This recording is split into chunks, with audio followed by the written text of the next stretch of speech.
fucking cardio. That's a cardio. That is literally a workout. That's like 3/4 of a mile away from. No, that is like I have to like cross the park and like go. Oh, womp womp! You have to walk across Central Park. You're not gonna get raped. It's not 1980. Oh, I love Central Park. Damn, that's very wow. This is the first time I've ever heard a Jew not victim proclaiming. Wow. Okay, first of all, I'm not a Jew, Malibu's not a Jew, Anthony's not a Jew. Who are you talking about? And you're going anyway because I assume John or Jew. Whatever. Yeah. Okay, anyway, where was I? No, but okay, so Anthony, everything I wanna suggest has alcohol involved, so like I don't know.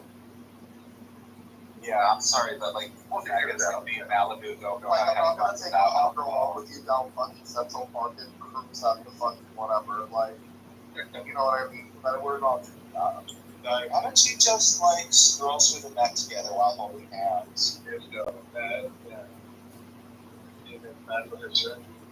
So Anthony, you're not gonna have a glass of champagne at least. I mean, you don't have to drink something strong. I'm not telling you to like. No, I'm not drinking. I'm not, you know. I'm not gonna get drunk. I'm a casual drinker. When I think drink, I mean like a casual drink. I mean, I feel like when you say that you're gonna get drunk, I feel like that's the opposite of being a casual drinker. Like I don't think that's casual. That's the casual drinking is like a glass of wine with dinner. And when you get drunk, that's not a casual drinking. That is. Babe, no, that's not that. When I say drunk, I mean something. Yeah, so do I. And what happens? I wake up in the morning, I don't know what happens, and the police are called, okay? So and at the end of the day, I still say I was just tipsy, okay? But casual to me is like 2-3 glasses of wine. What are they? Oh, that's no, honey, that's what you drink with brunch. No, babe, that's one of those Aperol spritzes. During the summer. But I'm not bitching. I'll have an Aperol. I think we bottle this mimosas like near the mat, and then we'll go in there drunk. Wait, no. Uncle, when we're gonna get bottomless mimosas. I have to go to Butcher. That would literally that would be so much fun. Uncle, you coming to New York anytime soon? Maybe within a couple of months. Okay, cool. Wait, so Anthony, I want to. Yeah, sure, text me.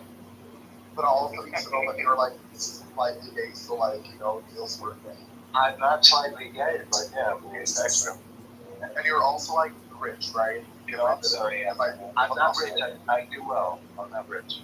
That's great. So you're paid. Perfect. So let's go to like. I have my own apartment. I don't have a roommate. I have 2 bedrooms. I have a balcony. I do it.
Niggas be trying to tell me and I leave it. I'm not trying to tell you gave us.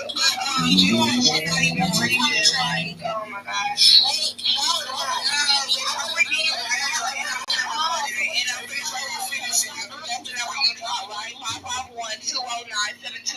That's the number, right? Oh, okay. Oh, okay. Bitch, I got it on the word. Yeah. You lied on that. You stuck it. You lied on that. You stuck it. You lied on that. You stuck it. You lied on that. You lied on that. You lied on that. You lied on that. You lied on that. You lied on that. You lied on that.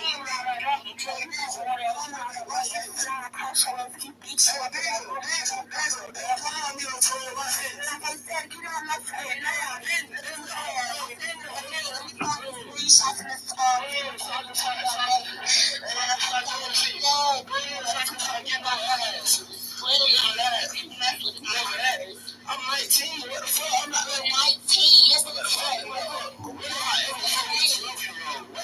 That's stupid. What if I am? Hey, you lied on that. I can show messages right here. It's cool. Let me find this shit. You lied on that. What the hell is Instagram? You lied on that. What the Instagram? You lied on that. You lied on that. Somebody get.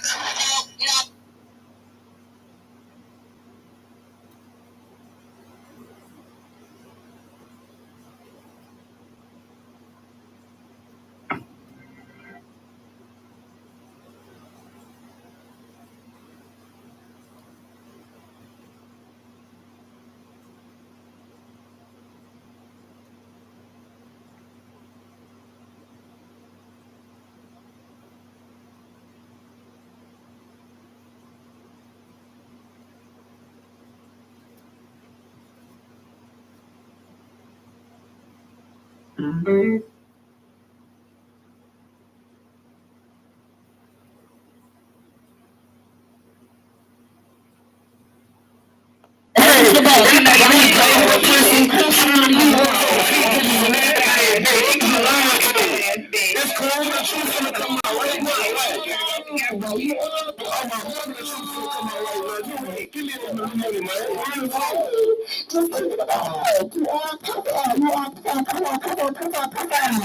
You can't look at her and get your Pentecost now.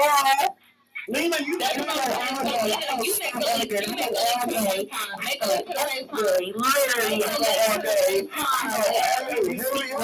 Hurry up and show food. Monday, Tuesday, Wednesday, Thursday, Friday, show food. Hurry up and show food. Oh, my mama. Make sure to FaceTime. Hey, show the proof. Hey, show the proof of me being a better guy, please. Okay, once you show proof that you know her damn name. Show proof that they done. They can't done me. They got mad at me because I started going off on a nigga, so she wanted me to stop doing all that talking. Crazy niggas, I was gonna expose her in front of her nigga. Crazy bitch. They went to a FaceTime. That's all about. They grabbed you and you got it. What's done with me? Niggas, you got it. Stop it. Watch this. I'm in here. Bitch, come on, what you fly? Come on, I can want a beach. I'm to the first station, stupid ass bitch. Fuck around with shit. You want me because you want to fuck you stupid ass bitch. You stupid ass motherfucker, bitch. You want to fucking remove me because I was in with your stupid ass. You motherfucking J, bitch. You want to motherfucking incident. You motherfucking you dumbass bitch. Fuck around with you. That's how go show motherfucking ass in this motherfucking shit. You heard that motherfucking bitch. Shut the bitch ass up. You can't stand the pain. You can't stand the pain. You turning like a motherfucking long nasty ass motherfucking bitch. You your nasty ass like you did coming to the other motherfucking day with your big healthy ass bitch. And what the fuck I said, Jay bitch. You motherfucker lying bitch. You motherfucking bitch. You can't fuck with me, hoe. And I swear to God, you can't fuck with me because you a dirty ass nigga in real life. Fuck you fuck about. You can't fuck with me, bitch. You know that. You can't fuck with me, nigga. You know that, bitch. You cannot fuck with me. You know that, you stupid ass nigga. You're a bum. I don't give a fuck. You're a bum, nigga. You're a bum.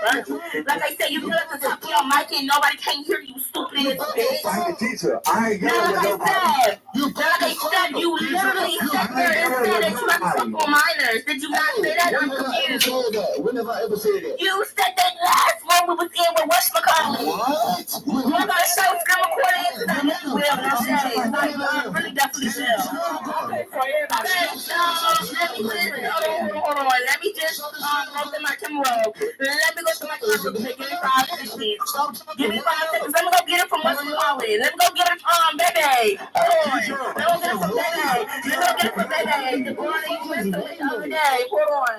Teacher, I ain't yelling with nobody. Hold on real quick. I ain't yelling with nobody in this room. Hold on.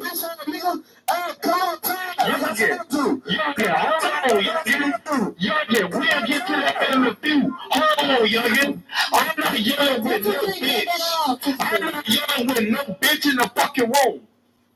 I ain't doing that shit. If you want to motherfucking yell, bitch, go outside and jump and join the Jew. Join the motherfucking service or join the Jew. Hold on, youngin. We're gonna do this. Hold on, youngin. It's one thing I can motherfucking say. Hey, I can merge that fly said out his mouth that he fought with 18 years old and older. So stop. Hey, no, it's not. That ain't. No, look, she's trying to throw me talk. Jay, I'm not sliding. Hey, no, look, hey, Slide, send me the Instagram real quick. I'm gonna show everything. I tried to make it cool. You got my Instagram. I'm confused. Hey. Why you talking about Slide? I literally said Jay. Hey, fuck it. I tried to keep the cool. Hey, if I Slide, I tried to keep the cool, but hey, I need you to send it to me, Slide. Send it to me. Hey, go ahead, send me my Instagram. It's one thing I ain't gonna tolerate. What time about you, Slide? No, DJ, when I came in this motherfucker, a motherfucker said I keep him out my room. I'ma put it on the motherfucking phone in front of everybody. I'm a grown ass motherfucking man. I ain't gonna lie. I'm not gonna yell over you. I'm not gonna yell over you. DJ, I'm not gonna yell over you. I'm on the motherfucking top. We can motherfucking talk. I don't know why I'm playing. I'm telling you that I'm not in the motherfucking mood. And I'm telling you I'm not in the motherfucking room. And I'm telling you I'm not in the motherfucking mood. Then I don't give a fuck about who you gonna get. I don't give a fuck about nobody you bring on this motherfucking app. When I told you I'm not in the motherfucking mood to be motherfucking telling your ass up in your slick ass mouth and you had a lot to say out of it. So bitch, you got shit Without Jay and not me. I don't need to be worried about shit. I don't care, Slide. I'm not arguing with you today, Ernie. This is all about Jay. Now make it about Jay. Now make it about that pedo and That nigga said make it about can you show the make it about the pedo and not me. Make it about him and not me. What about him? I ain't gonna kick nobody. What about him? Say that somebody's just there, not me. So let's really stop there. Let me say this real quick. Me and Youngin Harold got into it. Yeah, we ain't got into it. Yeah, I'm talking about make this about you came here for who? I came in here because I got told to push up in this motherfucker. Oh, well, you better push up on the wrong motherfucking bitch. No, like I said, I done got into it with Youngin, and I got into it with him again. I got you later. Like, I really said, all I said was that you were moved from the room, and I just started going off. That's the only thing. Now, that's Youngin. Because this is all about Youngin. Like, we went from FaceTime. No, we went FaceTime. Everything else. You ain't gonna let me speak. Okay, speak then, speak. You came in a room, you said it wasn't Glock. Because at first, we got Glock. Yeah, it wasn't Glock, it was Jay. So, Youngin, why you think Glock came there and apologized? Why you think I apologized? I told you it was Jay. I told you it was Jay at the last minute. I not said it. Hey, don't be alone. I just said so after this, I want to hear shit out. Now, this you show me that call for me so-called being a kettle. You are, though. Stop lying. You are. Like you was just talking to that underage girl. Boom. Hey, Youngin. I'm not talking to you, Fly. This is what it was told to me. Motherfuckers came in the room and they said, hey, didn't I not tell you to come pop out? No, I did. Real nigga. You trying to copy and paste with me in the comments? Now, this shit too. It's over with. Hey, I just trying to keep it over with. Let me get this on Instagram so I can show you more, bitch. You can't get my Instagram. I'm not talking about you, ho. You're irrelevant. Shut up, pedo. Talking about pedo, bitch. You can't even I called you multiple times. You hopped in that car with K3. They have nothing to do with you. Show it, bitch. You hopped in the car with your Clubhouse sibling. You hopped in the car with Clubhouse sibling. I just seen her yesterday. You hopped in that car with her. So I just seen her you gonna ride in the car. You just lying, calling me. Oh, that whole blocked me so I can't show more messages. But that's all I got right there since the whole blocked me. Since people want to play with me, bitch. Yeah. Shut up. Don't talk to me, boy. Oh, my mama, say dolphin my bad. Now you mad. You Never so could be mad. mad. You really heated right now. You are the most heated person in this room. You are really heated. Like, you are heated. You removed me from the room because you knew I was really beating you up. You removed me. You're not in. You removed me from the room. You removed me from visual. I didn't remove you from no room. Yes, you I did. think these are in the room, twin. I wasn't talking about in the day. I said remove. I did not remove you for shit. Baby, put my link up right quick. Man, stop calling me baby. Stop doing Yeah, it. that's my link up. Put the link up. No bullshit. Hey, since I said if I slide the messages now, you show that video, bitch. Oh, it's on the video, so screen recorded. Put it in the Well, show the screen recorded. Out of my face. Screen recorded. Hurry up. Jay, don't get it too excited, honey. Hurry up. Don't get too excited because we bested. Hurry up. Shut up, fat boy. Hurry up.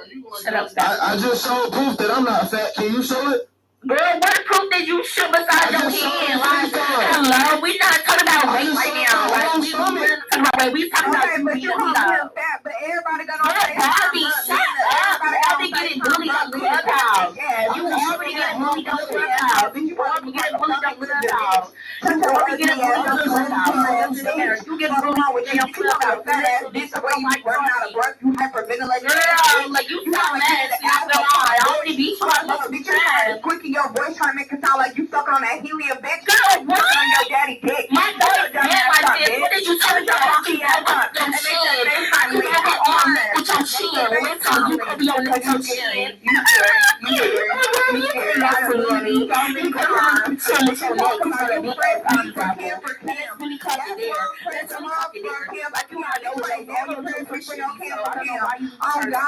Oh God, you ain't never pressed Barbiana for no camper. You ain't never pressed me for no camper.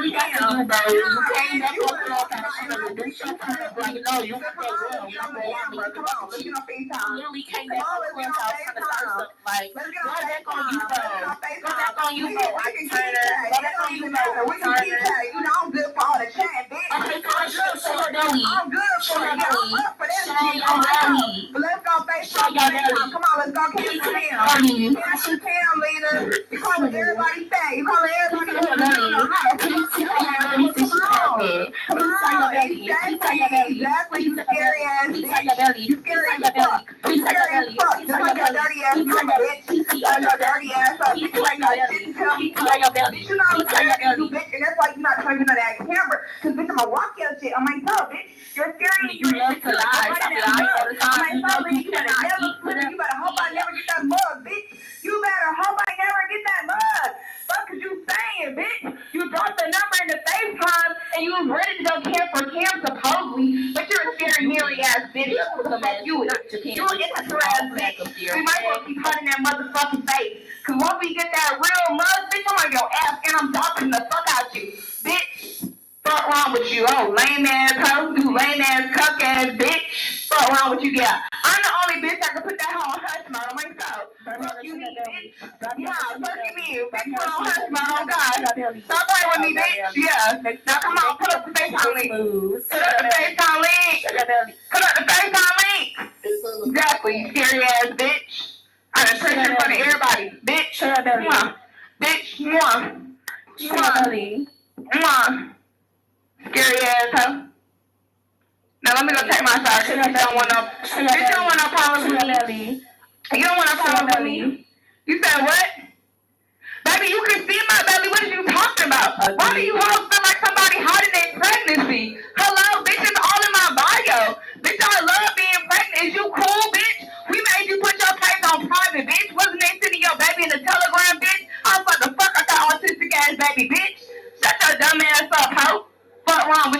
slow ass bitch. The fuck is this hoe talking about? The fuck is this hoe talking about? Bitch. Have I not been posting about my pregnancy on TikTok, Instagram, Clubhouse? Bitch. Oh, lame ass bitch.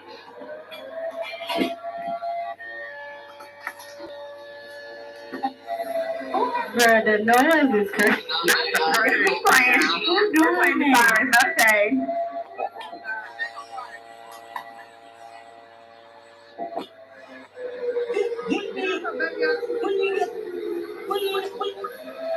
What's that noise? Youngin got on the phone. He thought how he looked. Gemini thought how he looked. I thought how I looked. Hold on, what's that noise? My man is coming to town. It's just all the faggots that be around the town. Fuck is you talking about? You cannot fuck with me at all. I don't know why you been trying to mess with me. You done can't mess with me. You done got pregnant. Stop lying. Stop that lying. Stop that lying. Stop that lying. Let me show this bitch how to actually play a sound. Let me grab this bitch. Yeah, make it louder. Make it louder, please. Make it as loud as you can. You got like 30 seconds.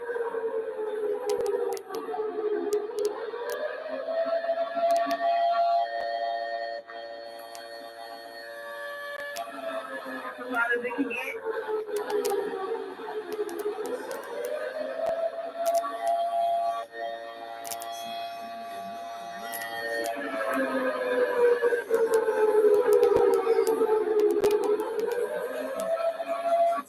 Anyways, like I was saying, you came to see you already. So I don't know why you trying to be playing on this. One second.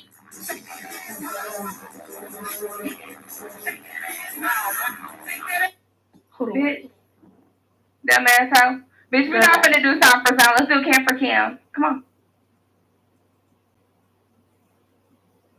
Hello. It's quiet. Ain't no back talk. Anyways. Let me go do something, bitch. This how I talk about that. Y'all let me know when this bitch ready to get on the phone. Or on FaceTime. Nina, yeah. Holla. Nina, you sang. Holla. Nina, you sang. Holla. Nina, you sang. Y'all put you like kids. On my song, bitch. I'll put you in that shit. I bet you in your face, bitch. You gon' need a stick. You don't give a fuck, bitch. You look like a dick. You wear that cold ass bitch. I don't give a fuck about a whole ass bitch. I bet you in your face and I drink it by your face. I don't give a fuck. I will punch you in your face. Yeah, nigga, you gotta get up with me. I rap on this beat and I beat my beat. I'm gonna stupid ass everything that look at my beat. Nobody call me to big train. Yeah, and I'm going there for me. You can't put my whole rap in me. Yeah, you can play with your baby. I'm gonna play with your brain. Yeah, you got it's all fine. Yeah, eat. I got on your beat and I dissed you.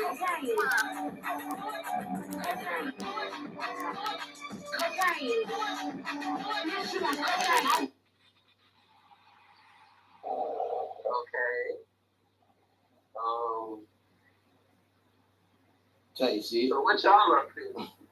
Hey, living life. Hey, living life.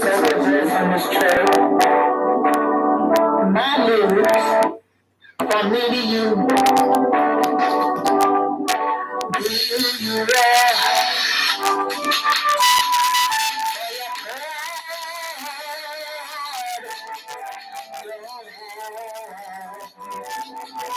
You're beautiful color down. Me change color. You're the transgender straight color. Play is over. Be who you are. Play it back, don't hide. Niggas are happy. Your body is so strong.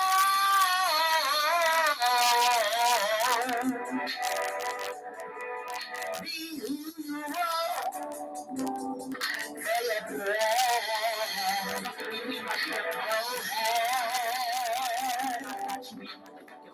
Why would you let it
All right, Lily, baby, it's over with. You lost. It's over. Find something better else to do with your life. Maybe for right now. No, forever. You need to be done forever. Yeah, all the things. You lost.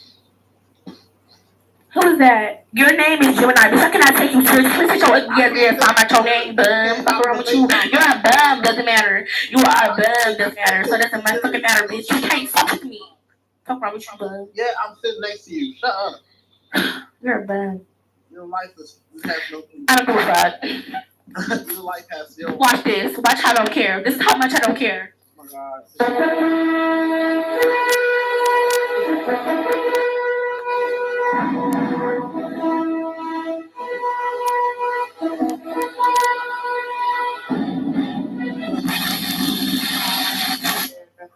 That's how much I don't care. That's how much I don't care. Do you hear that? That's how much I don't care.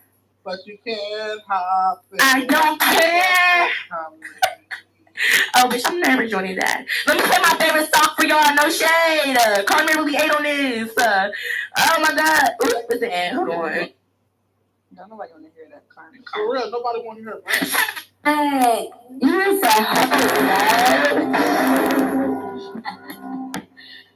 I see that beats for sure the work. I love this shit either, man. Everybody know I can beat on this type of time. I try to leave that on some cool shit. Try to move on some real shit. But you want to keep talking. You really want to do this, man? You can all you ask is your turn, bitch. Would you break my soul? Would you be so cold? Some demons and shedding tears. We cry when you trail. Life's not so bad I couldn't see. Gave so much to your ass I almost lost me. Never said the Lord. That's the kind of trouble I know it's that they think that stop me.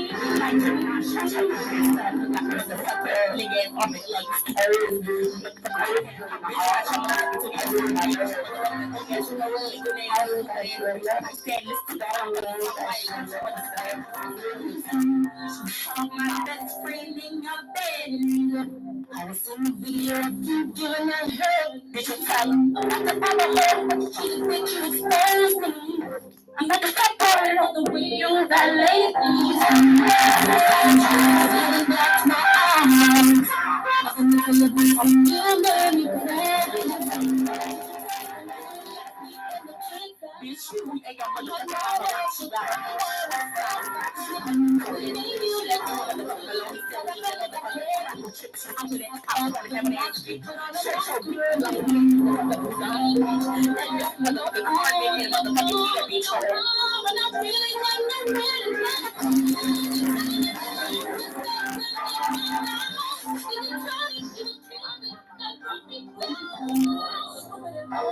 Anyway, you a fat ass bitch. You could never fuck with me on your worst days, you stupid ass bitch. Now I was still ass hard. Now clap the room like a bad bitch supposed to. Jay, you still a pedophile. At the end of the day, you still a pedo. So I'm gonna keep saying my word because you are a pedophile. Like, what? Jay, she can't show her face. I can't show my face. Is you kidding me? Jay don't know what I look like. They not touching her kids. Nobody in this room know like except for probably Jim. I don't know. Yeah, I know her face like that. Y'all, you would never see my face unless somebody posted, bro. What's wrong with you, bitch? Like, fuck you on, bitch? You would never see my face. What are you talking about? Ha ha, you don't got your face on your profile picture either. So, I mean, hello? Okay, so be quiet. Thanks. Go find the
can't show love to somebody who might stab you in the back or fuck clean over you after you. You know what I'm saying? So like we gotta be careful about saying, oh, let's just show love to everybody. Cause look, and even this, right?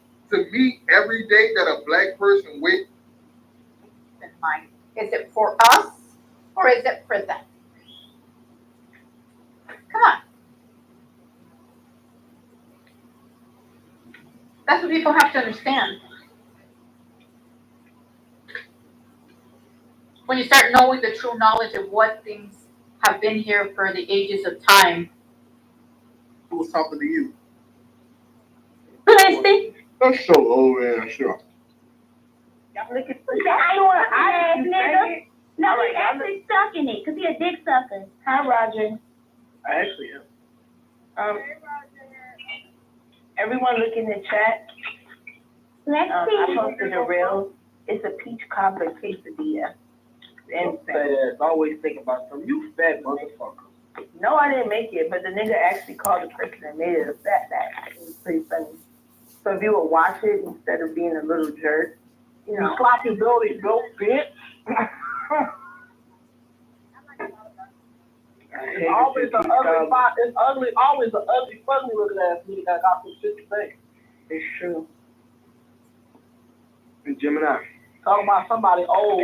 Gemini, Get your old ass up. Get your old ass up. Okay, no, hello, no. Hello. We don't want to hear that. Ooh, you lucky we ain't around my own talking to me. We don't want to hear that. Go find DJ 2 and do that early.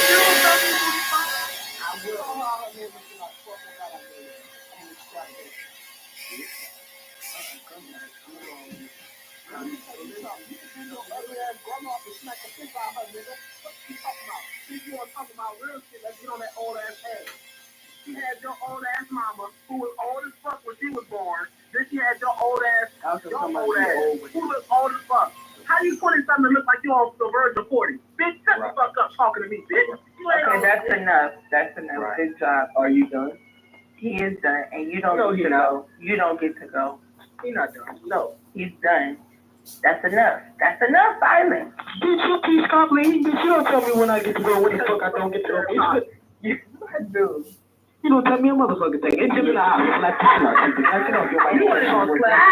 Don't fake shit. Nigga, shut your bitch ass up. You is fake shit. Shut your punk ass up, nigga. You a bitch ass nigga. That by her retail store. My arm off. Make that motherfucker hot. Unplug that bitch. Bring it to you and slap the shit out you with this shit, nigga. You a bitch.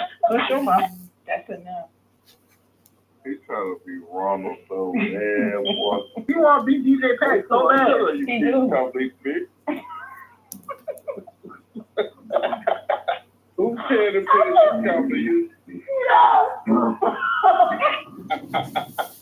Yo, Yo. it'd be funny. I ain't even gonna lie, but I don't want to hear that. Shut up.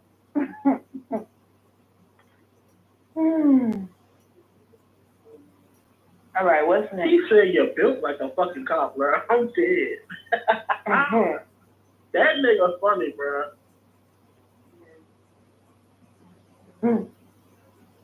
What the hell you got? That shit crazy. I'm about to steal that. Let me tell you something, you big back bitch. Nick, you still this motherfucker talking? Oh my God, I thought Nobody not even talking about you. Oh my God. Fuck, you still talking? Yo, shut I up. don't give no fuck if you talking to me, nigga. I told you shut up in this bitch, nigga. S-H-U-T, bitch, equals to the up, nigga. U-P, nigga. Shut the fuck up in this bitch, nigga. You slow ass nigga. You broke. You broke ass nigga. I am about a Hellcat and you is like a slow ass 416 that I slap the shit out of in the race. Shut your bitch ass up and be my snail and hush, nigga. Somebody put a dick in that nigga mouth, cause that's all he wants. Screaming, cause he don't got no pair of wires. Put a dick in that nigga mouth, cause that's all he wants. He keep popping to other niggas. Fucking faggot. That's oh my God, you can't say the F word. I'm sorry. I'm sorry if I offended somebody else in the room, but if it's him, I offended. Fuck you. She Gemini, you got a chance. What you talking about?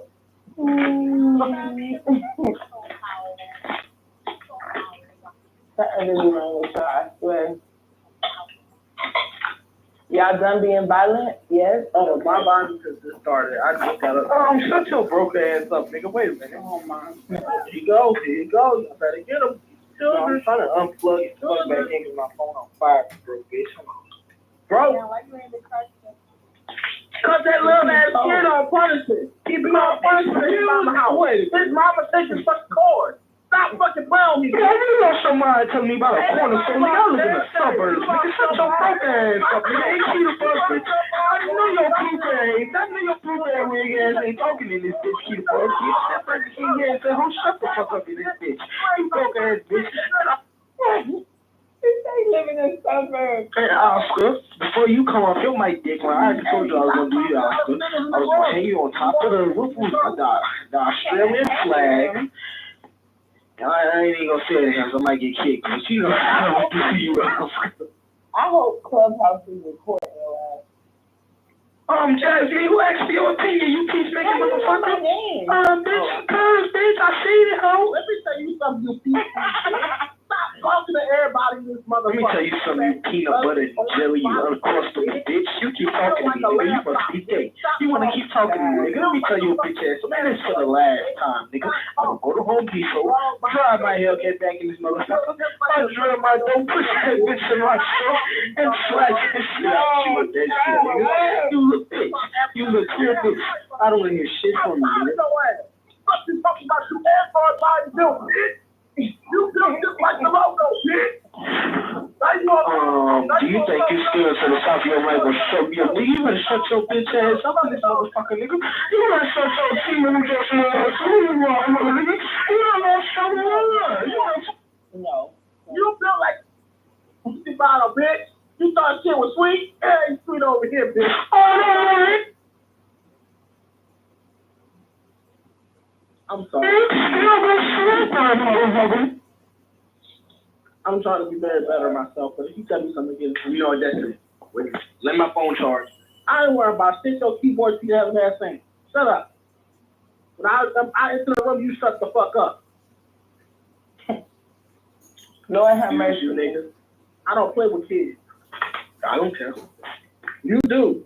You big back bitch. I'm not a big back. Damn sure it's small. You don't know what. So for you to call me gay, you know the apple knows. That was Keita. That's crazy, that sounds just like it. Oh, bitch, who asked for your laugh? Come on, man. Are you slow? Do you want to get clapped? You want to get laid the fuck out of you? Don't even worry about it. I don't argue with this. Kamala Harris had her first. Let's try to change the room. That was a lie.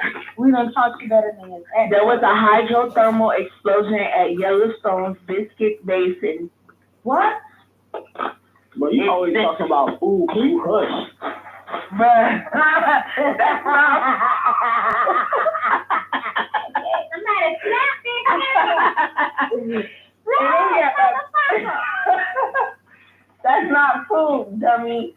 It's called a biscuit basin. I don't know why, but whatever. Senator Bob. It's called Biscuitville, you stupid fat fuck. That's not what it says here. I'm reading. Senator Bob Menendez. You can't read. You on the third grade reading level, bitch. Why are you eating on that? I look like a black man to you? I love that. Okay, that's right. I'm gonna. Do I look like a black man? Y'all the ones read at fourth grade level. I used to actually good. No, it's not actually. No, it's not, slow ass nigga. Trick, yes it is, bitch. I would know because I actually eat a lot of ice. If you eat a lot of ice, you're anemic something, right? I am anemic. So if you know it's not good for you, what the fuck you eat it for? Because it means I'm lacking something in my body. It's a craving I have because I'm lacking something. Anyway. Senator Bob Menendez was found guilty earlier this month. Kamala Harris is gonna be our new president. Okay, Shut the fuck I'm up. gonna catch that. Stop. I've been trying to let you Get your remedial ass, nigga. Peter Bug, what you laughing at? Hey. What the hell you laughing at? Remedial, nigga. The fuck? Action remedial. Yes, act accordingly. We did not teach you like that. Don't make me tell your mother. Don't make me tell your mother. I don't know if y'all know this, but the volcanoes are waking up around the earth. They could deliver a colossal eruption at any moment. All right. Your biological flow. Something volcanic is stirring close to the Italian city of Naples. It has nothing to do with the lunar presence of Mount Vesuvius. Another volcano looks close by, one that's much harder to spot, but far more dangerous. All right? And these motherfuckers about to blow. So everybody beware. Okay? I'm not lying. Yeah. So watch your way, watch out the way, watch out the way. Simone Biles is back at the Olympics. Okay? Let's root for her. Come on. You're now. That's right. They said Donald Trump set his own deadly election trap for himself. Mm-hmm. I believe it. How did they say he did it? It says, because now he's running against Kamala, and he's going to lose. Mm-hmm. And now he the old one. It says every time someone black runs, they win. Yeah. That's what it's pretty much saying. I would post it, but it's on Apple News Plus, so I don't see no. Yo, Joe Biden is lying. Wow. He just tweeted, "It's great to be back at the White House." You gotta put on. I was just looking at that nigga walking into an airplane somewhere he got so. So you better not tell me that he really still in the race and we just raised money for him. No, he's not in the race. Oh. He's finishing out his term, but he just ain't gonna run no more. I posted he don't need no at more. the top of him. I know his wife mad. She said, whatever is good for you, just. Somebody wrote in the comments, "Why is your staffer posting on X in third person?" I'm For real, this is not you. You're dead, bro. They gotta see him, man.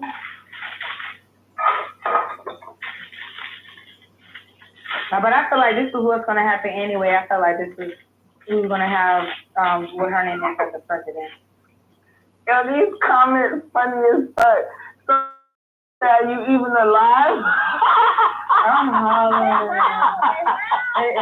Somebody said they let you back in. Yo, these comments are hilarious. Okay? I have no clue.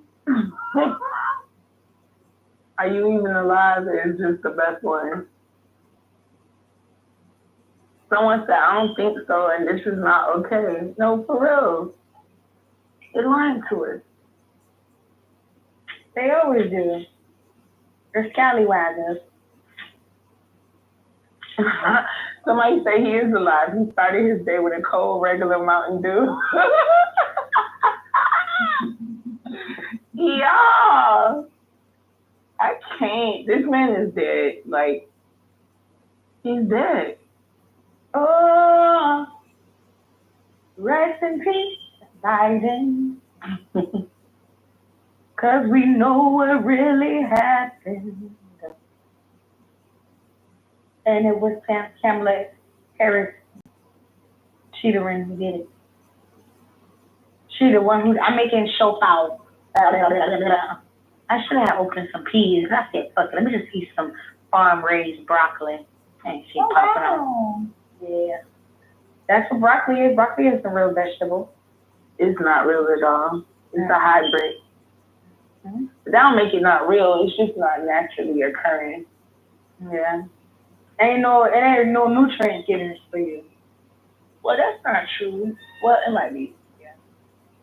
It gives you some shit now, some vitamins. Well, they say you're supposed to drink the water off the vegetables if you're not steaming them. to get the nutrients. And once you cook them in water, all the shit go in the water. I'm finna feed me some veggies. Y'all finna say I ain't healthy. Fuck y'all. Technically, it's only supposed to be raw or salt. You know, when it is like y'all cook for too long, then that's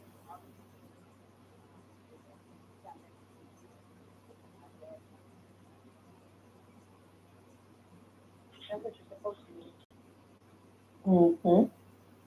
Just like how you say your veggie juice. I agree.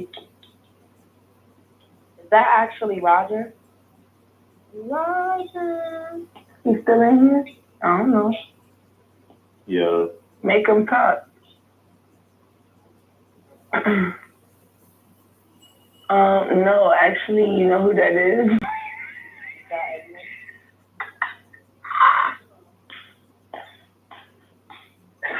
I think that's the admin, bitch.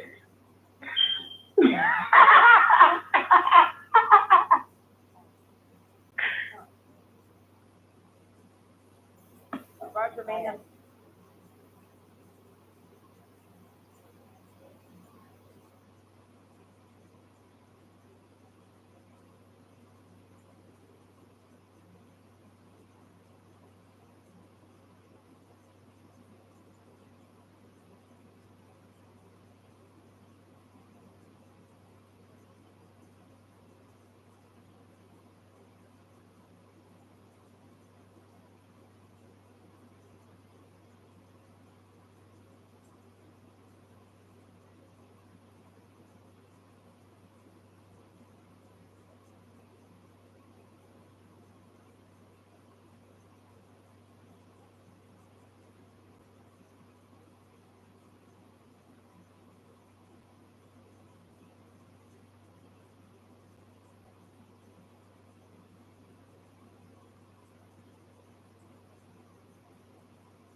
So I had to deal with all that. So my back is actually not in great shape because of all the hard. I was working since I was 14 now.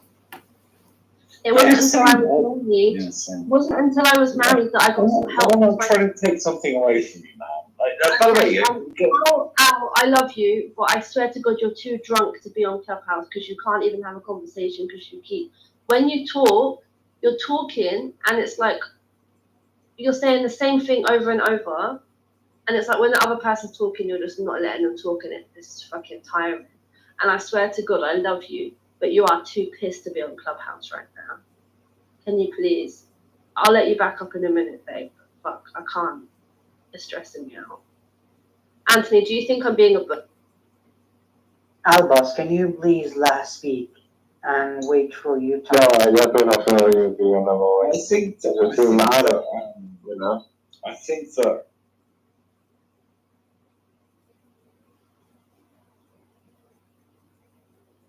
Thank you. Shut the fuck up. The only reason I brought it up, Keita, was because Tato removed Barbie from the room and tried to act like it was me, talking about I'm scared of Barbie.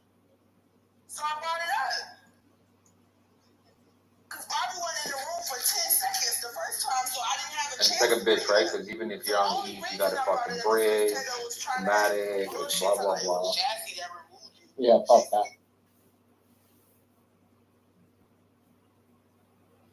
But I like that website. I like that whole fucking setup they got over there. You just gotta get on. You betting on the Joe Biden finishing his term bet? That seems like a good bet.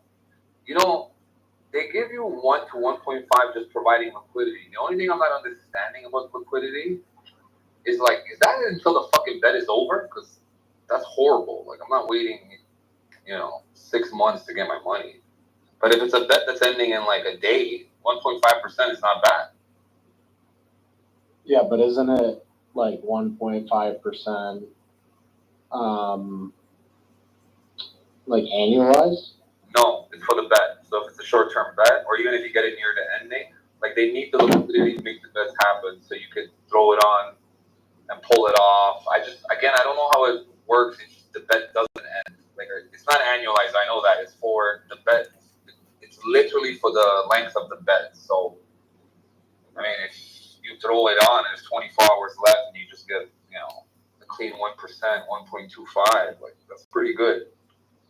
Again, might get hacked, might get this, whatever the case is, right? Why do they need the liquidity? Why are they not balancing their books? Because, so they made sure every bet is not, the liquidity is not from them. They want this to be completely, done by the people. Right.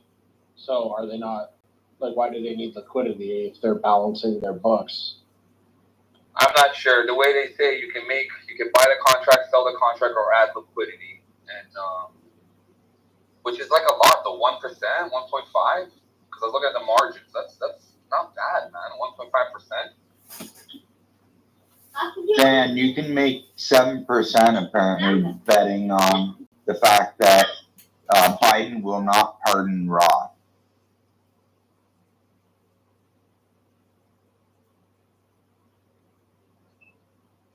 Yeah, I think the whole concept of it's cool. Even if you're quick on the gun with Twitter, news will break. You'll still get a few minutes where the race won't change. They have these little fluctuations that you can catch it. It's just that I just wish I could just send fucking Bitcoin. That's the only thing I hate. I think this business worked well on Bitcoin. If somebody threw it on Bitcoin, man, I think I would prefer to just run it on Bitcoin. And I don't care about the US dollar value. Just pay me on the Bitcoin fucking rate. Didn't Taproot Assets just launch or something on 18? I don't know. Something like that Michael was talking about today. I feel like that had the ability to do stuff like that. Yeah, you definitely need a layer 2 to trim those fees.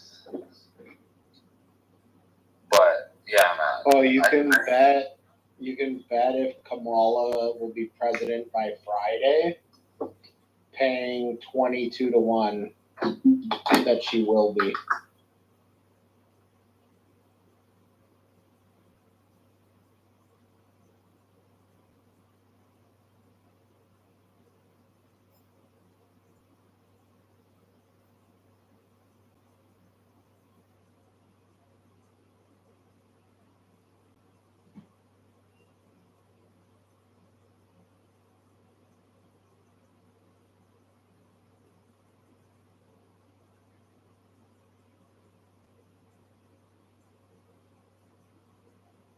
And shit like that makes me want to get into fucking politics, just so I can go What'd you take say? anonymous bets on shit. Like shit, that makes me want to go get into politics just so I can take anonymous bets on shit when I have insight.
now seeing that it looks like Mt. Gox has already distributed 80% of its coins?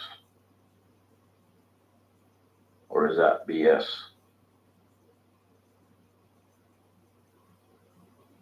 It's the real deal. That was it? Well, so they've gone to the exchanges, and the exchanges, I guess there's Kraken is one of them, and I've seen a lot of people on Reddit saying that they got their coins from Kraken already.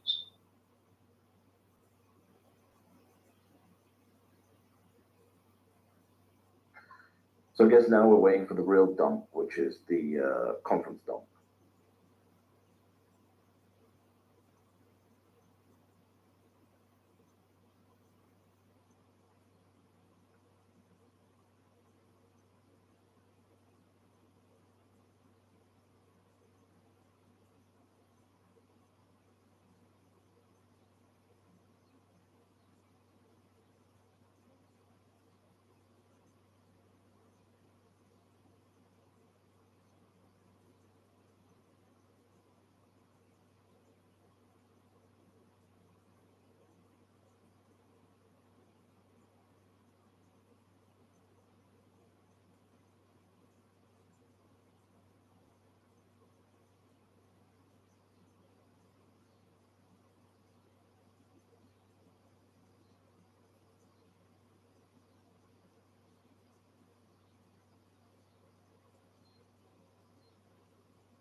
British, you there?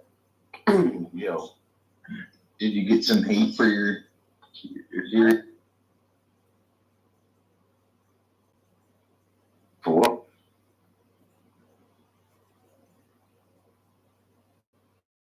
what? Your video talking about Ethereum pulling from it. I don't know. I haven't even looked. I've not even looked.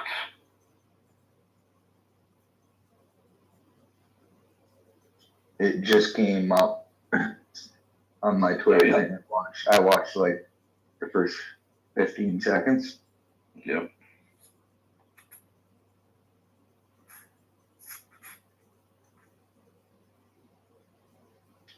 It's You're not wrong. on YouTube.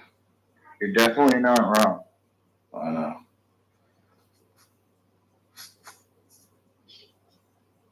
Which is why I'm not that stoked about this class of investors.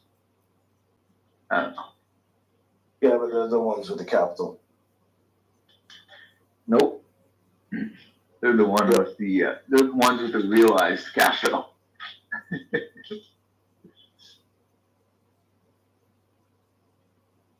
They're the ones with the fresh capital, which is what it is.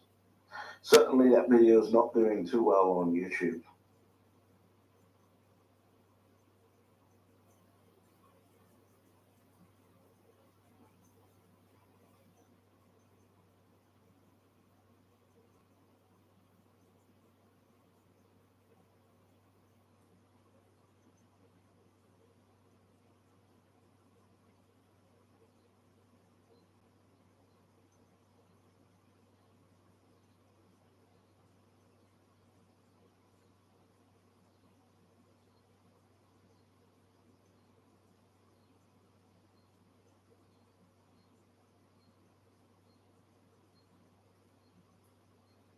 Yeah, we'll see what happens, British, but I'm not super, I'm not super bullish on Ethereum, that's for sure. Like, I don't want any Ethereum, I think it's a shit coin, but like, I've looked at it before and thought, ooh, like that would probably be a good buy, but I still don't act on it. But, just if you want a little bit of exposure, just buy some BTBT call options. Yeah. Jan 26. I don't know. I'll just wait and see, I don't know, I'm thinking of making some moves, some bigger moves here, so. Thinking about selling some Bitcoin, acquiring some ETH? No. Thinking about selling some other things to buy more Bitcoin. Like what? An investment in a real world thing.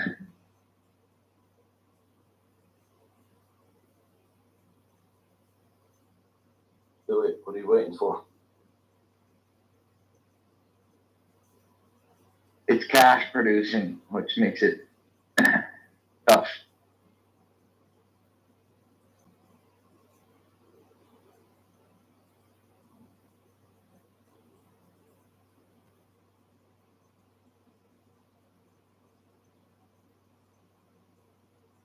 Like cash flow is kind of important, right? Like you have a lifestyle and a family, and 100%. It's the number one thing that Bitcoin is over.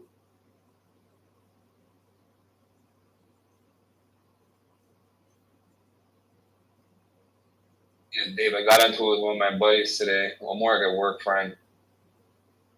He didn't post on his Snap, but there was like a friend with them, and I see this fucking guy in Spain in a bathtub. You know, like, I guess in the nightclub there, if you buy that big Don P bottle, they bring you out with in a bathtub. Like 6 people carry you, you have your bottle, sparklers. And I fucking freak. I'm like, bro, you owe me money and you're out here bathtub surfing? Like, are you a moron? You know, like, what the fuck is wrong with you, bro? He's like, no, man. The answer to that question is yes. He is a moron. Nothing worse than someone that owes you money and you see a nice post of a watch or a new vacation. You're like, oh, interesting, bro. Interesting. the key to that is stop lending your friends money.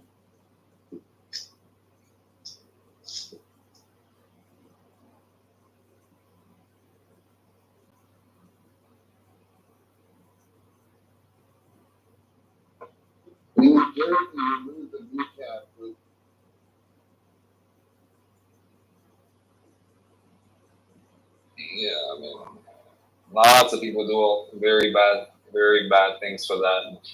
Like, oh, fucking idiot.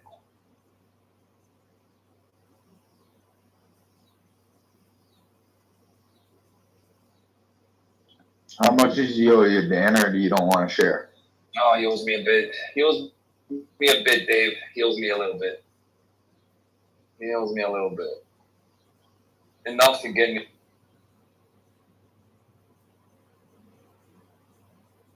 Like 6 figures? Yeah.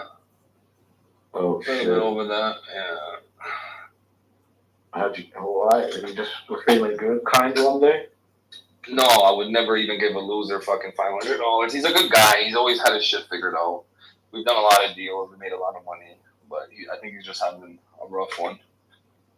And I don't know. Maybe he got depressed. I don't know what the fuck was wrong Hey, with can him. you lend me 6 figures? I'll guarantee you that I'll return it within 4 years. This guy's had many. He's probably had like 15 of these loans from me over the last 3 years, 4 years. He's been a good guy, but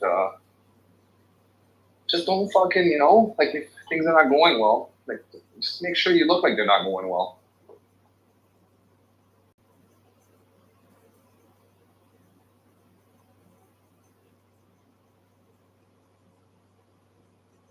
Dave, you know about TerraNet? A lot of people don't know about it. TerraNet? Yeah, so TerraNet is a platform for Canadians to research property, like who owns the property, who the mortgage is with, what they sold for, prior owners, and you end up selling a house. And I checked it out on TerraNet just to see what he owed on it. And he did pretty good on it. He did pretty fucking good on it. I was like, bro, where's this money from your house? Like, you gotta make shit happen here. But a lot of people don't know that. TerraNet will, like, say you have someone's full name, it will even show you, like, all the properties they own, etc., who the mortgage is with. I usually like to look at it if I do a loan or something. I don't know what the hell I'm getting into. So what, you type in, it's an app or? No, it's a website. It's a website. And what will it tell you? Like, it'll tell you the history of the house. It'll tell you the original owner, what they bought it for, who the mortgage was with. It'll tell you their names, It'll tell you everything. It's just a little annoying because you got to put the zoning code for the address. The people have a hard time with that because, there's like these zoning codes in each area. But once you find your zoning code, but you'll find that on Google in 2 seconds. You can put their address or you can put their name. And then, long story short. What, is this just in Canada? Yeah, I think this is just for, this is just a Canadian thing.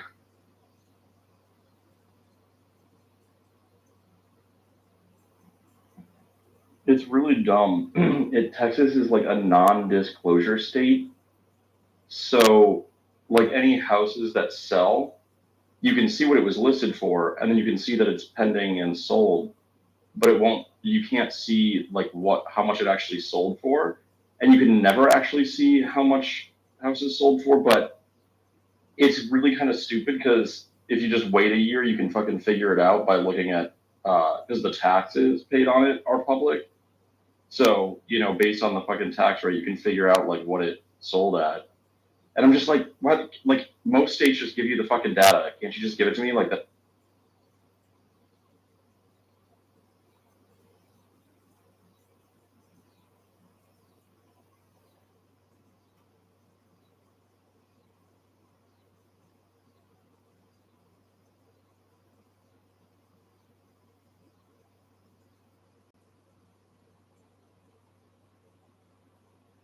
But that's what you were talking about is just prop.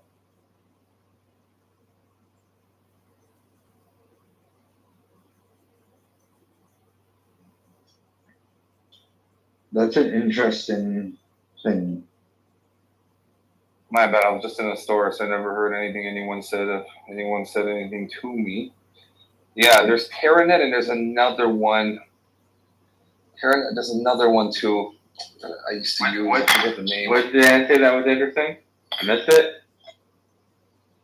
It's just it's a Canadian tool to look up like housing, who owns it, this, that. Like all the data. But it's like just property and it's like address specific, or like parcel number or something. Yeah, that's exactly it. There's like a document number, which is like a parcel number. But yeah, you can you can search by name, you can search by address.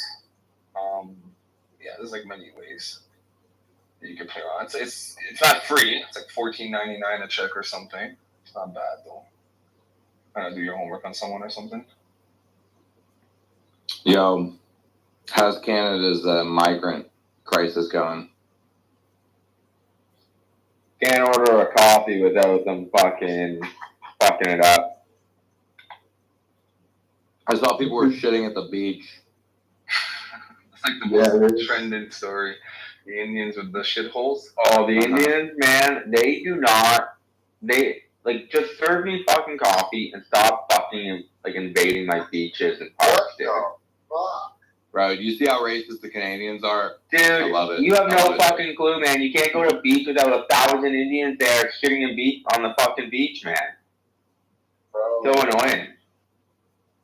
how is that okay? What, the shitting or me being racist? No, shitting, like, who's letting them shit on the beach? That's gotta be illegal ever. No one talks to them.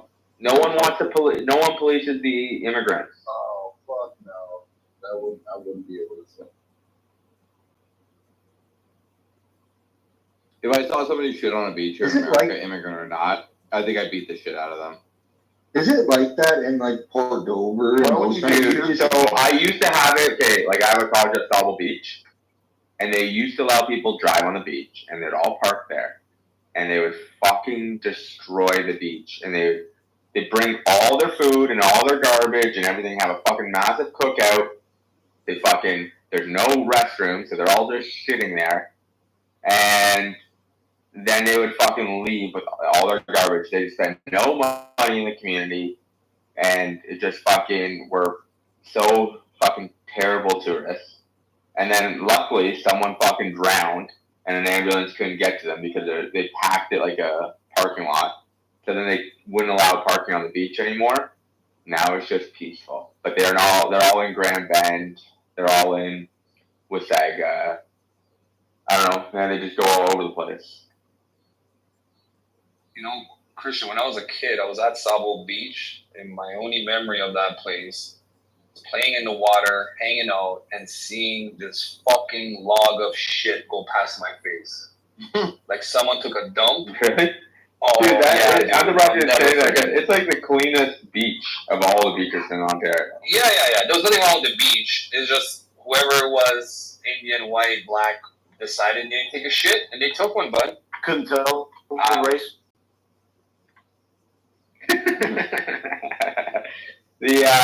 Dude, no, it's the Indian immigration like here is just out of control, man. Like, you guys keep voting for Trudeau. I went to Port Dover last year. I didn't see any. It seems like you guys are getting all the bad ones and we're getting all the good ones. Oh, ours are all stupid and lazy. Because the Indians here in America are all smart tech workers. We had those like 15 years ago, but like in the last 10 years, they've just all been ones that like literally just look to avoid doing any type of work. Like Desi. Yeah, no, I don't know. Desi's like a whole brand of people, apparently. I was joking. Dude, even all those LCBO robbery videos, it's always Indian. Like these young Indian kids. I was like, what the heck? So when they keep catching them on camera just stealing, and they're trying to smash your face with a bottle if you try to stop them.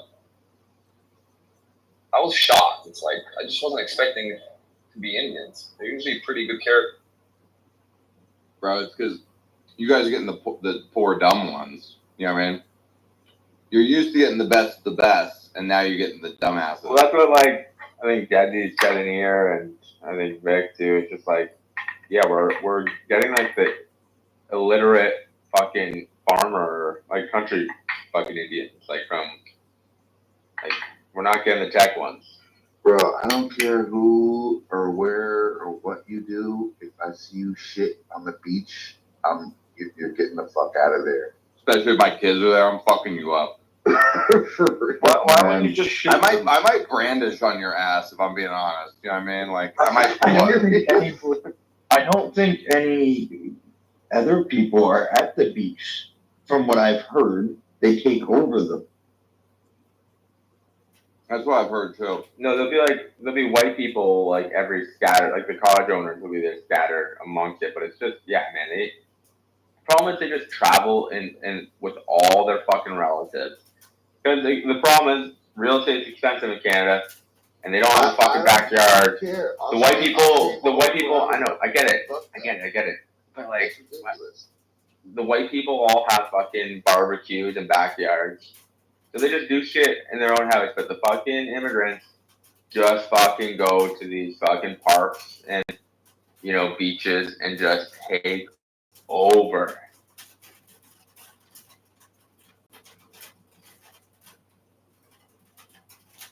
You know, you guys could stop that, right? Just by stopping voting for the Cubans. It's true. The problem is the Cuban is teamed up with a fucking Indian. That's what that makes our government.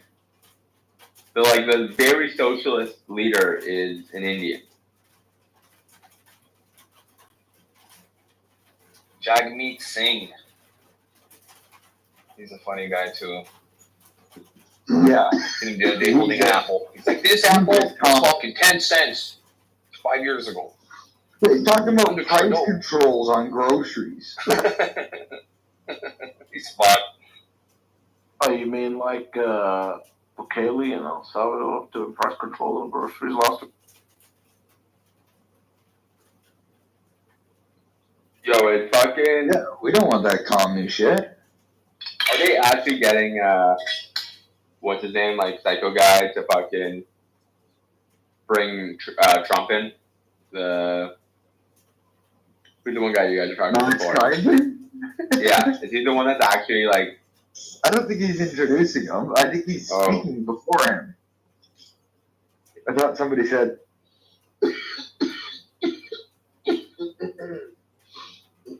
Good, sounded like a good rep, Silva. You good over there? Oh, yeah, that was a good one.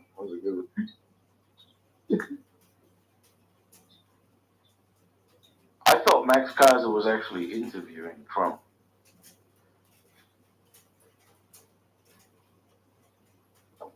No, that wasn't happening.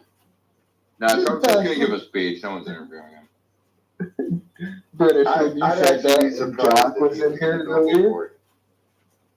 When you said it's because the galley keeps, all the El Salvadorians keep getting dumped in America. Oh man, Jack was biting his tongue so hard.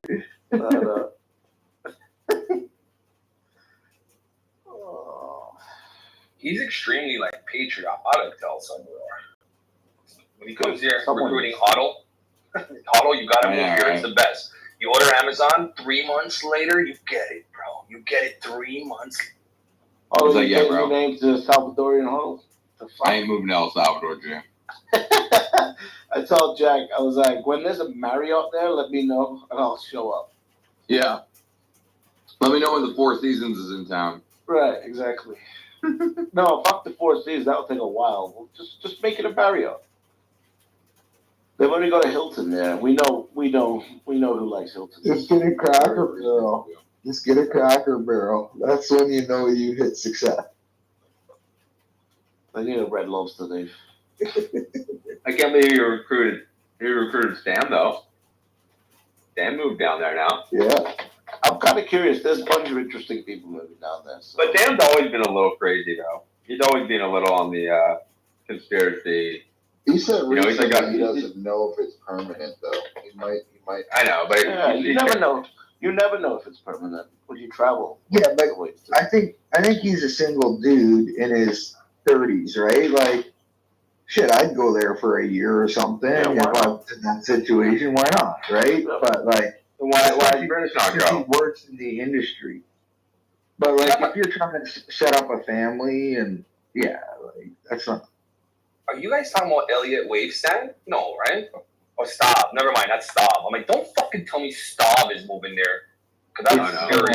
Sam. Okay, Sam. sorry. He's a Canadian. Sam Parker. Okay. Do we even have flights to El Salvador here from Toronto? Do you even know where Sam lives? Don't say it out loud if you do, but do you know where he lives? Yeah. Canada. I don't. I have no idea. Roughly. Yeah.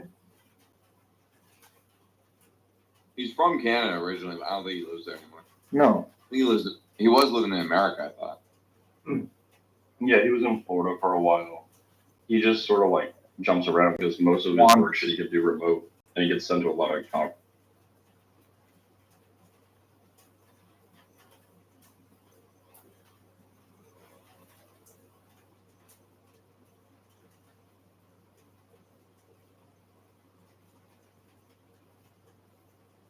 Yeah. Have you ever thought about how when ice cream is cold, it's delicious, but if you let it get to room temperature, there's no way in hell you would consume it? No, that's bullshit. It's like 5 minutes out of the freezer. It's much better than right out of the freezer. Well, what I'm saying is, when it's cold, it's great. But if it was room temperature, you would fucking never consume that shit. Speak for yourself. Imagine just drinking liquid ice cream. I'm not gonna lie to you, Huddle. I love it when it's liquidy. I know that sounds fucked up to whoever's Isn't there a listening, whole but- industry called the milkshake business? That is what you're describing right now, my guy? I think so. That's still cold. It's still cold. That's fair. I came in halfway, but how? I actually have a real question for you. So let me know when you're past this thought experiment that bubbled up. I'm doing my and out Andy with us. Rooney thing about ice Let cream. me know. No, I know. I don't want to ruin it. So just like, hey, John, I'm done. Wait your I gotta fucking run some- turn. Wait your goddamn Huddle. Get in line. Let it get cool, not frozen, but cool. Back of the line, buddy. I know how to eat Rice ice cream, assholes. How come everyone is missing my point? No, I understand. Here's the deal. The reality is it wouldn't be a good product if it was a warm product. It just is. The base of ice cream is that it's ice, not warm cream. So I don't know how much further you. Like, I'm we just need to saying, entertain these dipshits. like, no one would I'm on ever. your team here. Would you ever consume a drink of just cream and sugar? No, of course you would not. It's honestly, you would probably do it at both extremes. That drink sounds great, really hot, and really cold, but not lukewarm. Right? Like honestly, right? Maybe you could do it really hot, actually. Yeah, it's like it sounds like a coffee drink of some sort. So I went to my I shouldn't say I went to office hours. I actually just went and parked in between classes where the office hours are. And this TA is like clearly Googled me and fascinated with me, so he like comes and like I daddy him a little bit. And so he's like trying to get better at investing. I'm like, dude, you actually don't have to get good at investing. You have to realize what it is. And what it is like doing a lot less and not more. So you don't even trading options like that. So I kind of like got him off the ledge of that. But like I'm trying to like put him in front of the 2 best books. And right now I have like 10. So I asked him to read The Intelligent Investor, right, which I think is a mindset lesson more than anything else, right? And I think that's what I wanted to distill. But what would be like the other book? A Random Walk Down Wall Street. Yeah, I would read Random Is Walk. that it? Yeah, I mean, it's on my list. So it's just like, but do you think that that's like the next best book? Yeah, I think so. Because a Random Walk is the thing that disabuses you of picking individual stocks. Stocks, yeah, get you to understand like the actual game of And then that's not a bad idea.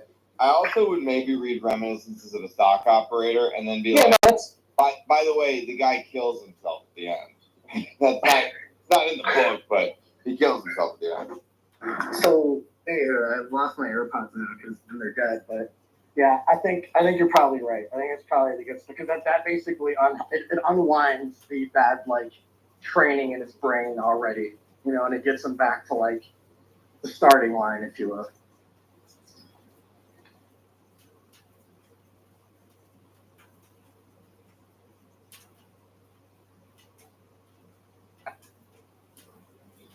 Oh, I forgot. The Bitcoin Standard. Literally, I'm finding a way to hack his network to ensure that he can't even search that book.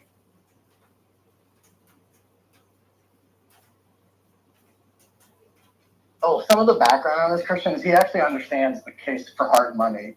Like he's not a Bitcoiner, but he understands hard money. He understands there are certain principles he gets already, and so I don't know. Like feels like this is just about putting. If he understands that, he definitely doesn't. Yeah. But I think he's still trying to well, how do I invest, and what are the things that I should be doing? It's like part of me wants to put him in front of Rich Dad Poor Dad.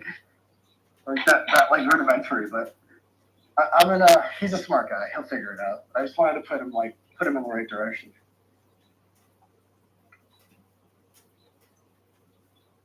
Haven't read in a long time though. Warren Buffett's autobiography is a really good read. There's a book called Snowball, The Life of Warren Buffett. Or it's not an autobiography, it's just a biography. But yeah, his biography is a good read.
So hot cream, eh?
Yo, John, how old is the guy that you're trying to mentor about financial? My take is he's probably 30. He he's taken a pretty big haircut financially. So his wife's working insurance sales. Apparently does pretty well in sales. He's in aviation, but I think he wants to become he wants to get into academia and wants to really I think he hates the system, but he loves teaching. You can just tell this fucker he loves to teach, and he's really good at it, man. Very few people are really good at teaching.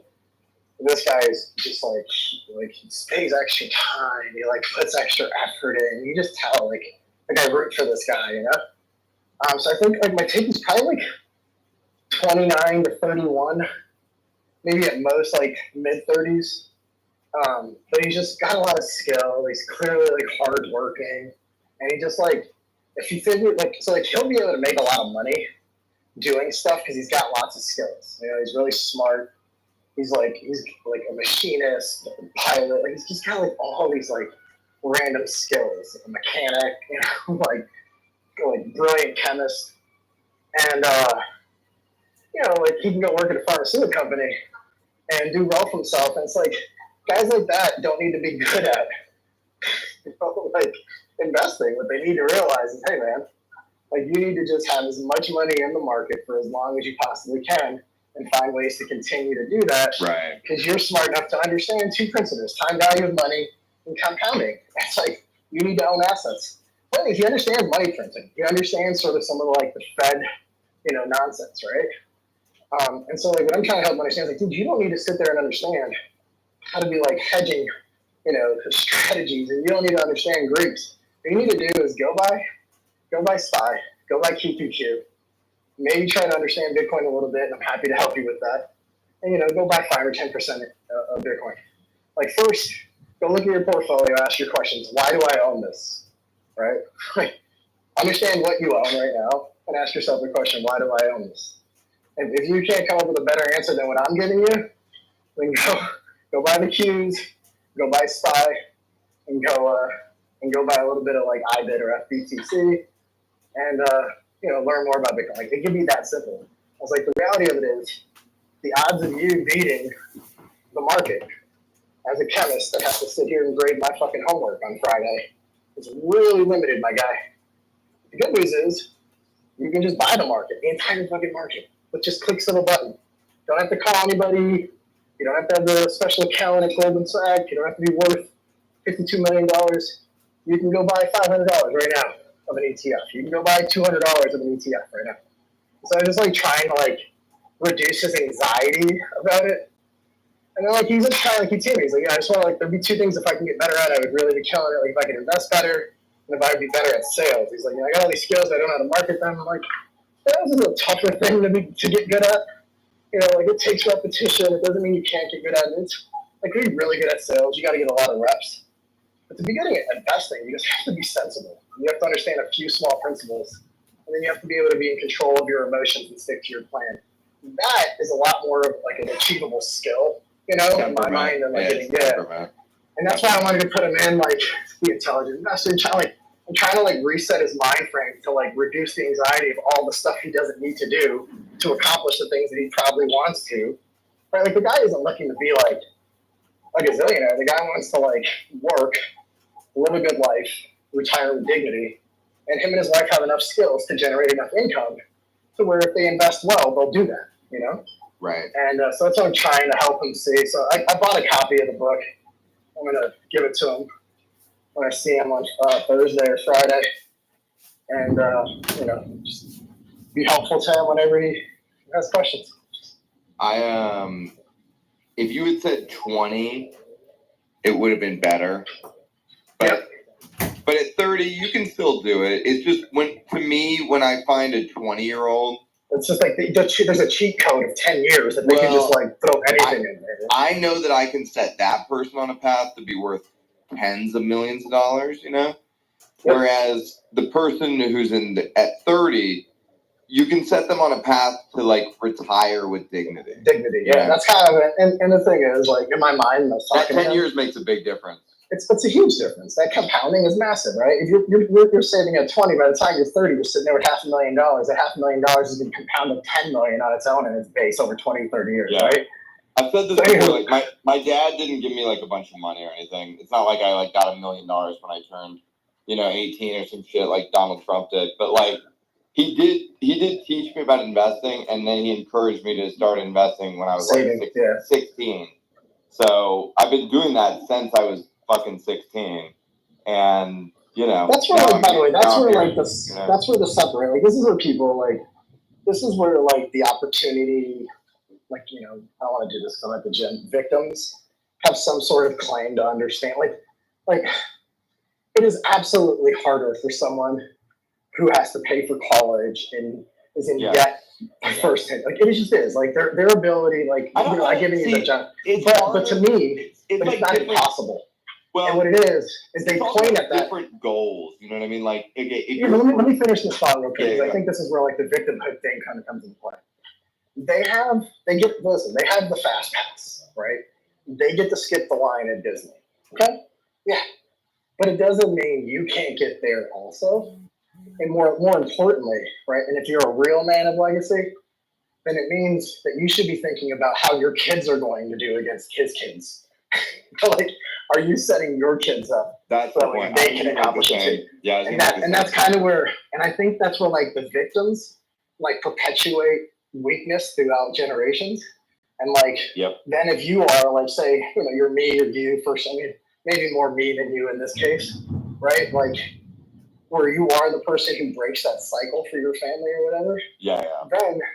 Then what you do is you have to be that sacrificial lamb. You have to be that John Adams. And I won't bore you with that story I've told you 10 times. But it's like, I have to be a farmer so my son can be a lawyer. He has to be a lawyer so he can study physics. The other guy studies physics so that eventually someone can study art.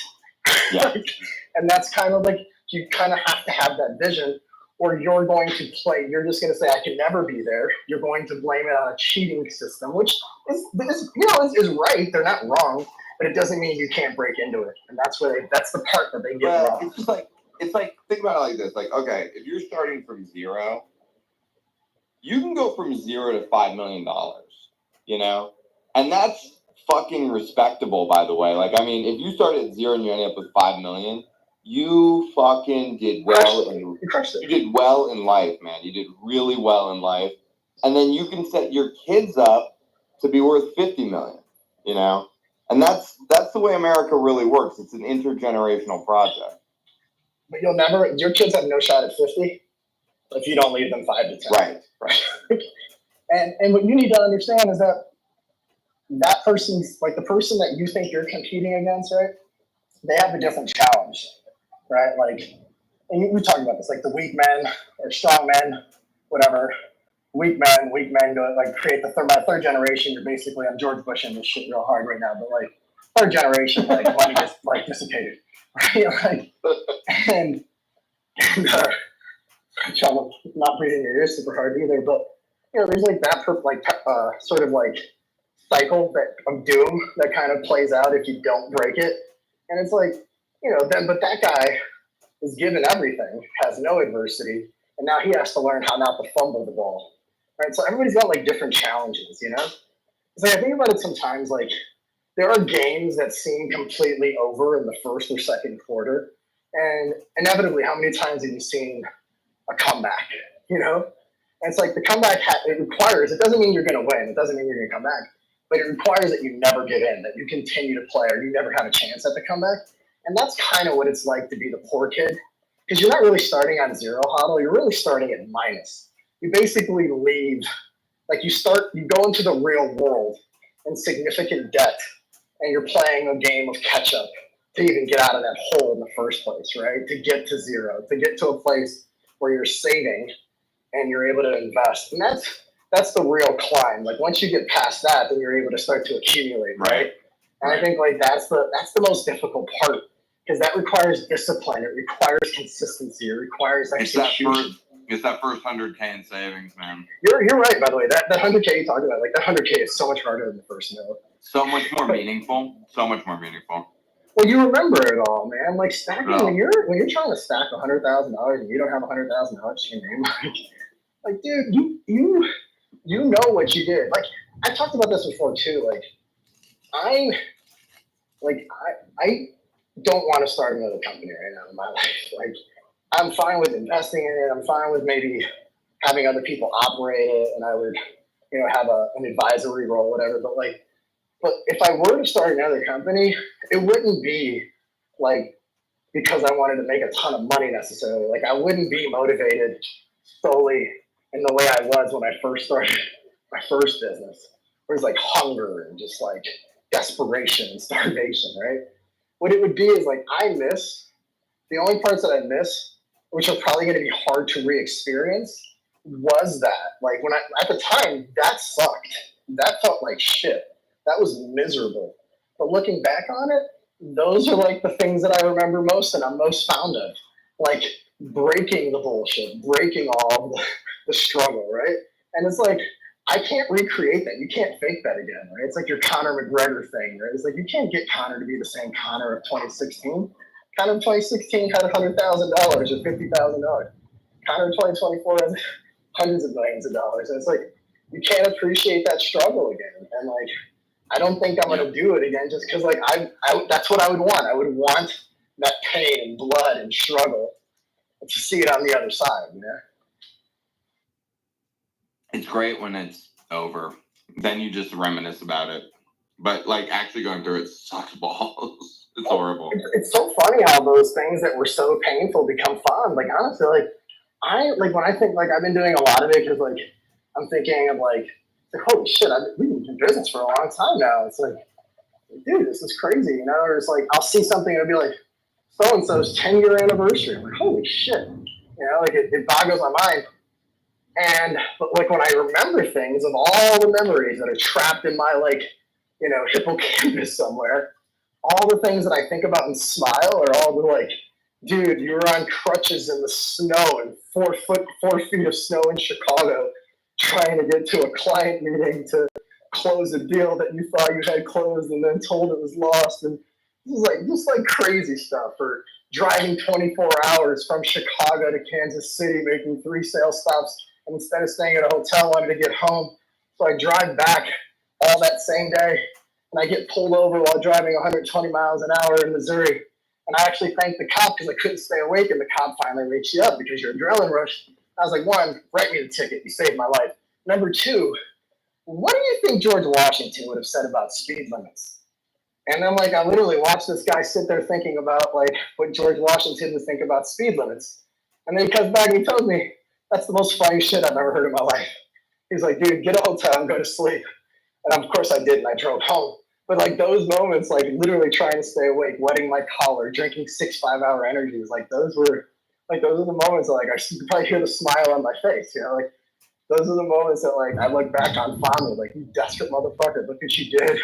Like, you were so willing to do anything. And it makes me laugh. It's true, man. I think of America as an intergenerational project, and everyone has a different burden based on where they are in their family's generation.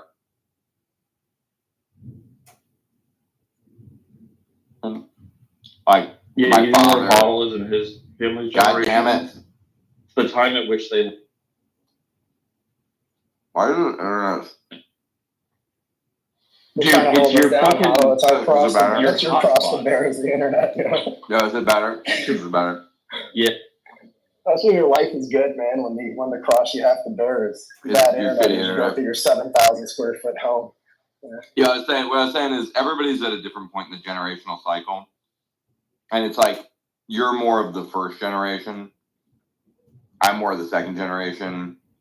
Your kids will potentially be like third generation. I mean, even though it's really second, but like you kind of like if you do well enough, it skips. Do you know what really happened though? I think so. Like a lot of my cousins, I feel like were able to get ahead faster than me, and I had to play math catch up. And I think a lot of that had to do with just like, So yeah, I'm first generation. But then my mom comes here, and my mom and dad come here, and then like, 3 kids, and then they're pregnant with their 4th. So like they've been here 6, 7 years. He's got a couple of liquor stores. He's bought some real estate. He's starting to do well for himself. He's making moves for his family. then he gets shot, right? And so, like what winds up happening is all those people that came over when my dad did, they all did really well. They bought real estate in the 70s in Chicago, late 70s, early 80s. They, bought gas stations and liquor stores and got like licenses on things that are impossible to do now. Like they did well for themselves. And like I wound up getting set back majorly culturally because like, patriarchal society wasn't going to allow my mom to do it on her own. And like they basically took everything from her. And so it set me back in a big way. Like I wound up having to like, basically I wound up being like, I'm the one that immigrated. I just was lucky enough to be born here.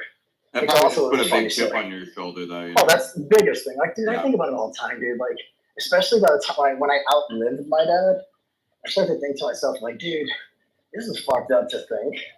But him dying is exactly why. Like, dude, it's so clear. Like my siblings, there's like my 3 siblings and me. And it's like, they are the same, and I am so different. And it's always been known, even when I was a kid, before I would understand what a personality type was or like what it was to be successful or work hard or anything. It was very clear I was different. And I think it's honestly just that. Like they met their dad and they had like a happy start. And my mom had 9 months of like with me trying to figure out what life was going to be like, and it's like, I came out of the womb different, dude. Like it's just clear to me. And I think that the only thing I can explain, the only thing that makes sense is like they had the same genetic combination, they had the same environment. There was one environmental difference. Was your mom pregnant with you when that happened, or were you? Yeah, she was 3 weeks pregnant. Yeah, no, she was 3 weeks pregnant. It was so bad. So they just found out. She's like somewhere between 3 and 4 weeks pregnant. So they just like the week before she just told them. There is something epigenetically there, like a very real thing of like your mother is pumped full of stress hormones and cortisol, because she's dealing with this crazy she's smoking tragedy. Cigarettes, dude. Are you kidding? She's like smoking cigarettes. And like you're in there and you're getting pumped full of stress hormone and cortisol. And so like in your, like your limbic system, it's like we're coming out into a harsh world. We gotta prepare. We gotta be ready. Dude, my mom described it. She that when said you're that. little, but it's like. But I came out fighting. Yeah, I came out fighting. Mm-hmm. My mom literally told me I came out of the womb fighting. I was like, wonder why, Mom. But that makes total sense. It makes clear sense, and especially now you probably know it was like 4 years now that we've been chatting on this thing, 3 or 4 years. And it's like when I look back at that, like first of all, I'm like super grateful because like the thing is like I think he's like the sacrificial lamb that puts the chip on my shoulder, but also like when you like it's like when the team is down by so many points in football that the other team just kind of goes in like to a prevent defense, right? But the other team has like nothing to lose, and while the team that hasn't scored any points all like the first 3 quarters of the game is down 3 or 4 touchdowns, all of a sudden is dinking and donking all the way down, right? But like if they had no room for error, somehow they weren't able to perform in that way. But then they get their backs against the wall, and you're down 28-3, in the Super Bowl, and Tom Brady, and I'm hardly Tom Brady, right, in this example. But then, but because their backs are against the wall, and they know they no longer have room for error, they start making the plays that they have to make, Right. And there's like something I think about that gets pushed up against me. Like I always knew I didn't have any room for error. I always knew that like my ticket out was me. Like there was nobody else. No one else was coming to save me. And I saw that. Like I saw my cousins, their dads were starting to do well, and were able to send them to like private schools, and they started to move to the nice suburbs and shit like that. Yeah. And we still lived in the city, and they started to have nice cars and go on nice vacations. Like you started to see that, especially as I started to recognize what money was and wealth was, etc. Yeah. And so yeah, like it's so clear to me like that, like him dying is like super key to me ending up where I ended up, man. Like, it sucks to say out loud, but it's true. No, it's a great story. Like, it's crazy thing that you overcame. It is, I don't know, man. That's more than I had to deal with, for sure. No, it's pretty cool. Dude, I don't need, I'm not like, this isn't but I want to take it a different way. So, you just mentioned that we've been like that for 4 years, dude, and I just realized it hasn't been quite 4 years. But, dude, that's the same long time that you're in high school, dude. Like this app is like it's like a whole class of like Clubhouse. It's like it is like high school, but it's like literally the same amount of time that people go to high school.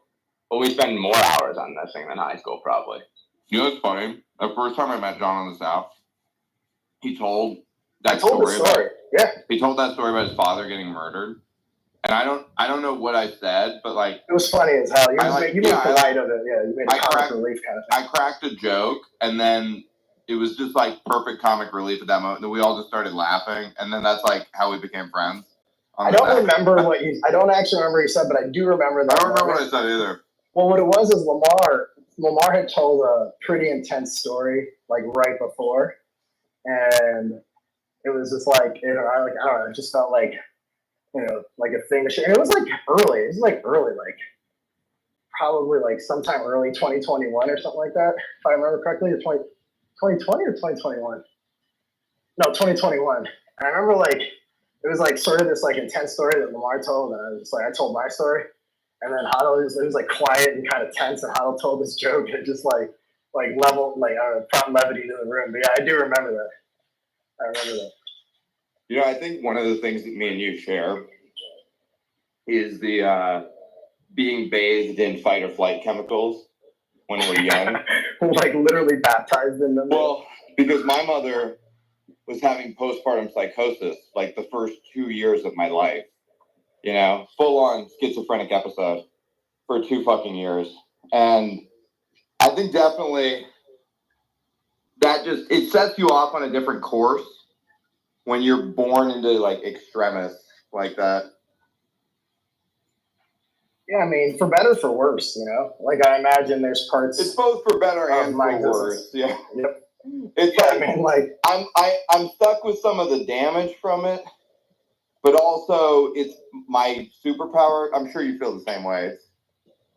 It's weird. It's like you. Well, I think what happens is we your acknowledge strength. it. But I think what happens is once you are aware of what the weakness is, and like you sort of, especially as like I don't know, a functioning adult, like listen, 90% of this room is ADD, right? And I'd be willing to bet like 50% of this room knows how to temper it in the situations that require it. It's almost like, when you're around, like when you're a kid, you're around your grandparents, you don't have to think to not curse, you just don't. Right. But then 5 minutes later, you go hang out with your buddies on the basketball court and you're dropping F-bombs and you don't think to curse, you just do. And I think there was just like this function as an adult. Like, I know what my mom went through. I recognize what probably it did. But then you're like, okay, like I'm an adult now. So you just curb that behavior when, consciously or something. Or you just train yourself out of it. It's so bad for me. I can't look at old pictures of myself I can't look at a picture of myself before I'm like 25 because I just can see how depressed I am, And now I'm not depressed. Now I'm like happy. I love my life. I have a really good family. But I built all this. The trajectory is great, and you're the one that's responsible for it. I built all this, and it's hard to it's just hard to do, man. It was like it barely happened, and it was everything I had to make it happen. It honestly does feel like it's like, so on one part I feel energized by it, and then another part of me is like, yo, that sucked the fucking life out of me. Like that cost me 20 years of my life. It's like a black hole that's like when you look back at your past, you're like, it's like trying to suck me back in. 100%.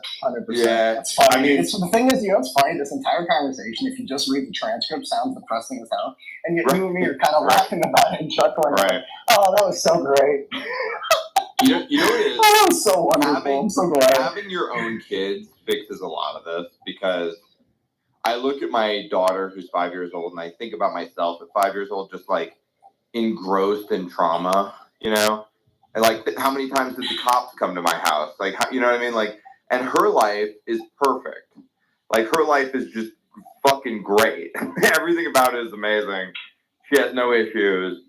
Honestly, that's the reason why I needed to like make the decision I made 2 years ago. Oh yeah. Like, I'm not going to put them in that route. Yeah. Totally.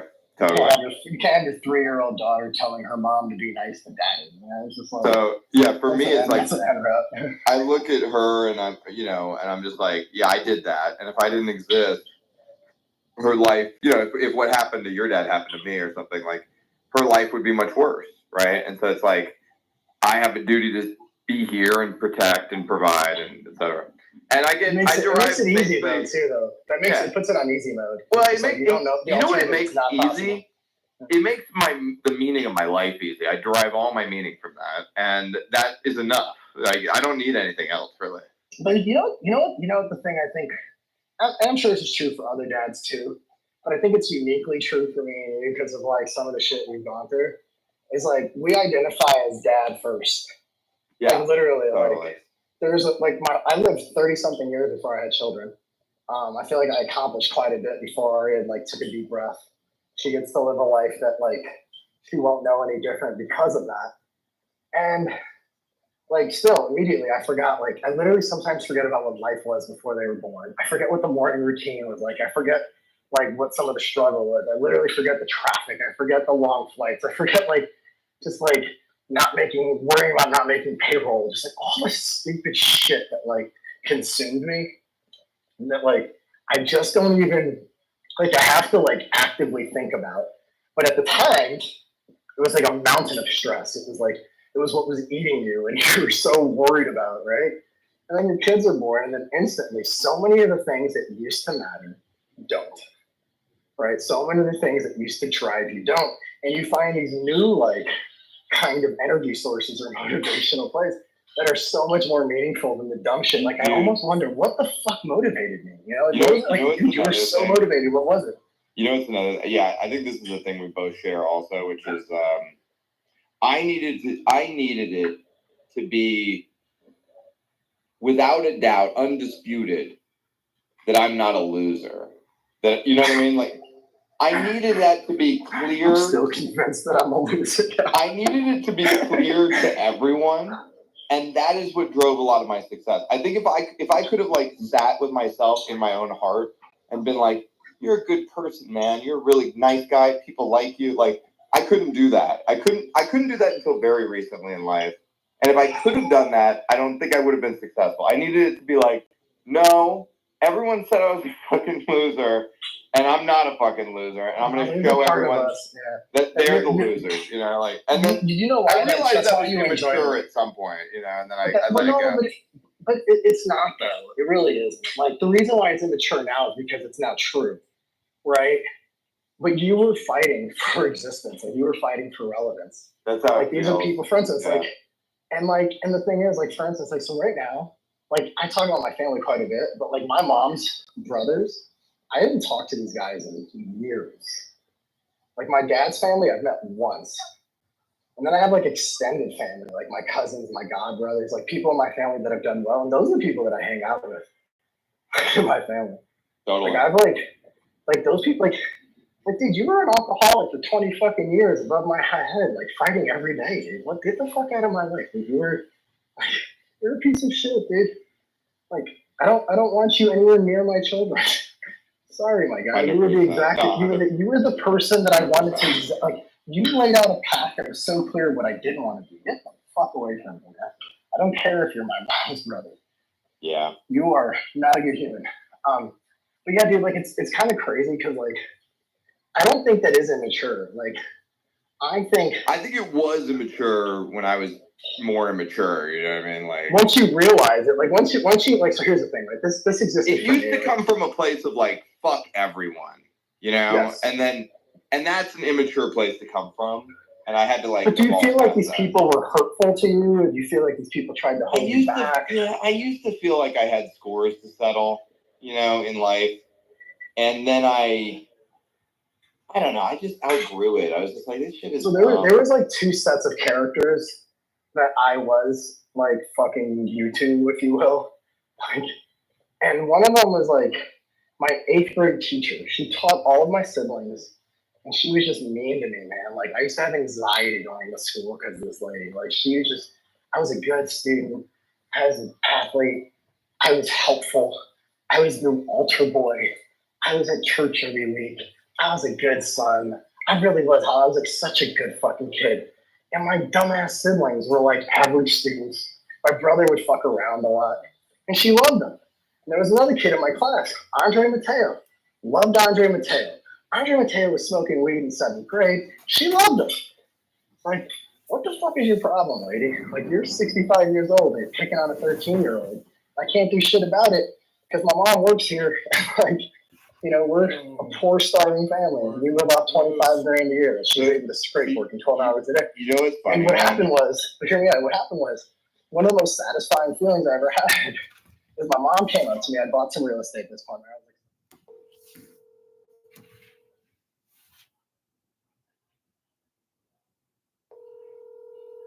Your call has been forwarded to voice.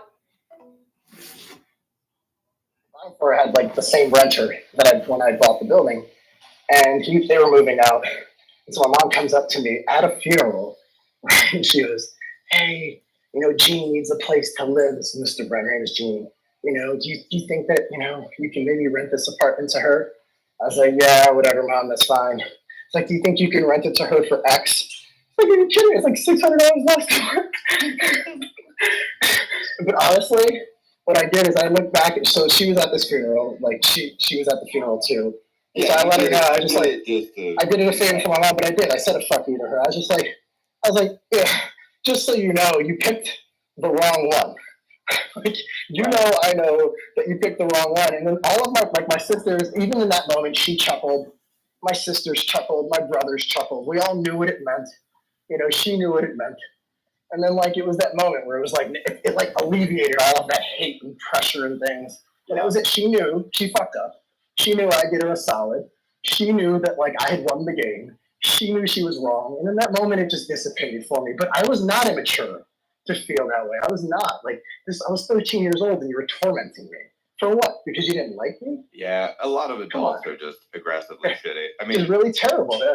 So, like, Yeah. I don't feel like when you feel the way you feel, it's because people made you feel that way, my guy. dude, for me it was because my mom was. Are you guys in tune with your emotions? We are, dude. We are, dude. Yeah, get out of here, man. Get out. We're having a safe space, man. We're living our truth, man. Get out of here. Forget. Be a man. Just like me, bro.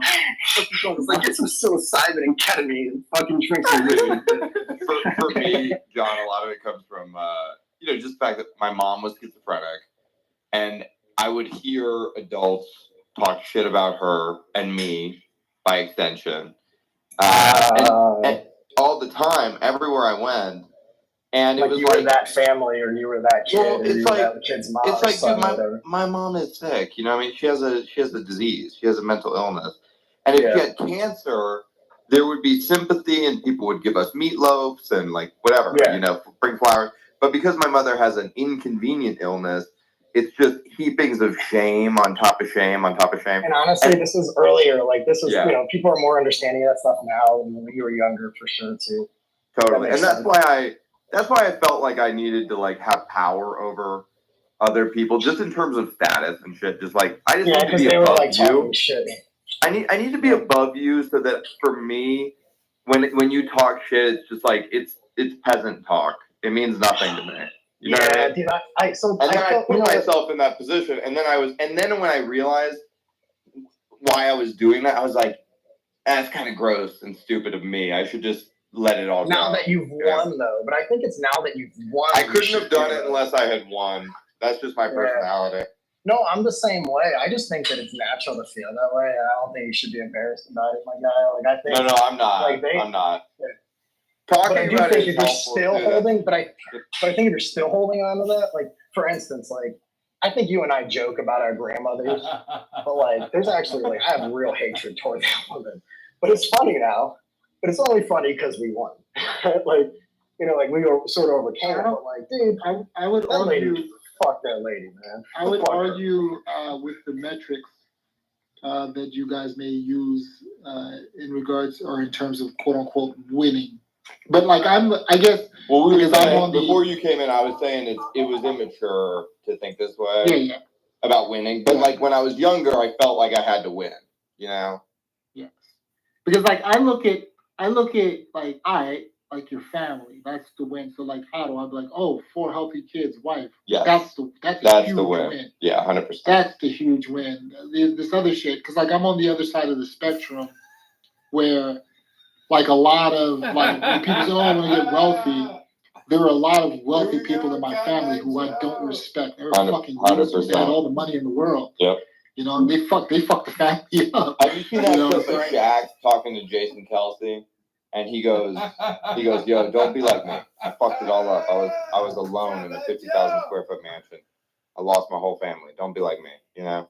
And because he like had cheated on his wife and blown up his marriage and shit like that. And Jason Kelsey has like a happy, nice, normal marriage. And he was like giving him advice for real. He was like, just for real, don't be like me. Don't do what I did, you know? And he's right. Like you can't, you know, being alone, but you have a Lamborghini and a mansion it's even worse. It's like it's worse than if you're poor. If you're poor, you're poor. But if you're alone in a mansion, that's a bad feeling, man.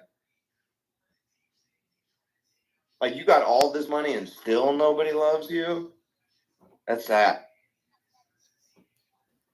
You just gotta get a cap.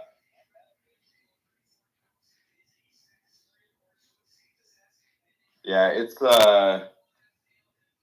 undoing generational curses is fucking awful. I wish I didn't have to be the one to do it. You know what I mean? Like truly. I wish somebody else in the family had done it before me, but I'm certainly not going to let my children be the one to deal with it. So I'm going to take it on myself. That's the way It would be nice if someone did it before, but I don't know. I'd probably take it more. You totally, dude, this is one of the things I worry about with my kids. Is like, when I was growing up, I had no protection, like just none. Mm-hmm. Nobody was looking out for me. I was just on my own basically all the time. And that made me pretty damn resilient.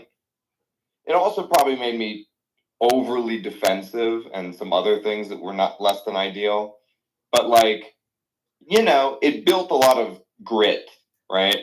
I don't know if my kids are gonna have the same grit. But then again, it's like they're not. But they're right, but then again, it's like, should they? You know? Oh, you guys thought you guys have it so bad. I was raised by commies. That's true. That's true. and you were sexually and he had to assaulted. watch Indian people shit on the beach. And then he later got touched by a man. And it wasn't even Catholic school.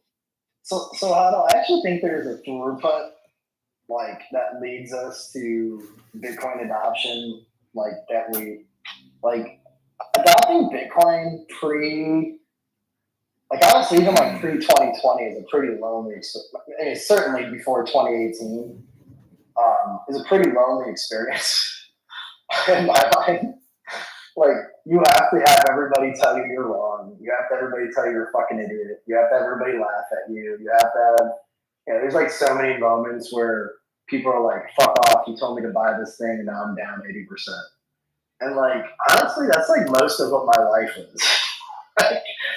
Like, even within my family, like when I was becoming successful and taking the steps to do it, I think I resented my family because they were detracting. Like, they were like, oh, why would you go away to school? Or, oh, you think you're a big shot, why do you need to do this? Or you have to miss a family wedding because you're working. Or something. Like, yeah, because I don't give a fuck about a 4-day wedding. I'm building a business, bitch. Like, you ain't paying my bills. I got, so it's like, it's and then you find out that like the people that you expect to be rooting for you, right? The people that you think have your back or naturally have your back, like they're not rooting for you in all cases. And like that becomes a really difficult pill to swallow. And I think it's impossible not to have a chip on your shoulder when you're like, wait, you're my uncle? Why are you fucking with me? You're my grandma? Why are you sending money to her cousin in jail? You never asked about your grandson that's like, the exemplary student. Like, what the fuck, right? You start to like, and I think it's natural to then fucking feel the way you feel. Just be like, fuck these people. I'm gonna go do my own thing. I'm gonna show them exactly how much better I am than them and how wrong they are. I don't know how else that someone could feel, when, people are talking about your mom and treating you like shit instead of being helpful. Yeah. Dude, families can be, I don't realistically have siblings.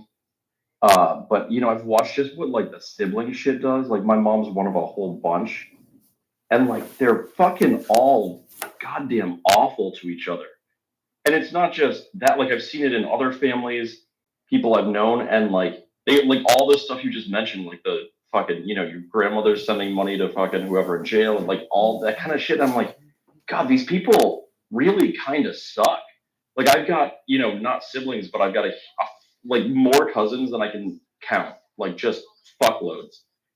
And like, they all kind of suck. And fortunately, I don't know, I never even put myself in a position to like get pressured into like weddings and shit like that. And I think they realized a long time ago that if they ever gave me shit about stuff like that, then I would just never show up to anything again.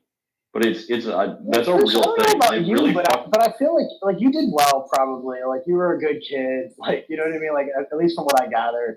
And it's like what I think is troublesome for kids, right? At the time is like when you feel like you're doing all the right things and you're watching your fucking dipshit cousins who are fucking around with gangs, doing drugs, crashing cars, and you're like nice to him, and you're like fucking. You show up at Christmas and you're like nice to him, and he's the one that's getting gifts, and he's the one with the rich dad. It's like, wait, what the fuck? Like, what? Hold on a second. Grandma, what the fuck? You're 100%. She's a bad human being, right?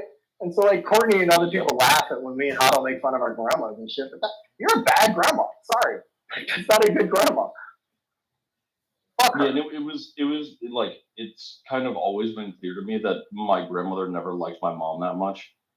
And it's real weird, you know, and she just always like fucking fed and paid for and got shit for like my cousins that are just, and like their mom at work and dad.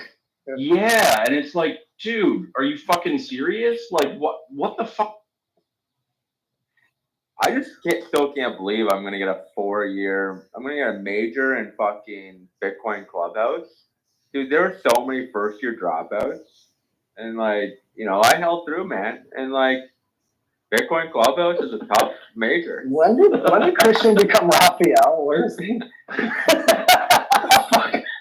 Dude, that's like 3 jokes in a row where I'm just like, who the fuck AI Christian's voice, man? It's so true. It's just crazy to think that like this is a 4-year degree here. Well, sorry, I got to be honest, Christian. You still have 2 years left. You spent your first year and a half skipping class in those shitcoin rooms. No, I was in a different program. Taking summer classes. I was in a different program, and then I fucking transferred over. Changed your major. He was in liberal arts, and now he's an engineer. Nah, dude, he was at the University of Phoenix, and now he finally went to a real university. He got off that online bullshit. John, you have to talk about the Key West jokes. Is Raphael here, or is that someone doing Lee, that was really good, Lee. That was good. Actually, honestly, it took me a second. Like, if I didn't happen to be scrolling past you, I would not have known. That was good. That makes me think we need a one-day CJ Wilson return. We just like CJ texted me the other day too, and I was like, man, I want to get this guy back on Clubhouse. I mean, it's like slower and much different than it used to be, but like I still learn a lot of shit from you guys that about things that I haven't, you know, had the opportunity or even thought about thinking about, if that makes any sense. Like, I sit, you know, we sift through, like you guys talking about man hands on Junset's cock or whatever the fuck that was earlier, but like there's still a lot of like really valuable discourse.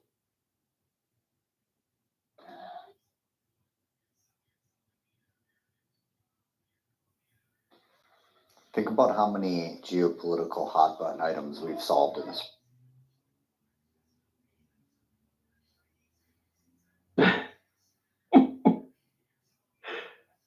I mean, right now, you know, Junset's kind of making me want to quit mining Bitcoin and you know, just go become like the king of affordable rented baby strollers.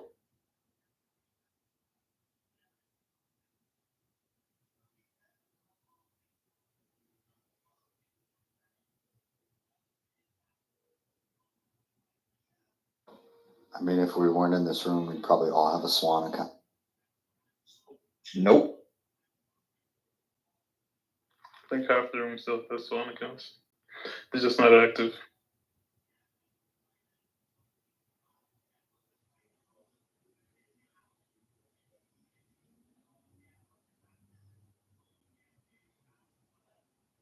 I'm really curious how many people Corey unblocked.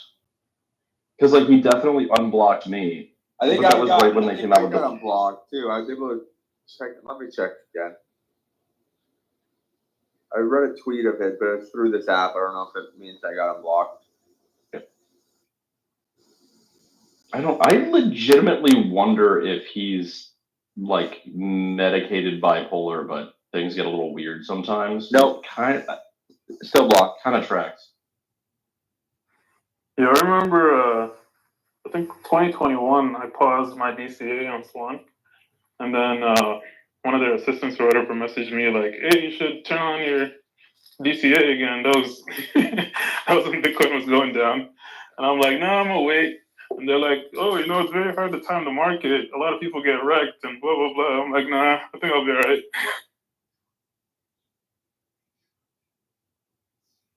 They like contacted you to turn your DCA back on? That's kind of. Lee, what time in the market are we at now then? Moving sideways. Wait for inauguration day.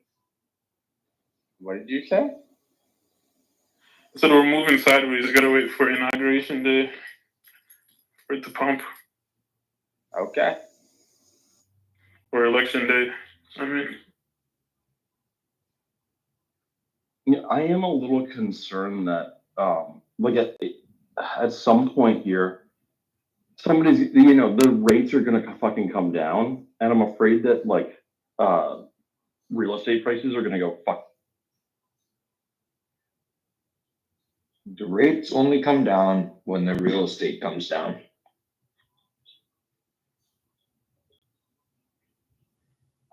They're not going to lower rates into strength.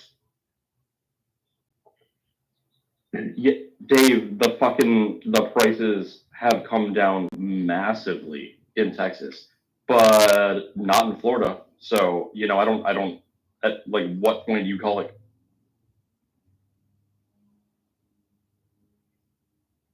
Like I'm looking at fucking, like 2,200 square foot, 3 2s with a 2-car garage on a 1/4 acre lot for like 250,000 in Texas, in nice neighborhoods. And those houses were things of equivalent size were like 500 a year and a half ago. There's no way your market dropped 50%. It hasn't everywhere, but also it's weird because like I was just trying to figure this out.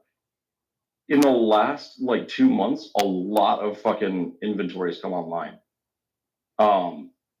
There's a lot more stuff up for sale, and I see a lot of fucking places that started, like several months ago that I've saved. That and I'm also looking at there's a lot of weird sort of niche stuff that's like smaller but on a couple acres, and that kind of stuff throws it off. But when you're looking at the standard houses in like Round Rock, for example, which is the north side of Austin, like I was just looking at a house. It's a little bit smaller house. It's only like 1,400 square feet or something with a 1-car garage, but on a decent sized lot for fucking like $240,000 in Round Rock. That's wild. You literally couldn't get anything for less than like 400 like 2 years ago.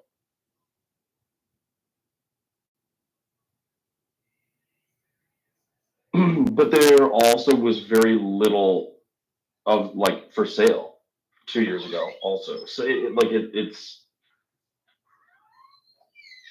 the same exact house, like, and the houses do sell. The same exact houses have not dropped by 50%, but there are a lot of houses of similar size to what I was seeing, and a lot more of them that are now for sale and are down, at prices that are like 40% down from what.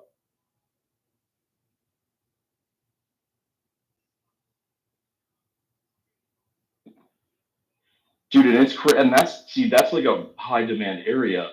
Like if you go like an hour north of Austin or or like North Austin, regional, if you go like an hour and 20 minutes north, kind of between like Temple and Waco, like, dude, you can get like a 2,500 square foot house built in like 2004 for like 240 grand. It's fucking crazy. It's like so much cheaper. Where like my house in Florida has like plateaued off a couple times and then gone up again.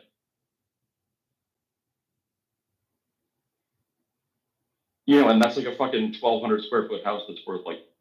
Yeah, I'm annoyed because I want to sell my house, and it's like, fuck, you know, I might just, I don't know, maybe I'll Interest rates drop tomorrow, Chris. Just hold it to the top of the market. You say interest rates are going to drop tomorrow, you think? Yeah. Yeah. What are the percentages, do you know? Is this America or Canada? Yeah. I know that they're all saying it's going to drop 0.25%. Doug Ford tweeted it yesterday or today. What interest rate are you guys at? I don't even know. I just heard that they're dropping tomorrow, and that You guys do like 3 year and 5 year, right? Yeah.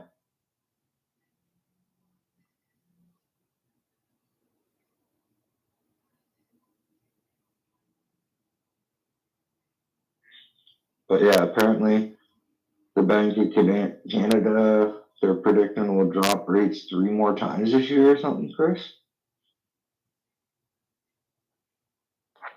Well, that's good. I gotta get a new mortgage end of September. You and apparently everybody else. Dude, you guys with your fucking mortgage rates, that shit so. Or your. Why do you say, is there like a lot that financed this time, maybe, like 5 years ago? I think something like 70% of mortgages come due within the next 8-9 months. Oh, wow. It's like a crazy amount, not staggered at all. I don't know how any person has ever gotten a mortgage in Canada. It's fucking crazy. Well, it's such a fucking like bizarre move because you have to fucking refinance the shit every 5 years. Like that's bonkers. What We used to do that in America too. You know that, right? When? I think pre-2008, that was more common. No. I mean, yeah, you could get like variable rate mortgages, and it was more common. You but can like, refinance that's never. if you wanted to, but it's not like it doesn't. Yeah, it's not you guys, mandatory. it's like fucking compulsory there. It's. I don't think anything's compulsory. What was Sam's comment? I didn't quite hear it. Yeah, I didn't. They said something about it's crazy to get a mortgage in Canada. I just said, yeah, it's like my sister has a mortgage. I was just saying that it's fucking crazy. I don't know how anyone could like do it these days without feeling like insane.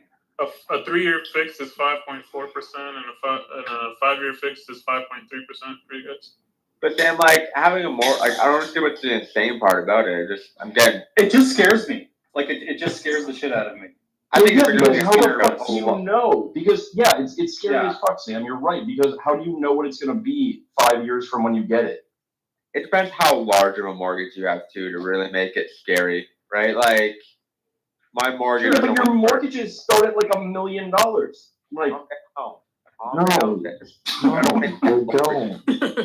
No. Still on fish. Like, dude, okay, like, you can have. The rates are better than if you've had a house for a while, as a new buyer, it's scary, right? But like, I bought my first house, I don't know what, like 11, 12 years ago for like $230,000, and that same house today, okay, is worth like probably $900,000, $800,000 to $900,000, and like you captured a lot of money on the way up. So like I had $150,000 mortgage on that thing.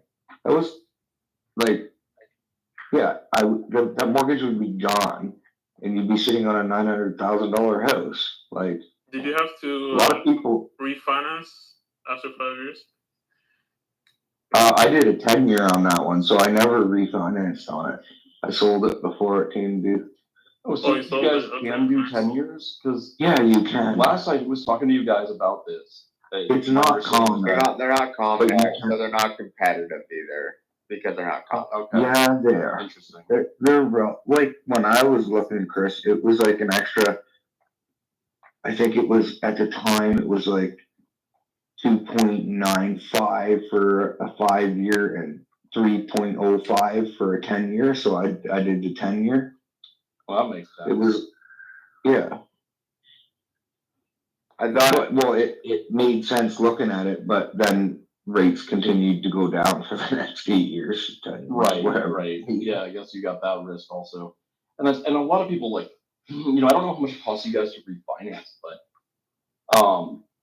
because I got my house at like 4%, and then it went down to like it was like 1%, or I could have gotten like 1.5%. Yeah. And I was like, well, I should obviously refinance. But then I looked at the cost and I like amortized it, and I was like, it actually doesn't. It'll actually cost me more to refinance it. That's the benefit here, right? You're buying out of a way shorter term mortgage, or arm, so it's way cheaper to buy out if it goes down. mine went down. I got first at 3.5%, and then after the first year, it went down, and I bought it out, and with 4 years left on it, and got 2.5%. It made sense. So what you're saying is like Fish and I are like drug brain, financially illiterate, and like Canadian mortgages are actually better. It's actually better for inflation too, but it's also better for like the reason banks would never go to 30 years because when the fucking Fed raises interest rates, it's really hard to take money out of people's hands when you have 30-year mortgages. But in Canada, our inflation is dropping more because people are feeling it, like because they had to refinance their mortgage and they got to pay more. So like the interest rates affect like everyday people, and that will reduce inflation. But in America, people are locked up for 30 years, so it affects them with like job losses and stuff like that. Right. So like we have a better control over inflation with 5-year mortgages.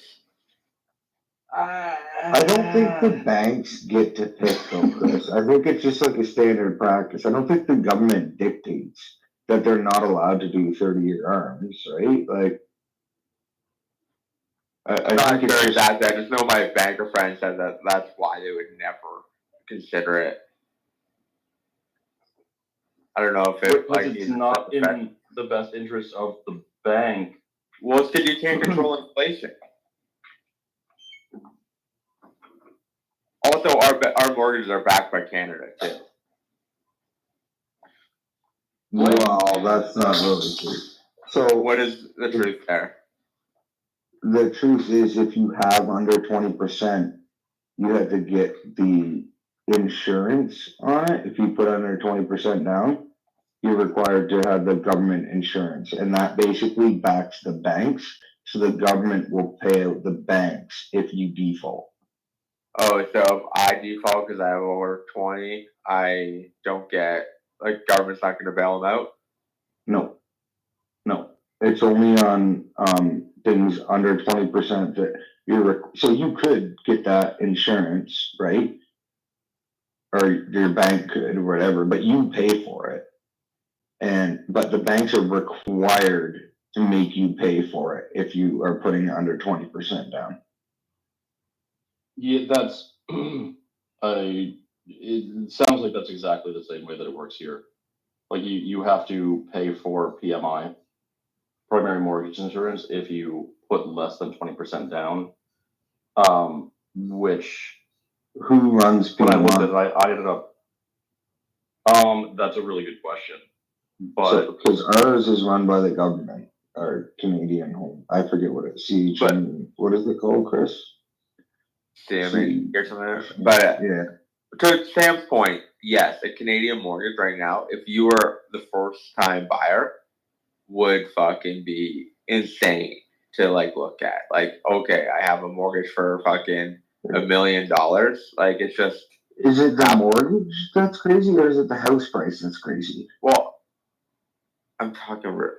Goddamn you, Dave. Trying to be like pedantic, but no, it's just saying. Well, just don't worry. Like, it's clearly the houses, but it's the mortgage is what Sam's talking about. But if you already have a mortgage, you're already been in the market for a while, you don't really carry much of a mortgage ever.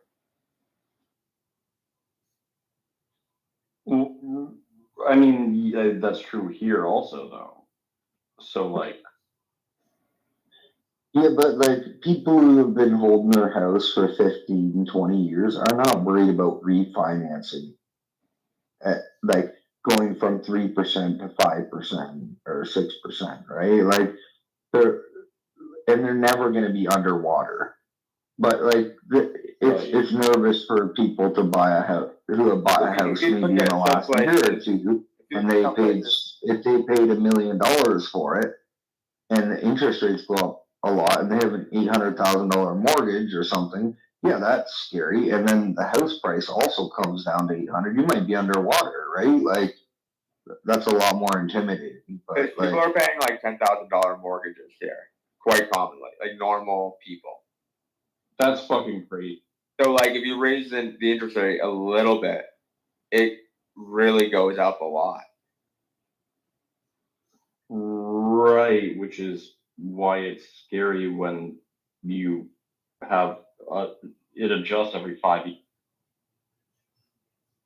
Yep. Yeah, it's not ideal, right? But like, yeah, it's because the house prices like are insane. Yeah. So what do you guys like? What do you guys like? What could you get in like a nice-ish neighborhood, or better for like a quarter-acre lot, than like a 3-2 that's over 2,000 feet with a 2. Honestly, it would range from 400,000 to like $2 million in Ontario. Depends where you are. Like if you're in That Toronto, would be more than 2 million in a lot of places. Quarter acre, dude. is there a lot in town? That's what a normal lot is, Chris. I mean, what is it in meters? In meters? Or sorry, in feet. In feet. What, like width by depth? Yeah. Square feet. Oh, a quarter acre is like 10,500 square feet. So like 100 by 100? 10,000. Or 80 by 120 or something like that. A quarter acre is 10,890 square feet. Yeah. Thank you. So like 80 by 120 would be a quarter acre, roughly. Okay. That's pretty big lot for Ontario still, man.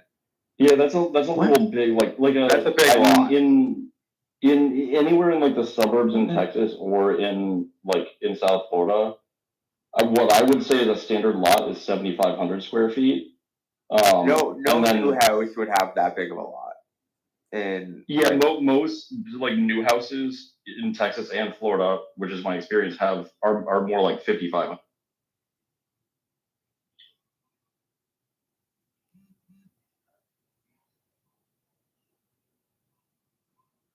Yeah, like if you're talking like standard family home kind of subdivision stuff, most of those are probably like 60 by 80s, right? Like they're a bit smaller, but there's quite a few lots that are, quarter acre, whatever. Like you get into a lot of estate subdivisions, they're like half acre to an acre lots. Like, I feel like I have a pretty big lot, and it's 130 by 65. That's not a quarter acre. And I feel like I have a pretty big lot. It's not far off. It's not far off from a quarter acre, dude. I would just call that a quarter acre. You said what? 160 by how much? No, I said like 130 by 65.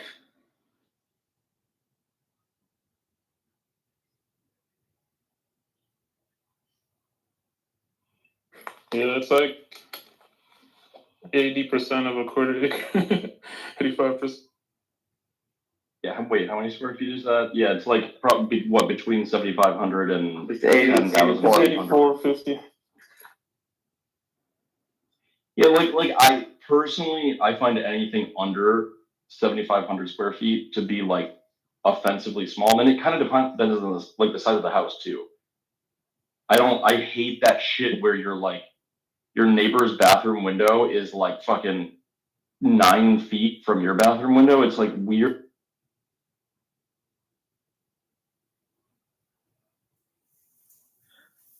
I just think that the range in Ontario, like, yeah, if you're in Toronto, you're gonna pay a couple million for that house, or in Oakville or whatever, Burlington. That's but if you go right. That's my. If you go to Hamilton, maybe you're 1.2 or whatever, right? And if you go to like, I'm just thinking, Chris, like London, what would that cost? You know, like maybe a million, I don't know. But then, like, if you go to Woodstock, that might be 650,000, right? Like, if you go out to like Delhi, that that might be like 550. I don't know. And especially to the north. In my head. Is London more expensive than Hamilton? No, I don't think so. What's a house in Sarnia? Sarnia is probably one of the cheapest spots. So, like how, like if you had to rattle off a number, what pops up in your head? 400. 400, yeah, 400 or 500,000.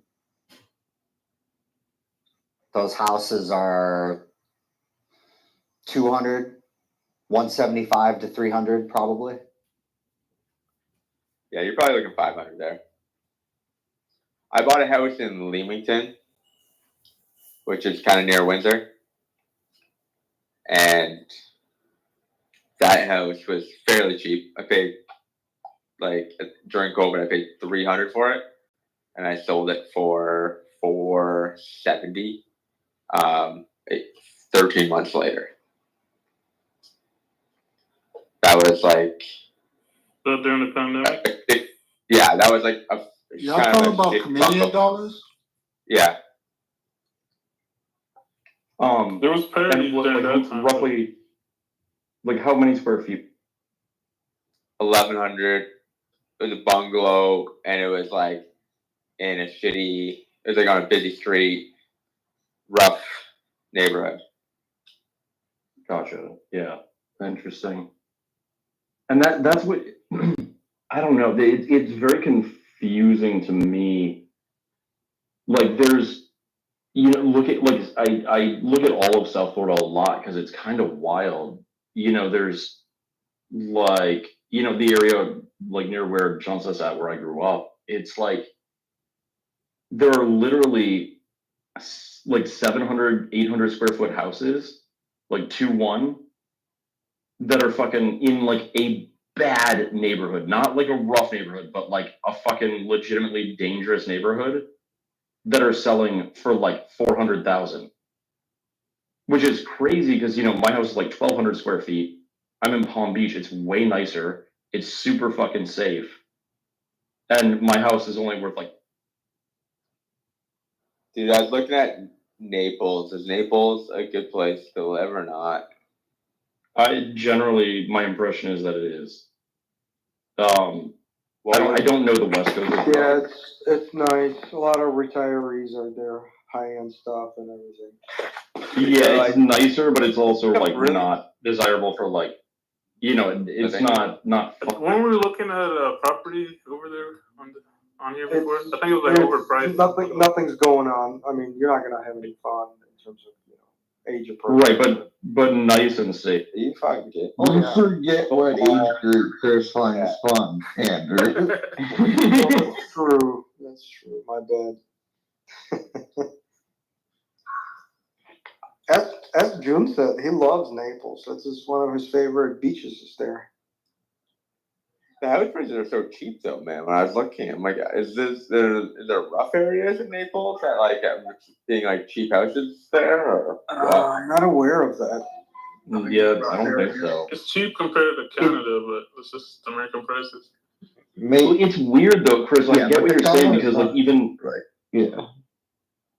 you know, you compare that to like Broward County, and it's like you can get a house in the ghetto for like 400 grand. You want a house with like a 3-2 in the ghetto, it's like 500 grand. And I'm like, what? Why? It's just but I think a lot of it with especially Southeast Florida is that there just isn't any more land to develop. So like it's constrained between the Everglades and the ocean, and there's nothing. I don't know what it's like everywhere else, but I feel like here, like like a lot of the people I know, the farmers and stuff, they had a lot of kids and they all want to live around here. And it's like there's just not enough spots for sale, and that has been driving the prices up for years too. Like every one of these guys had like 4 or 5 kids, and if they all want to live around here, it's just impossible without like severing off tons of stuff. And they're really strict on that, so I think it's really competitive. Yeah, is that a big problem, Dave? Just the fact that they don't let us sever land easily. Yeah, huge problem, dude. Like if you're in the green belt or whatever, and you have severed a lot off your farm, you can never do it again. Well, they're like once only? Yes, one time exemption. So can you cut into multiple lots the first? Nope, one lot, one. Oh, that's This is why the housing market is so fucked in Canada. Is that like there for whatever reason, I don't know how they justify it, but like it's so hard to chop up these very, very large agricultural, because like everything in Canada is fucking agricultural property. Like the vast majority of square footage in Canada is agricultural. So like you just can't fucking develop it. It's fucking impossible. My parents tried for years and they just fucking gave up and just sold the whole thing.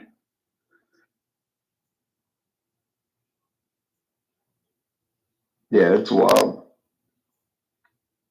But I do know a guy, sold his Brantwood Farms, it was called. It was close to Brantford. 160 acres. He got like, I think 50 something million. They held out and held out and held out, and some developers just gave them like 50 million. They can stay on the farm for like a year while they transfer like to a new farm.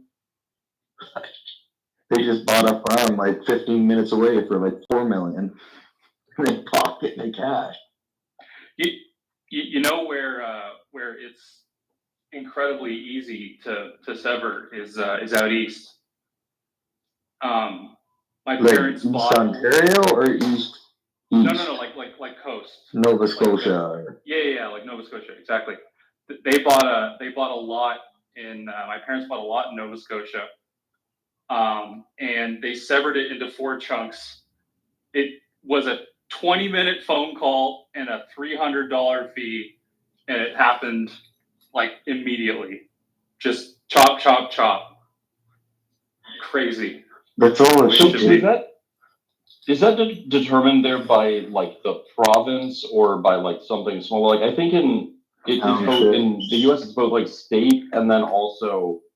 Oh right. Well, I think that is the biggest problem probably in the U.S. is the actual like city type municipality. But if it's like just county, I don't know about outside Florida and Texas, but like Florida or Texas, I think it's pretty easy if it's outside of city. Couldn't tell you. It seems, from what I've seen, I'm just sort of guessing, but just based on how many people do it, it seems to be really easy.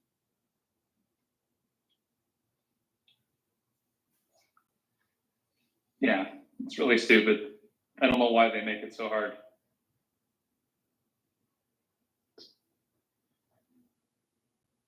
Yeah, it's. I mean, they don't want it to become high density. I think is the. But who gives a shit? Like, if I want to fucking put up a like Soviet era brutalist apartment complex on my fucking, chinchilla farm, I should be able to. I mean, yeah, but you're gonna piss off. Fuck the neighbors. I mean, that's always been my feeling on this kind of shit. Yeah. On what? Fucking your neighbors. Oh, I wish that sounds.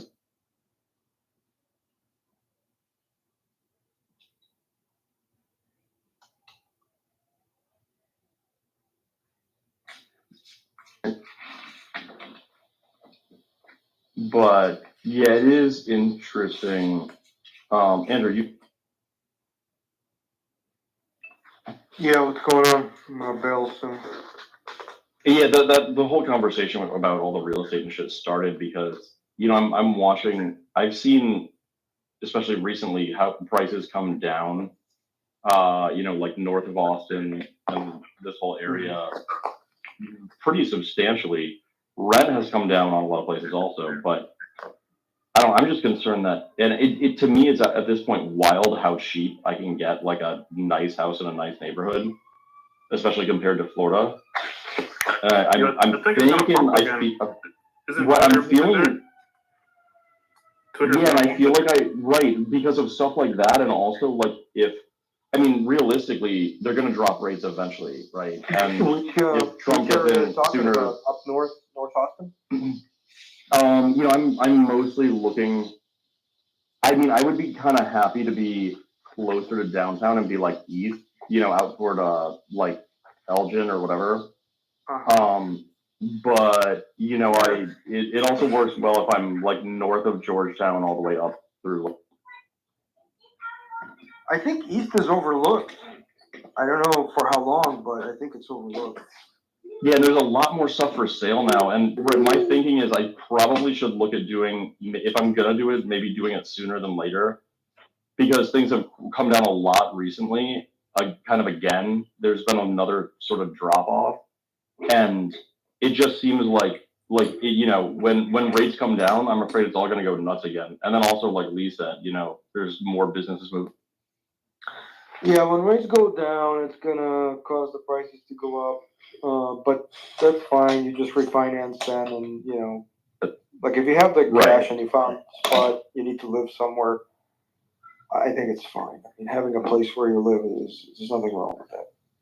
Yeah, and it's just to me it seems like the buys here right now are really fucking good. Like not really in Austin, but outside of Austin, there's stuff that's huge for really good prices. Yeah, I think Austin prices, forget the chart. It was like one of the major cities that the price dropped a lot from the, I guess, 2021 high, 2200. Yeah, the prices came down a lot from the top. Surprises me. Yeah, Sam, it's weird because it kind of lagged for a while, and I was like, it's like not coming down that much, and then it's kind of fallen off again.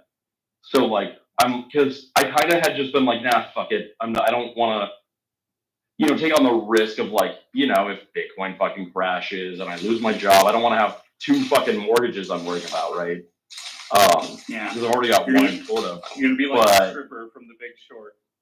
Don't want that. Right, yeah, right. I'm not trying to be her, like, but it's like, at the same time, like, the prices are pretty fucking good here. At least, compared to what, I mean, it blows my mind, like, in fucking Florida, like, what I'm looking at, I'm like, what?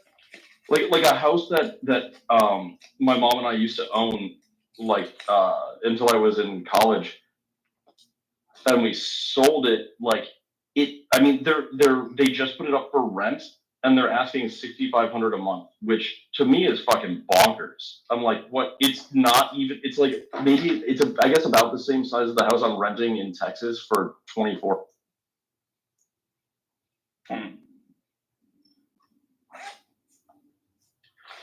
Huh. Well, and that's about the Yeah, go. How many bedrooms is the 2400?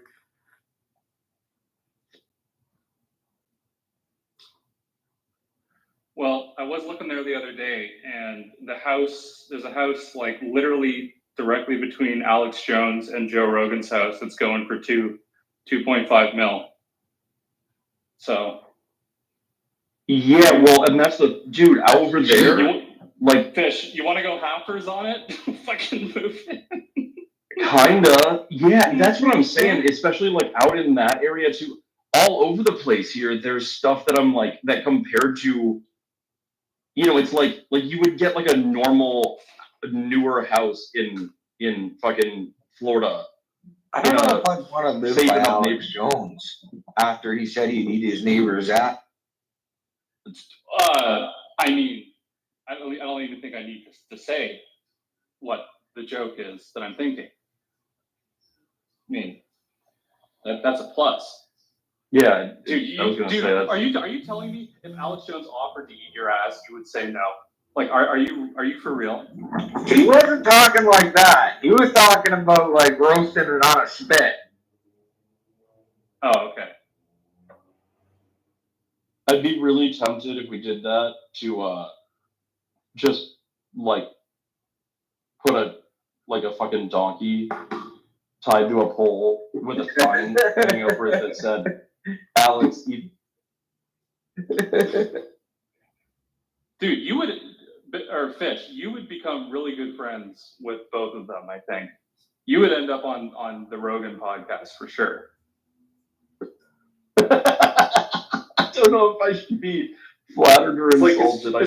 It's episode 3000 whatever, fucking Fish. My neighbor Fish. Just all your Kramer ass stories. Yeah, I could probably do that.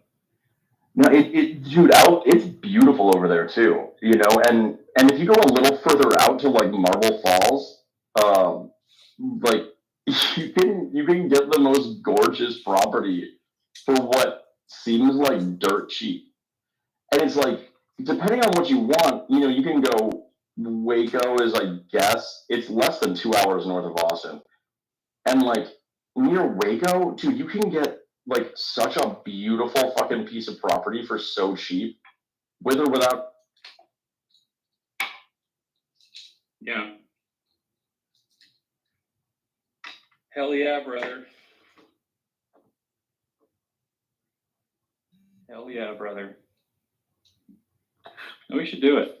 Yeah, my brother was telling me, like, if you get something south of Austin too, like in between Austin and San Antonio, he said like the next couple of years, he thinks like prices are gonna go up in that area. I think that's true. I think to me, what it looks like is that everything along the I-35 corridor it's going to go up, or at least mostly up, no matter what, for the foreseeable future. Like everything from fucking Dallas Fort Worth down to San Antonio, like the closer you are to the highway, the better. I And it's like, dude, I was looking at. You guys are openly engaged in shitcoin trades, and no one's calling anybody out. 30-year leveraged shitcoin. Dude, Sam, did I hear somebody with a Kentucky accent talking about? Sam, do you care to share what part of Ontario you're from? Yeah, a town called Peterborough. Oh yeah. Yeah, that's a beauty area. It is. I might have fought you at some point. How old are you? You might have fought me. How old are you? I'm 31. Okay, I probably didn't fight you then. We used to go up to the country 105ers and steal all the grills from the local guys, and we'd always end up fighting everyone. Fucking country night at the junk show. Oh, fuck yeah, bud. This is awesome. We used to go musky fishing up there all the time on Rice Lake. And yeah. No, it is like I didn't come from like I have that's where my main like apartment is in like a suburb off of Peterborough, but I grew up in like a small little farm town, maybe 20 minutes away from Peterborough, called Duro. Oh, Yep. you know where that is? Yep. You know Duro. Holy dog shit. All right. Well, that is really my hometown. Duro Dummer. Yeah, that's crazy. Yeah. Girls must be ugly over there for you to fly over to El Salvador. For some hoes. I think They weren't the best, with but there was some good ones. Oh, in Duro? There was Okay, some not in solid Duro. ones? No, well, you know, there was one or two in Duro. No, I'll give you that. But no, Peterborough's a university town, so it actually had some decent talent back in the day. It's kind of dead now. Me and my buddies who used to like rent a house back when we were like partying in downtown Peterborough, we got together after like fucking 7 years of not seeing one another, and we all went like just for like a little pub crawl in Peterborough, and it fucking stank. It was awful. Was the Like Purple Rooster a bar in Peterborough? I don't think so. That I doesn't can't ring any remember bells. what town that was in. No, I don't Can't think that remember. was There was Peterborough. Okay. Is it Duro Dummer? No, there were no bars in Duro Dummer. Dude, it's a hamlet. It's got a school, a church, a graveyard, and it had a general store until it burned down. And that was it. And a hockey arena, of course. How could I How many forget? people live there? Good question. I actually have no idea. Probably 500 or less. How many people graduated? What was your graduating class? Oh, there was. So from high school, you mean? Yeah. I think, didn't you, if I can remember correctly, you had like a really small, like everybody knew each other type of thing. That's correct. I went to a weird little private school that was outside of Duro, but my graduating class was 3. What the fudge? Me, But, my dude, girlfriend, and this other there was Sam only dude. 3 guys in my graduating class, and No, I think there was but like 8 girls. I think there was 11 of them. So it was me, my German exchange student girlfriend who got sent to this small little Catholic school literally as punishment from her like fucking rich Euro parents, the same way that like Paris Hilton's parents would send her to a monastery to say stop being such like a coke-addled whore, and this other random dude. Those are the graduates. So That's, dude, it sounds like I went to a middle school of about this. Oh, there's more people in my house than. Yeah. No, that school was actually like it was cool because it was K to 12 in one school. Yeah. So there was like a cool little like looking up to the older students were always like encouraged to like not even encouraged, like it was demanded of them to engage and to help the younger kids and whatever. Sam, did you go to Keene much? I mean, not much, but I've been. Why? I think they had a breakfast place there in that town that we used to go to all the time. The diner? Yeah. I don't know. I used to go to Norwood a lot. No, I had a bunch yeah. of friends in Norwood. Yeah. So Dave, I Went to don't a know lot about the of Purple there. Rooster, but there is a permanently closed bar right in the middle of downtown, Peterborough or whatever, called Rooster. Maybe that's what it was. I don't know. For some reason, I thought it was called the Purple Rooster. I don't know if I've ever been there. Well, I have it saved Our on my as want to go on Google. Right. Our spot was the venue. That was our club, and McThirsty's was our bar of choice. I'm trying. There was a strip club in that town too, Peterborough. Yeah, what the fuck was it called? It got closed after some biker killed another biker. What was it called? It was a shithole. It was a shithole. My buddy's literally seen a rat run across the floor there. Yeah, it was an armpit. A strip club in the middle. I wish I could remember the name. No, it's not the middle of nowhere, but it was like a really scuzzy biker kind of place. No bueno. Some real bad hombres. Real bad hombres. Alright, what am I doing here? I probably got kicked out of half the resorts on Race Lake there.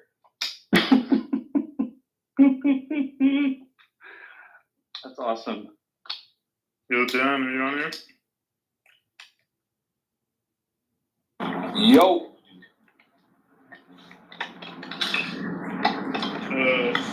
Did you graduate with 3 people in your graduating class? No. Like 600.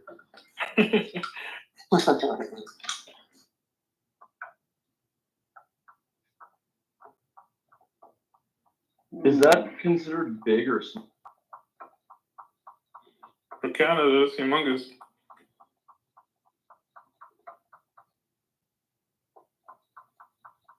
I don't even think it was 600. It was probably 3 to 400 maybe.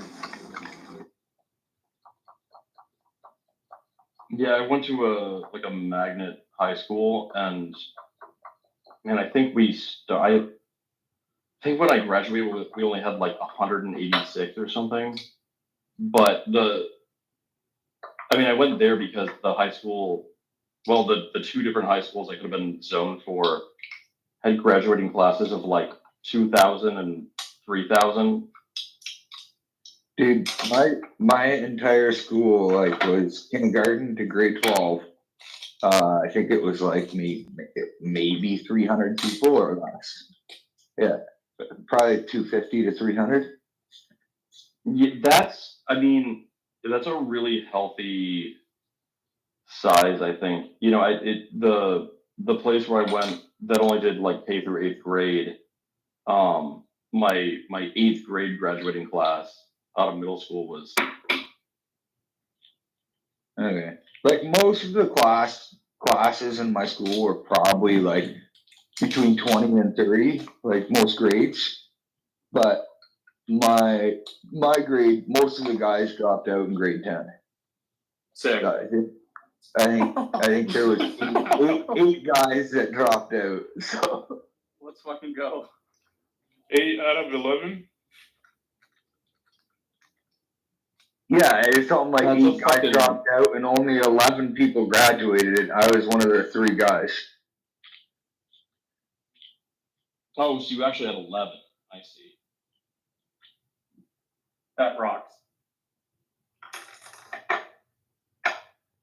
Yeah, like my middle school had a much worse booby ratio because it was 8 dudes, and it was only 8 dudes.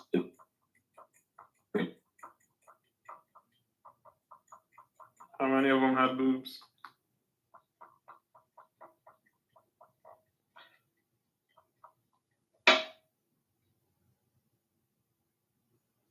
How many of them had boobs, Fish?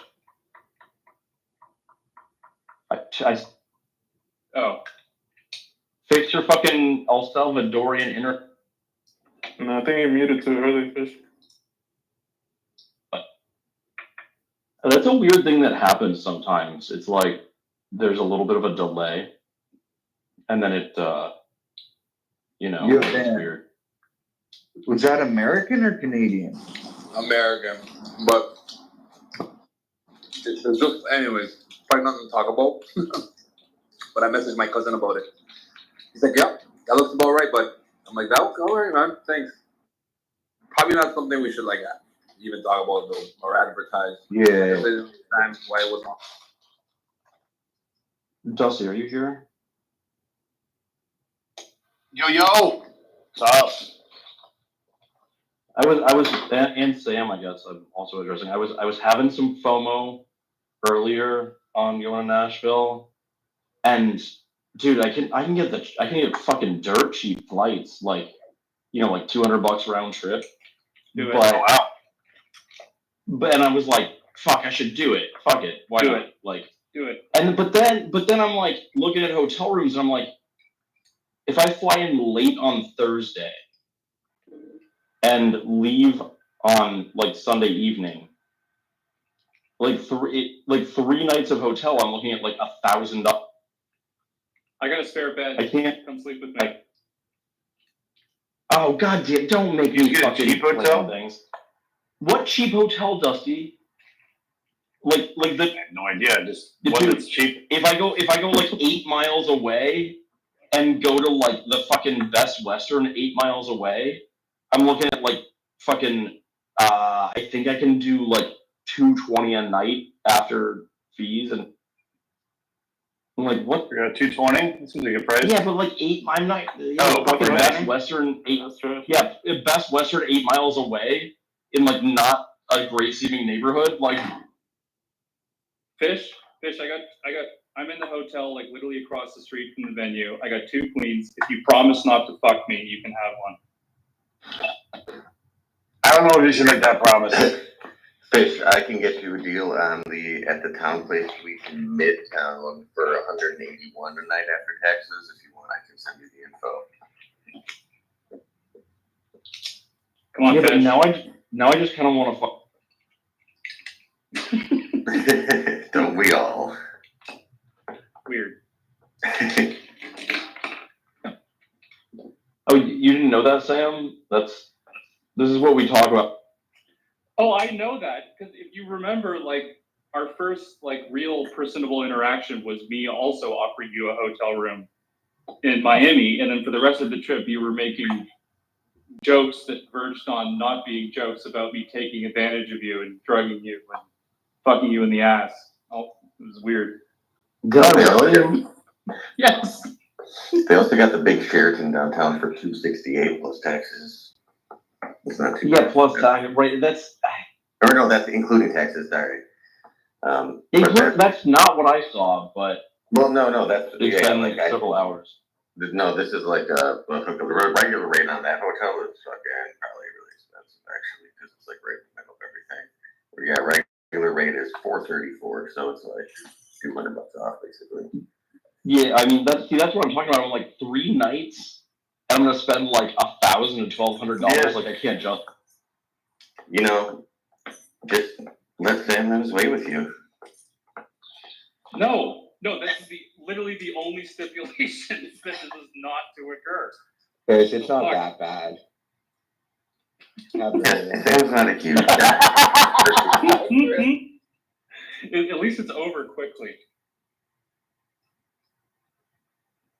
Yeah. Michael's gonna take you up on that free room, Sam. You know what's Fish? You know who Super Testnet is, right? Like you've met him. So we were at Bitcoin plus. He just asked me if he could crash my room, and I was like, okay, fine, whatever. Dude sleeps on the floor. Like I had a spare bed, and he fucking took the blankets off and slept on the floor. He's a real warrior. That's interesting. That reminds me of me when I was like, which actually tracked with him.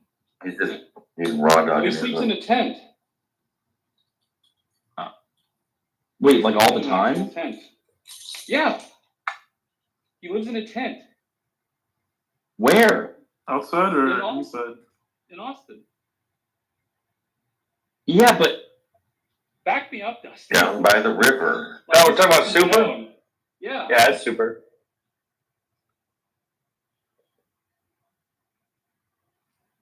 There was some promotional video that Pleb Lab made. I think it was for learning how to code on Nostr. And you had all like the Pleb Lab guys like giving their little like one-shot line for why you should do it. And Super's line was he was poking his head out of his tent. It was all in on Bitcoin. Sounds about right. Sold his bed, bought Bitcoin, sold his house. I love Super. He's one of my favorite people. Yeah, I'm supposed to do a Super Smash off with him, or I was supposed to it. Oh wow, yeah, he would be good at Smash. Oh yeah, it try.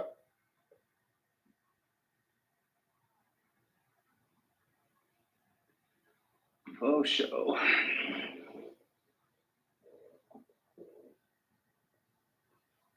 Ugh. I get up at fucking 2 a.m. tomorrow. Catch my flight. It's insane. Yeah, it sucks. You're bringing a senorita with you from El Salvador? No, senor. See, this is why, like, flights like that, that's why I always just, well, that's part of why, everybody's always like, why do you, like, show up at conferences and then you disappear and don't answer your phone for, like, 18 hours? And it's like, well, because I would miss the flight. No, I do. People say that to me. Yeah. Right. So it's really because I end up with a flight like that, and then I would miss the flight, so I just don't go to sleep. Is it and then get the flight? Is it the flight, or is it how long it takes you to get to the airport? Both. Both. Yeah, it's a 6 a.m. I gotta be, take off at 6 a.m. Are you on East Coast time down there? It's weird. So it's technically central, but they don't do daylight savings. So I'm now like 2 hours ahead of Eastern. Yeah. How was it for you? So, where's my watch? Where's my phone? It is 7:45. So you're 2 hours behind Eastern. Yeah, so you're like Mountain Time, Denver time, basically. Yeah. Well, it's Central Time, and it will be the same as Central Time. It's that they don't do daylight Yeah, savings time. trust me, I live in Arizona. I get how that works. And That makes sense. Sam, you're leaving Sun? That is the idea.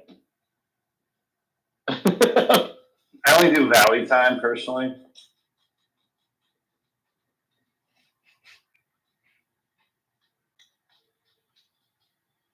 Valley time.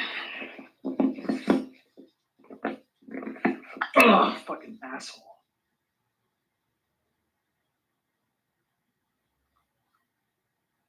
It's funny when I was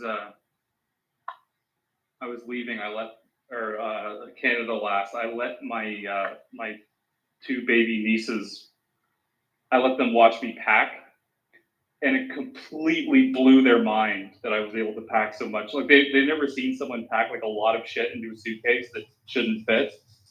It was like a fucking magic trick to them. Like their eyes like, how did you do that? So I was like, see if you can get all that shit in there. You're like Mary Poppins, just like put loading stuff into the bag. Yeah. That was funny.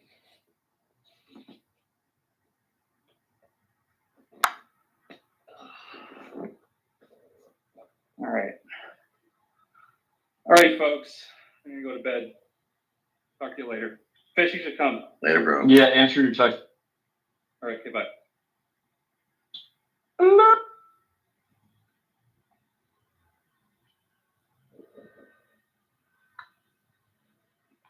You guys see the video of the sniper on the roof that they released today? No. Yeah, it's like an aftermath after they shoot him. It's like Secret Service plus some other security services, like talking next to his body. I'll put it at the top.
That's not.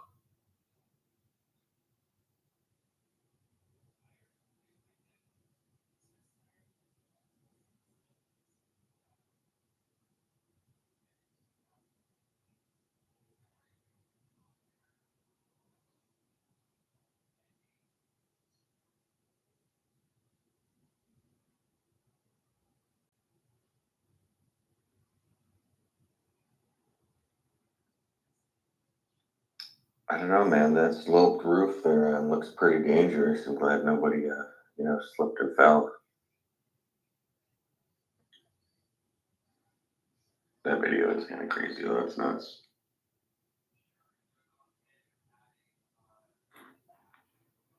What if they didn't shoot him and he just slipped and banged his head on the ground?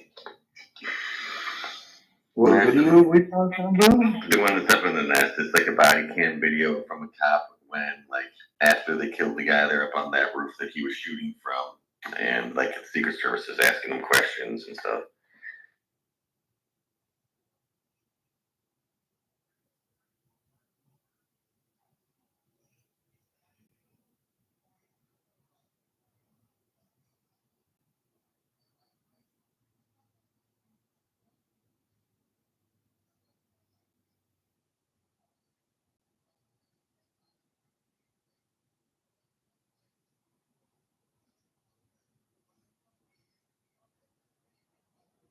How many days has it been now? Like 10 days? Yeah, probably.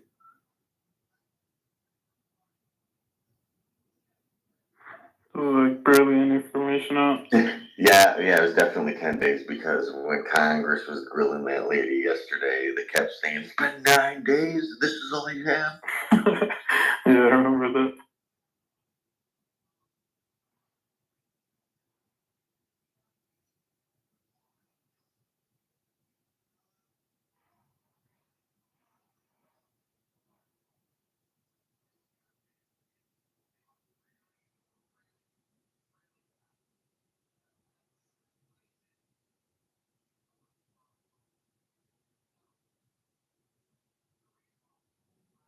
Yo, that's wild, eh?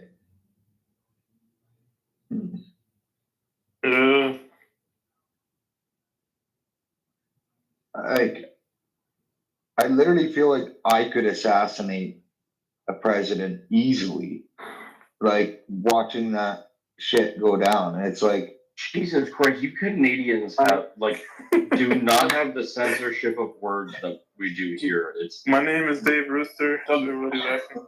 Don't get any ideas, Dave. I want to go on the record saying I'm against Dave assassinating anybody. I've never, to be honest, I've never met Dave in person. Okay, I don't want to shoot any presidents. But if you had to? I think you could have done it too, Dave. That 20-year-old kid did it easily, dude. And like, I would consider myself probably more talented than him at a lot of things. I would just, if you were trying to assassinate me from that distance in that situation, I'd just keep turning my head so you just hit one of my ears. Dave would have even repaired that roof while he was up there, too. What kind of shoes did you wear to get on the roof, dude? I actually was thinking about that. Like, I wonder if the snipers took more than one shot, or if I wonder if the roof got damaged.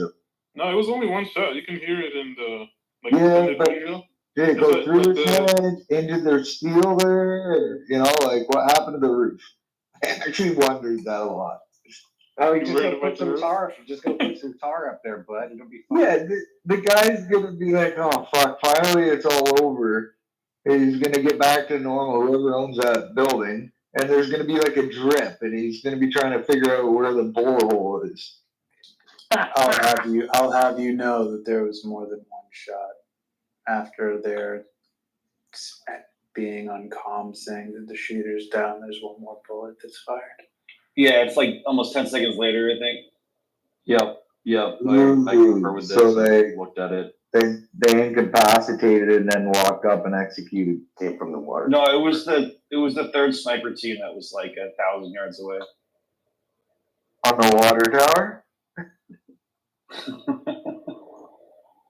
Fine, Are we on the talking water about tower, this new please. footage? No, The body cam footage? 20 seconds late. Yeah. No, they were on a building. They were on a building to the like the. Were they actually It was behind like the first West. snipers that you see. Yo, Yeah, you right gotta, on the- you gotta listen to what they're. You gotta listen to the comms in the background. That's where the fucking good stuff's at.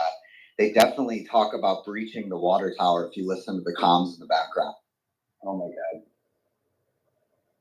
In the video, They though, also they talk talk about about getting the the water. drone. I was talking about real things. There actually was a third sniper team that did shoot him. The one people thought it was the closer sniper team couldn't see around the tree.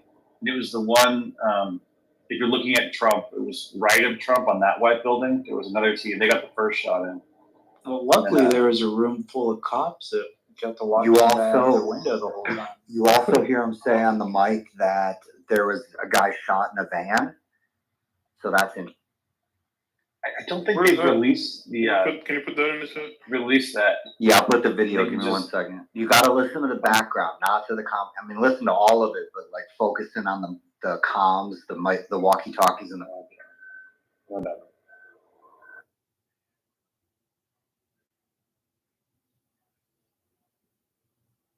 Some weird shit, man.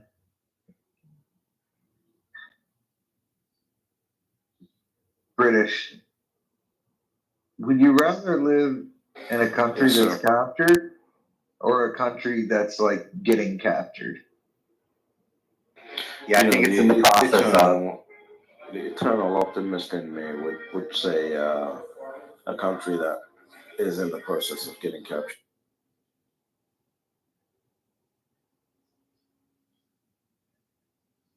So you're super jealous.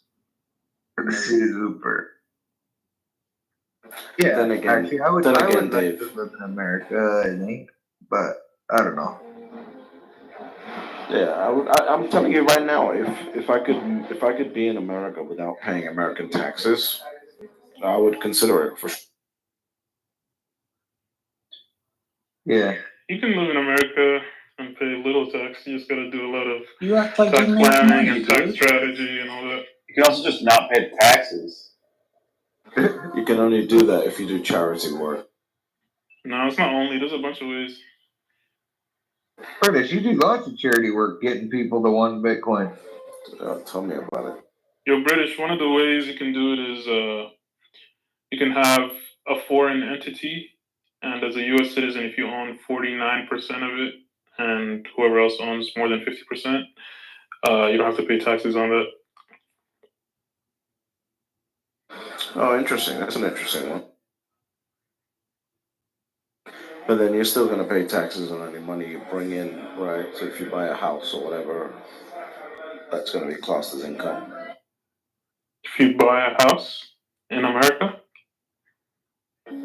Yeah, I mean, I'm not planning on living on the streets like Americans are doing nowadays in San Francisco.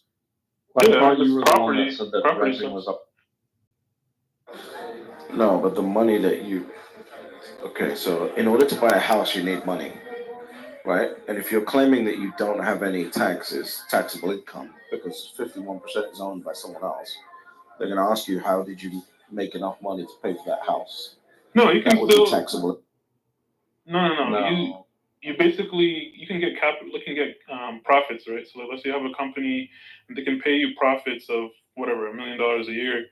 And that would be considered, your profits, and you wouldn't have to pay for that. They would go by the jurisdiction of where that company is, and if it's like, for example, in Dubai and tax-free zone, they would go by that jurisdiction. So hold on a second, just so I understand this. Are you saying that if a Dubai company pays me $1 million in income, that I have zero tax liability on that in the United States if I'm an American green card? Not income, capital gain, not income, profits. So basically, like dividends. Yeah. Right. Yeah.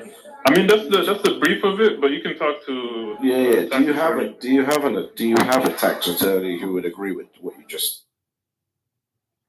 This is like, the tax code is humongous, but there was somebody that was a tax attorney that told me this, and I trust. I mean, Dave, does that sound? 5 to 10 years, you know. Yeah, I mean, there's a bunch of stuff in the tax code. There's thousands of stuff in there that a lot of people don't know. But yeah, this is one of the things where they charge people like $50,000 just to, act like they're looking for it, but they already know the answer. It all depends on what's worth it to you. Like there are. The only problem with Wealthy British, if I was in your shoes, British, and I'm like, okay, I'm kind of, retired-ish, right? Like you're investing, but you're not like, you can go to other places and get such better quality of service than you can in America. Like 100%, 100%. the amount of money it would take to live that lifestyle in America would be so taxing. Yeah, even for a house, you can buy the house. You can buy the house under a business, and then just live in there. Put the house under the business name. There's like a bunch of loopholes you could do. Yeah, no, Dave, I think you're absolutely correct. I was just curious about what was being said. It sounds cool. Yeah, it sounds like you can. Yeah, look up the tax code. I wrote it in my notes. Let me find it.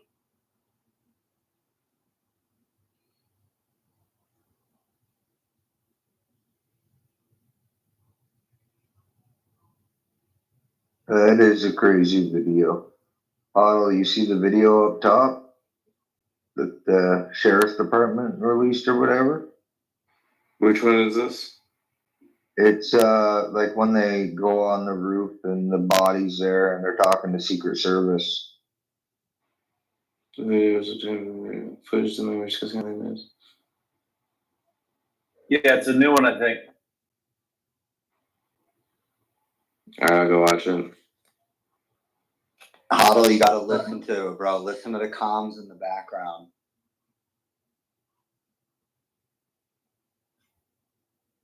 It's kind of wild how they're saying this is him after they've shot him in the face. What's more, America? In the UK, they'd want to make sure it was him before they shot him in the face. They wouldn't get up there and go, no, this is the guy, by the way. And they're talking about how they saw him come in and they were passing his photos around. And then they lost sight of him.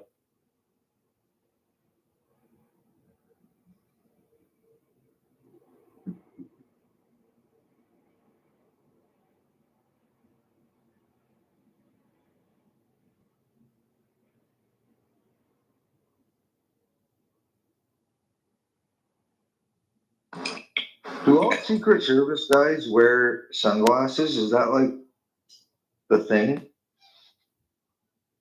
Yes. Clearly, they have not spoken to Jack Cruz yet. Oh, speaking of which, here's Michael with his sunglasses on.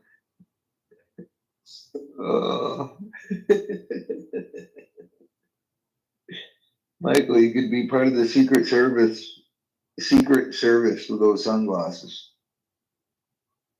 I am.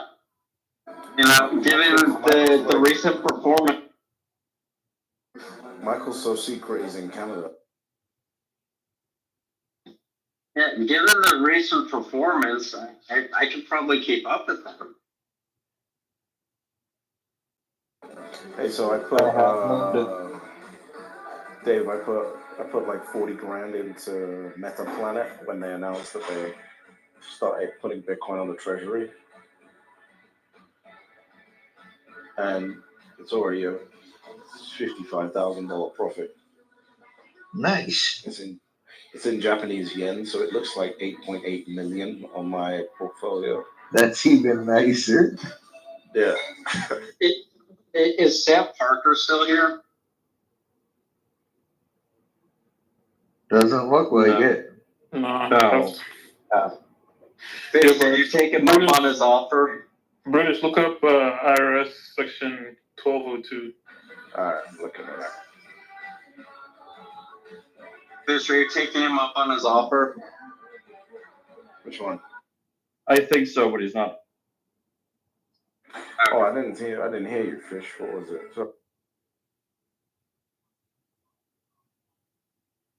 Section 1202, Lisa.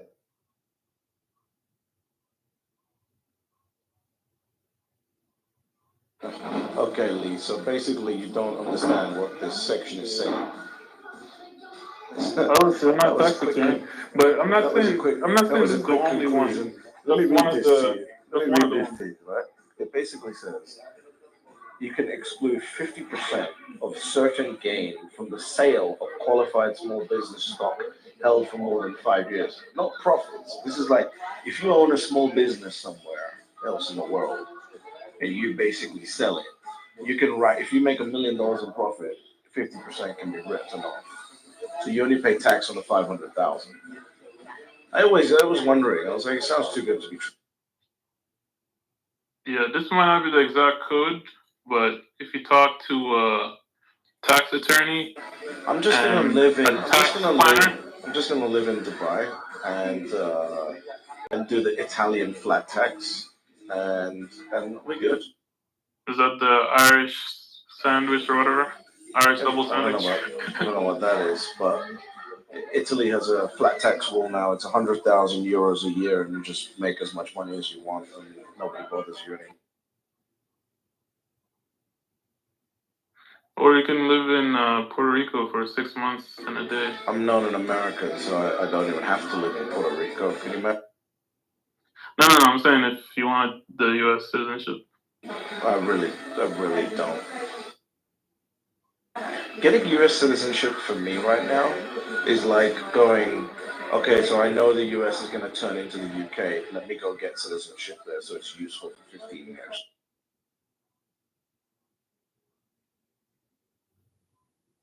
Yeah, the disadvantage of U.S. citizenship, the IRS is going to run after you forever.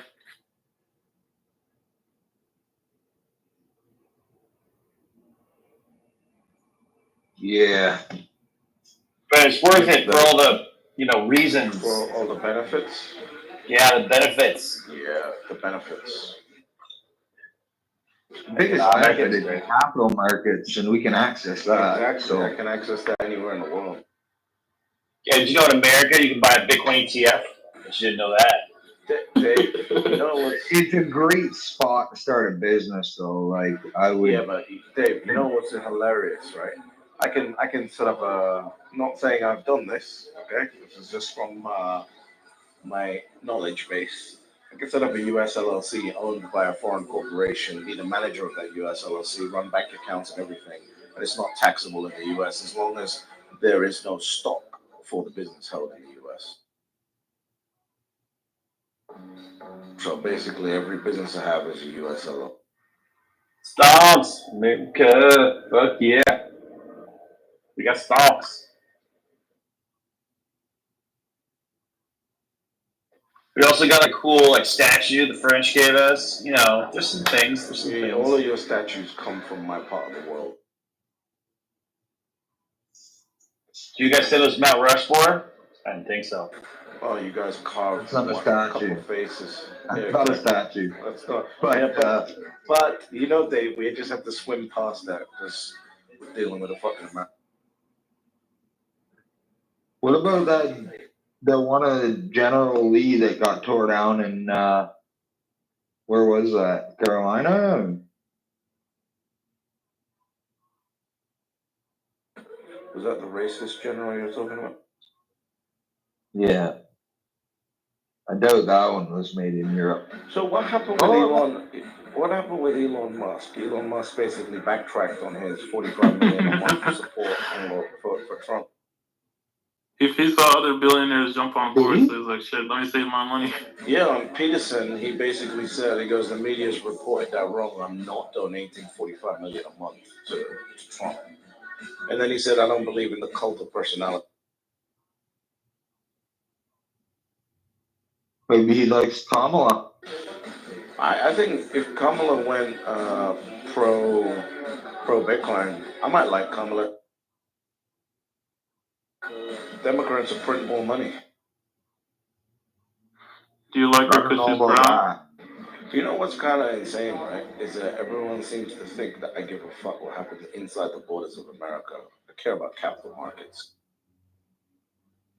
I think the Democrats actually are more fiscally responsible. It's actually the Republicans that'll print more money. I think that was exclusively a Trump presidency situation. Yeah, well, he's running again, so. No, but you can't say that they are more, because generally speaking, the Democrats are less fiscally responsible. Yeah, but I think the tables may have turned.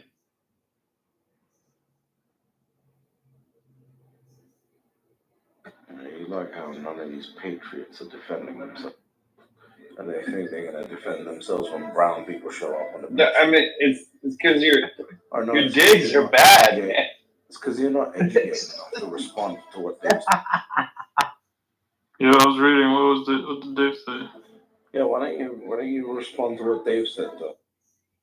I said the Democrats seem to be more fiscally conservative. The Republicans seem to be a little more aggressive with printing.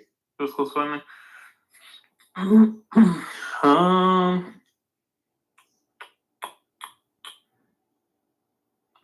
I think it's the other way. It wasn't with Trump, was it? It depends what time period you're talking about. His 4-year term? Only during Trump, or are you talking like last 10 years, last 20, last 30? Last 10.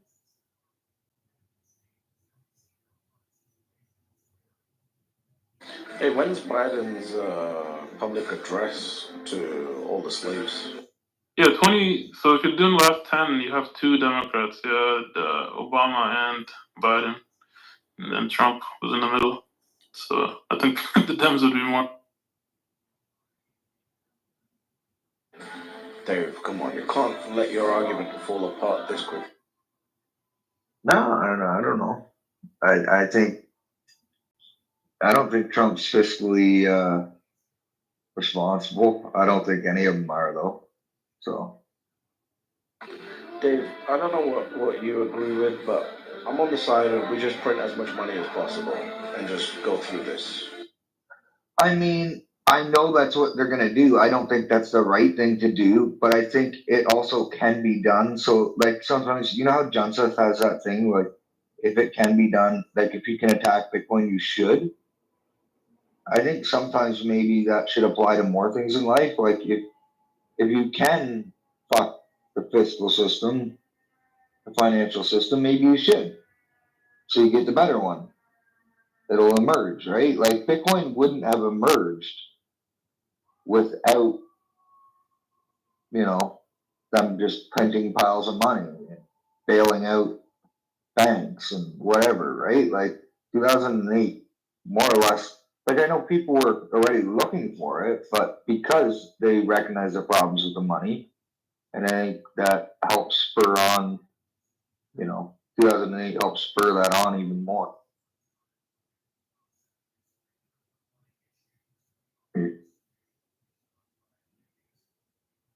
Yeah, I think we should just print through it, and whoever's going to print the most money, we should get them elected as non-American.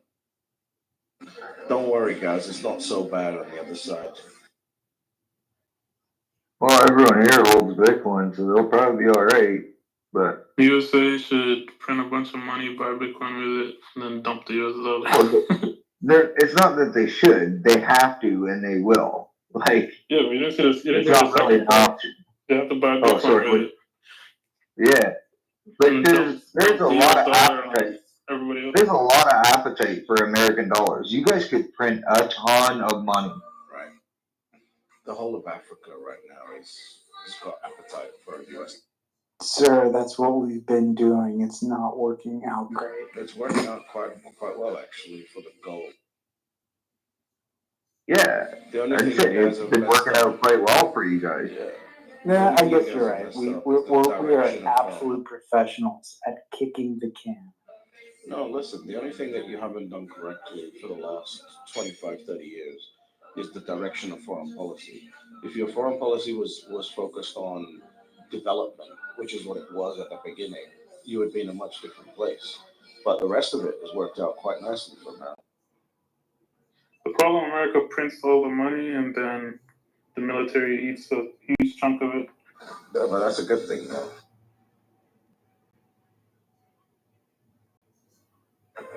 The US military is like the first export of US dollars. Imagine it was a country, right? It gets like foreign aid, gets sent over there. Then all these other little shitty countries that you guys have to prop up. I think it would be fantastic if the US just went to Africa and said, right, in every country here is now on the US dollar.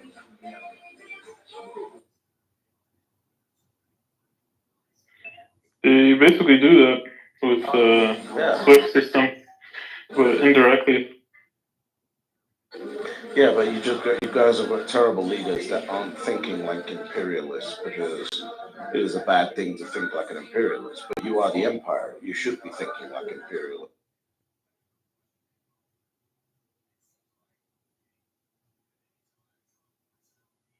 The problem with imperialism is you have to defend all the different tentacles of the empire, and it's costly.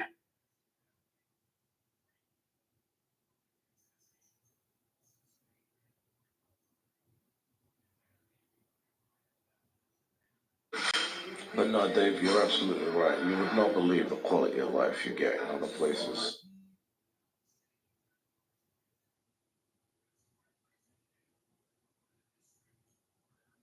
No, yeah, I know it. Yeah, if you want to feel like a billionaire, life hack, travel to a third world country. It's not even about feeling like a billionaire. It's not that. That's a very American thing to say. Obviously, because I'm American. It's just, yeah, it just sounds dumb. No, everybody wants to feel like a billionaire sooner or later. No, it's like, you know, if you were, you know, starting out a family and you just had a job, like, are you gonna go buy real estate in Chicago where you have to work 7,000 hours a week in order to provide, or are you gonna go, you know, on the outskirts where you can live a nicer lifestyle for a bit cheaper? Yeah, but it's not realistic, you know, to expect everybody to live long term, you know, in a whole different country. Dave didn't say everyone. I know, that's why I said to feel like a billionaire. Like, you're not gonna try to do it for the rest of your life. You're not trying to feel like a billionaire. You're just trying to get the most for your money. You're trying to capitalize off your money. Yeah. Like you're trying to get the best service for your dollars. Yeah, what I'm saying is you can only do that for so long, right? Unless, like, you basically relocate your whole family. Sounds stupid right now. Bro, you're not understanding. We're talking about two different things. But we're talking about relocating, Lee. Like, we're talking about where it is cheap, like what kind of service you can get for, you know, reasonable amounts of money. Like in America, I don't even know if you can get the service that you can get in other countries for any amount of money. Like you obviously you can if you're a billionaire, but like, you know, you can for a couple $100,000 a year, you can have a ton of services that you could just not get in America. Like, yeah, I know that. I've traveled. Do you guys think like I never left America or something? Yeah, no, I know, and I know you know this. That's why I'm trying to point it out to you. Yeah, but what I'm talking about I was talking about for the people that just want to experience it short term, they can experience it short term and, have a greater, standard of living for that short amount of time. But the people that are, doing it for family reasons, it takes longer planning. You know what I mean? You have to figure out which country. You got to figure out the taxes, figure out your job, your children's No schooling. one's arguing that. Yeah. I know that. That's what I'm trying to say. We're talking about two different things. For sure, it I had is a oil much all over bigger, my hands. but it's just one of the cons, right? You know what I'm hearing? I had oil all over my hands. I couldn't respond, but I'm hearing a bunch of not Americans telling us how America works, and I don't think they're fuck. Yeah, I know. Trump spent more time in America than you spent outside of it. So, like, yeah, I don't know. Yeah. I guess I'm going going straight to my right now with the fucking barbell, fireworks, and beers, and I'm gonna fucking blast Hulk Hogan's theme song. Are you drunk today, John? Nah, son, I'm sober as fuck, but I'm about to be on America, son. Yeah, but the billionaire comment, the billionaire comment is actually very American, right? The American dream is basically to be a billionaire. If you actually look at the nitty gritty. No, I don't think. I mean, I think that is a dream. I don't think that is the American dream to be a. The American dream was to be a middle class person with a house that you own and a car and 2 cars, right, and a bunch of kids, and just the husband working to provide for that. Yeah, 2024, everybody has that. And if you don't, like, no, they don't. What are you talking about? Bro, half of Americans don't own a house. Listen, bro, you're listening to half of what I'm saying. Yeah, if you don't, you're poor. So here's the thing, though. Here's the thing, right? I disagree. I think a lot of people would love to be a billionaire, but I don't actually think that that's what most people dream. I don't think most people wake up thinking, man, I wish I was a billionaire. What do I need to do to become a billionaire? I think most people are literally trying to do better and live better and, like, honestly retire with dignity and not be destitute when they're elderly. Like, I honestly think that's what most people dream of. Like, one of the things I realize is, like, everybody, I realize, like, huh? That's my goal. That's my goal. To be able to retire with dignity, leave my kids more than, maybe be able to help them out a bunch and leave them a bunch of money when I die so they can basically do the same thing and hopefully offer that to their kids. No, I hear you, and I think I agree with that, but I think that's what's true for most people. But what I think for Lee is, I think actually right, is that there's like this weird sliding scale. Like, once you achieve what was formerly impossible in your brain, you don't, like, most people don't stop there, right? Like, they just find new goals, they find a new parameter, they find a new, and so, like, this feels like, I've talked about this all the time, like, where I came from and where I am right now are 2 planets away, and it always feels like you can just disappear tomorrow. It always feels like that. You know? But that's right? Like, America as a whole, like, more people live that dream probably 40 years ago than live it now, right? So the American dream is no. You think more people now than back then went to work and they lived in a nice house and they had 2 vehicles and a bunch of kids? Listen, the problem here. What? I was gonna say, Fakori doesn't know philosophy. This guy has anxiety, fears about the future. Go to the gym and vote Trump, fatty. Oh, he switched his name to Roger. He stole Roger's account.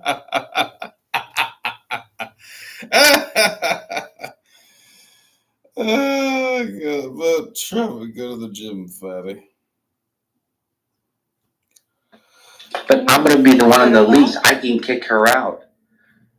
You think somebody with bipolar gives a fuck about that? She has Can 2 you be kids. serious? Oh, she has 2 kids too. Okay. Well, They don't, but they're not moving in. They live with. oh my God, you're an idiot. I don't know what to tell you. Okay, forget it. I should have never said anything. So you're moving One bedroom into a apartment with one-bedroom. 4 people. Moving into a 1-bedroom apartment with your girlfriend of less than 6 months who has bipolar and doesn't get along with her family. Sounds like a good idea. No.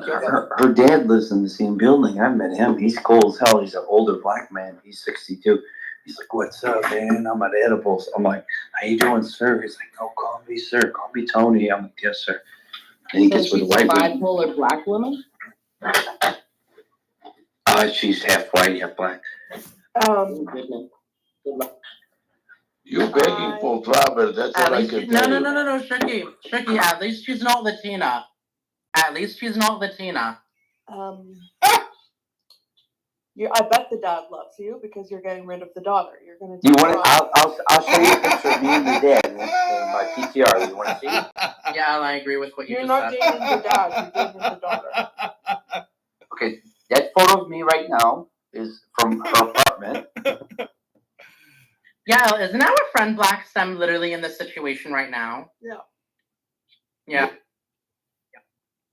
Yeah, Jacob, take your L's advice. I know you live in Joliet. You're in Lakeview playing games with some sexy girl. Don't be a fucking Stugats, Jacob. Don't disappoint your father and make a bad decision here. Am I lying? If I'm lying, I'm dying, Oscar. If I'm lying, I'm dying. What's up? Hey yo, Oscar. I don't care. Not today, right? Not today. Not today, right? Not right now, right? Not right now, right? They come at late nights, right? It's only 10 o'clock. It's only 10:30. It's only 10:30. It's late. It's not even late yet. Yo, wait for them. They be out. Yo, Oscar knows. Oscar knows. That's how you're laughing. You're not gonna steal my friends, Oscar. Fuck you, yeah. Well, hey, yo, Trap, make a room again. I swear to God. I swear to God. Ain't no motherfucker. I'm gonna let them know. I'm gonna let you know everything.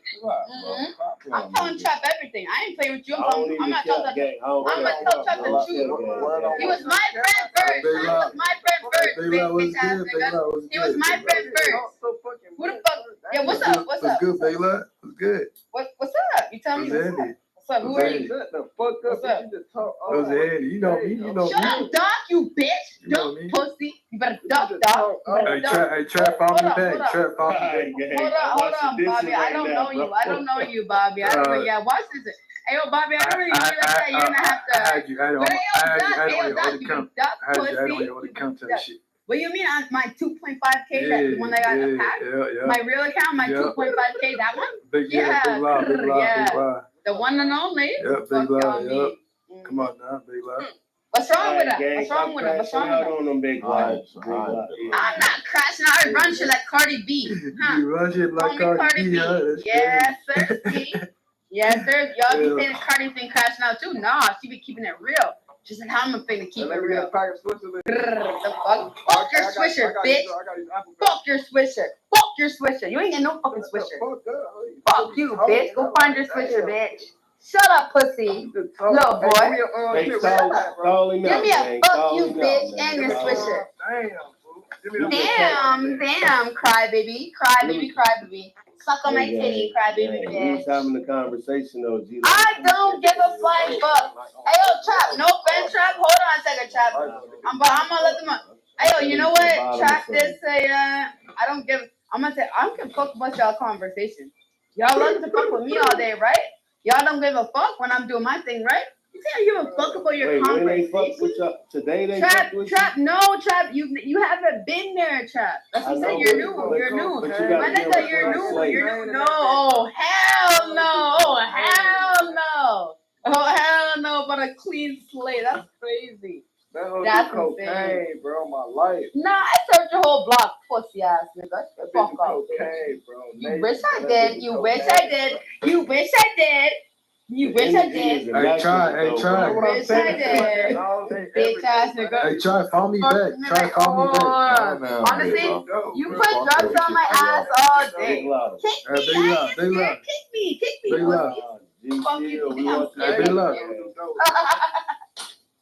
Hey, big love. What's up? Follow me back. Who the fuck are you? I had you on your other account. Big love. Bobby? Yeah. Bobby back. Yeah. Hey, bro, with the whole quick fucking. Who are you? Who are you? Who are Hey, you? bro, they did Bobby. Nah, but who are you though? Who the fuck are you? Big ass wolf. I used to have you on the other account. I used to come to your room all the time. Pop a nigga in the lobby. I know you, bro. I'm gonna follow you back, but I don't know you. Yeah, I used to come to your room all the time. I don't know you. Okay. Pop his ass. Shout out to you. Yeah, shout out to you too. You know what I'm saying? Big luck, gang. Big luck, gang. Enjoy your birthday, gang. Enjoy Big luck, gang. Yeah.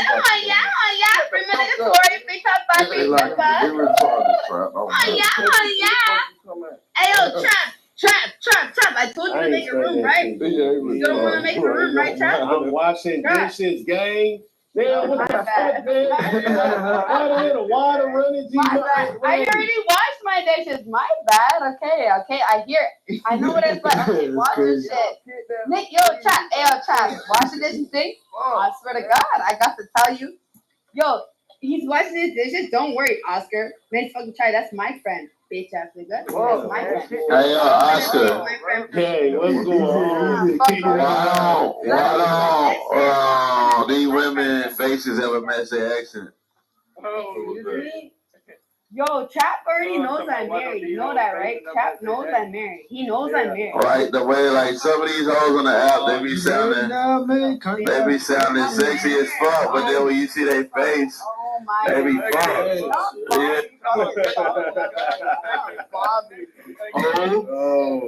Oh my, Bobby, chill out, Bobby. You've been knowing I've been. I can't hear you, Tato. Get on your mic.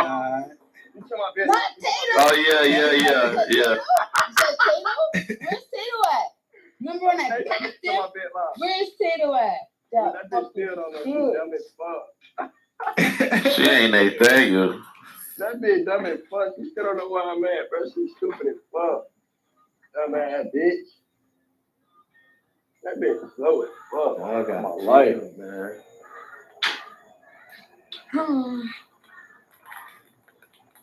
I forgot what we was talking about on Me too. Like, god damn. Like, damn, man. We talking about Big Love.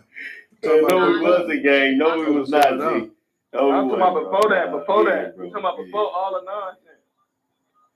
We was out here having a serious conversation. Like, I gotta get in the crib, bro. Be all type of weird ass police activity, weird things. You gotta watch out, man. Police be killing people now. You gotta watch out. A nigga just. Man, the police been killing niggas for a long time. Yeah. Bitch ass niggas, real shit. Hey, y'all just think them just kill the slow girl? Yeah, Where bro. So you talking about this woman? Yeah. But the thing is, the nigga was talking shit, bro. The cop was like crazy, bitch. He said, I just had to shoot a crazy bitch. Oh, yeah, you saw that, right? That shit crazy. Yeah, he said that, bro. He straight up killed her for no reason. Yeah. That's fucked up. Bitch, she done, bro. That's what he said. But he was talking mad I feel like she only knew she was gonna get killed by him. Yeah, that's why. Yeah, when she first opened the door, she sensed that demonic energy on that man, bro. Oh God, she sensed that shit. If it wasn't her, it was gonna be somebody else, bro. It was gonna be the next. I ain't gonna lie though, bro. When I saw that motherfucker, bro, he looked like he in the KKK though. I'm not. Yeah, bro. Because she was saying, I rebuke you. Yeah, he just shot that bitch for no reason, gang. He shot that bitch dead in the face. He did. Like no body shot or nothing. He straight went for the face, bro. He shot that in the eye, bro. They say he been killing people and doing low down shit. I believe it, G. He shot that bitch in the eye, bro. Wait. You said he been killing people? So he just got caught up right now? Yeah, they said that. He locked up. He just got caught at the bar doing some racist shit at the bar. Yeah, they said he been doing racist shit. Yeah, bro. This motherfucker already got bodies and shit. Yeah. He was trying to let motherfuckers know, like, nigga, I'll catch you and kill you. Yeah, that motherfucker, bro. They gotta kill that motherfucker in prison, bro. Hey, look, bro, I'm finna show y'all this video game. We all got time. We all got like 40 minutes tonight. We all going to bed and shit. Fuck that this nigga, video, bro. This the whole footage, man. He was talking hella shit. She was better off going outside shooting than calling the police. You got the video though? You gonna send it, share that comments shit? right there. Alright, In the comments right there, bro. Alright, I'm rolling up right now, my hand. Hey, but it's all good though. She's finna go to heaven. Y'all lucky my She's gonna go to heaven though, man. That motherfucker did her. Yeah, you can Make that She even talked about the Bible. She was like, let me get the Bible. Like, hold on. Like, she knew she was gonna die, bro. That's what made him mad. He was like, "I'll shoot you in your fucking You know how like sometimes God is gonna show you like if you're gonna die, he's gonna show you. Hey, listen, bro, y'all don't even know, bro. When she had first opened the door, bro, she told them, she was like, hey, y'all, please don't kill me. I don't mean no harm. That's when she first opened the door, bro. They always called the police officers. Ain't no fucking sometime police officers. Ain't no sometime. Yeah, she was, look, in the footage that I just sent you, they got all that in the footage. But kick this bitch, man, real shit, bro. Eat shit, bitch. Do some pussy, bitch. I'm finna go, man. Yeah, y'all gotta do some work. Motherfucker. Run, pussy, bitch. That bitch, look, the bitch was like, should I please don't kill me? Please don't kill me. I don't mean no harm. And then when she was on the phone with it, when the officer was inside the crib, they was like, oh man, the deputies there, we can hang up. Now she like, no, please don't hang up. Please don't leave me here with these guys and shit. But they hung up on anyway and shit. Hey bro, even if you look at the story, bro, the whole story don't make sense, bro. You start going, oh yeah, you gonna try to like put the boiling water on me, like what you wasn't? Oh God, bro, the footage that I just sent, bro, you gonna see all that shit, gang. Bro, you got a gun, bro. Why you scared of boiling water, bro? Oh God, bro. Look, when his sergeant. Hey, as soon as he saw she was black, he wanted to kill her. Look, they even got his sergeant in the footage. His sergeant came in the crib. Look, his sergeant came in the crib and shit. He like, all right, so there's the body and all the blood. He like, so where's the gun? We gotta, a notice that we'll never shoot unless a gun is saw. He like, well, shit, I didn't see no gun. She came at me with boiling water. He just started shaking it. Yeah, you see, man, how the fuck that makes sense? Yeah, like boiling water. You got a big ass gun right here, bro. What the fuck? Yeah, you got a gun. Like what? Bro, that's what I'm talking about, bro. That nigga a bitch. That's why they took him straight to jail, though. He racist. I'm telling you that. Yeah. He just beat a case where he was being racist in the bar and shit off duty. He just beat that case. Oh, what did he do? He was basically like putting his hand, like he was off duty, like he won that work. He won undercover nothing. He was in the bar and shit.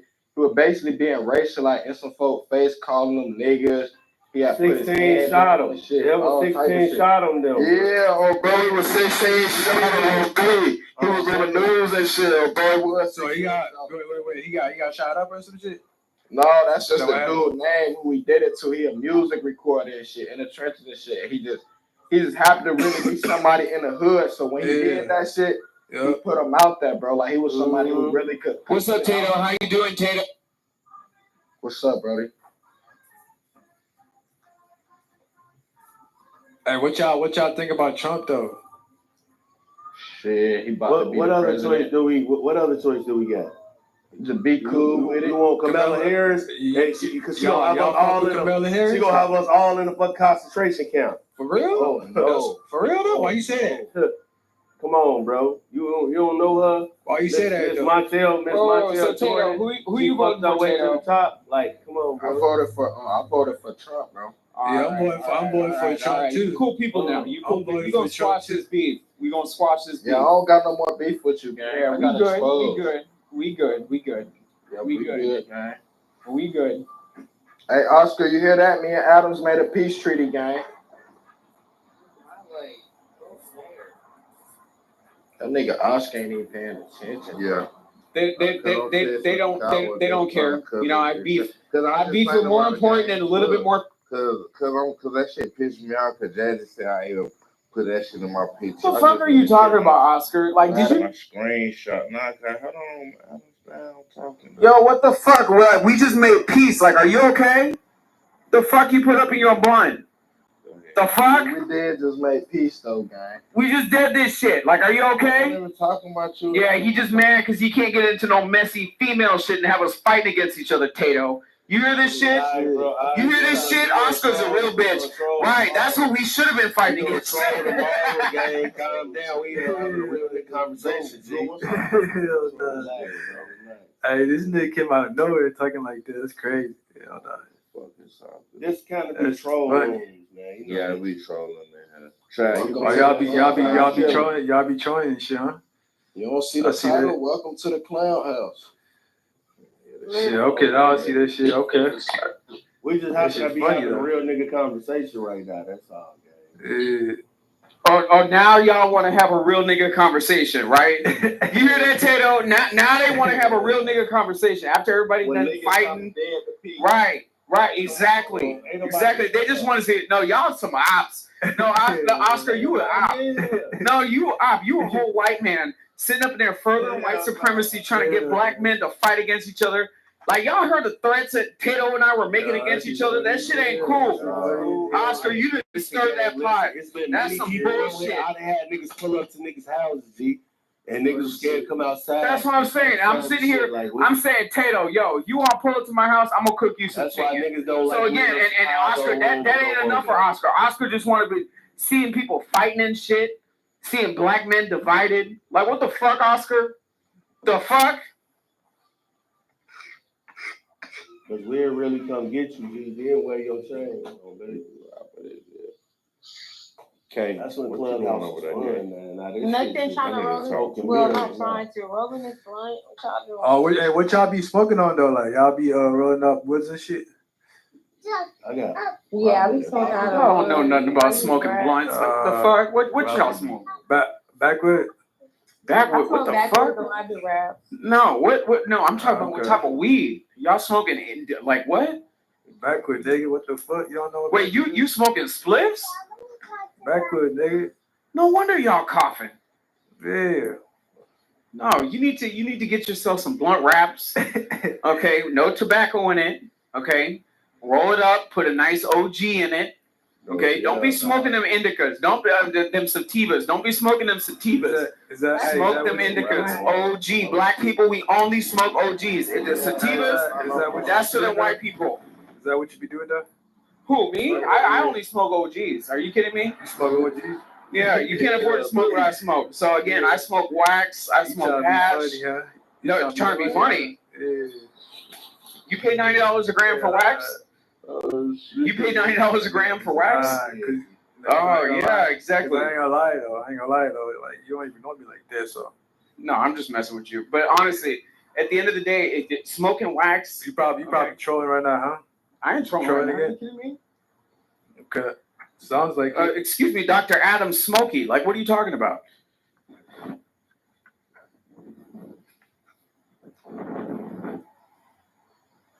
That's crazy. I've been smoking for 19 years, longer than Tato's been alive. Are y'all okay? Are y'all okay? Who's Tato? Who's Tato? Doc over there. It's his birthday. I just had to think about that too. Oh, what's up? Happy birthday, Doc. Happy birthday. Yeah, exactly. I've been smoking weed longer than Tato been alive. Like, that's fucking crazy. How many years? That's crazy. How many years is that? 19. What you mean, 19? Hello? Yo.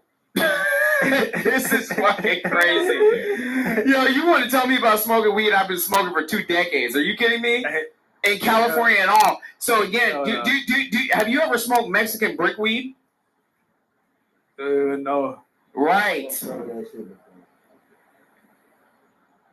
Where do you get that shit from? Mexico? You gotta go to Mexico? What do you mean Mexican brick? San Diego. Can you get it from like California or some shit? No. Why the fuck is anybody smoking Mexican brick weed with a bunch of seeds? It's dry as hell. Like, why the fuck would anybody be smoking that? Yeah, exactly. That's what I'm saying. Right. Come on. Right. Right. Used to get that shit for $5 a gram. That shit was so fucking dusty. I was selling dimes for $2, G. $5 a gram all day. You can get $5 a gram is crazy. For $5? That's crazy. $5, boy. I used to be hitting shit back in the day.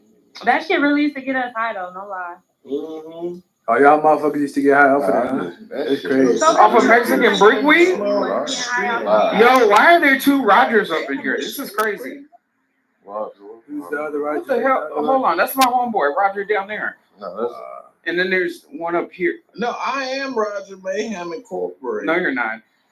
Yeah, This is crazy. No, you're not. Tell me who I am and who I am. Yo, like this is crazy. Like, are you trans Roger now? Like, what's happening? Are you really marrying a Like, woman? what is going on? Is her gaydar off? Wait, what happened? What? Hello? I mean, Edmund, you'd be marrying a woman too if you would actually get off of a clubhouse. What's going on? What did he just say? This nigga faggot, you on Clubhouse longer than I am. I record you. Really? I don't know. My screen time. Do you want to compare screen time? When you get married, where are the receipts? Where are the receipts? Let's compare screen time. Where are the receipts? Where Oscar? Oscar, have you seen me on Clubhouse all day? I came in this morning to say hello to Hakima and a bunch of other people over there in Healthy Debates, and then I came. Hold on. Then I went over to Jazzy's room that she made with Shai. I talked to them for maybe about the 5 minutes that it took for me to go from one property to another. Then after that, now I'm sitting here with you people. So again, when have I been there all day? When have I been on Clubhouse all day? Please provide the receipts. Please. Right, because you can't. Because you can't. Relax. God damn. How are you gonna get married? Do you not do your naked yoga today? Like, what is happening? No. Like, did you not do your naked yoga? Like, you didn't put them balls up on the camera for everybody to see over there on Instagram. Like, what's happening? Put it in my mouth. No, Edmund, no, kick him. Like, this is this is. Adam's the fuck is he slurping on? Like, this is weird. Oscar, what's happening? Hakatui.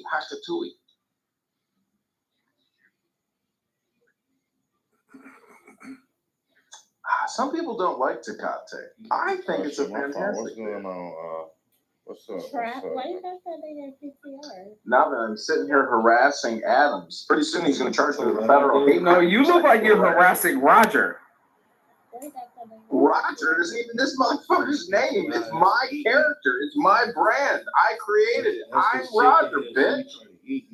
Go to RogerMayhem.com for more. And you be letting her, obviously. No, that's Tato. Tato let her eat. Tato. Oh, Tato. Adams, I thought you were marrying Tato at first. The fuck are you talking about, bro? Tato is straight. I'm a heterosexual. Like, what is wrong? Her name's Sarah. Are you married to some fat Jewish girl for the money? If you worry, that's smart. Why the fuck would I be marrying a fat Jewish girl for money? Like, are you okay? What's going on? No. Yo, my girlfriend's black and Italian. Like, are you okay? No, she's Italian. Are you okay? Are you okay? You good? You good? Yuck. How'd you meet her? Roger, get in. Name's your Bumble. That's my boy Roger. He got a power. He didn't come back in another page. What's up? What happened? Where did he go? You haven't moved him? Hey, Tato. Yo, these people are fucking weird. Like, everybody wants to make it seem like I met somebody on fucking Clubhouse or on fucking Instagram or some shit. Like, Oscar, are you hearing this shit? What's the word, gang? What's good? Hey, why don't you just ignore them? Why do you care so much? The word is Jesus Christ. Yo, because he's annoying. Like, it's every fucking room. That's crazy. Every fucking room.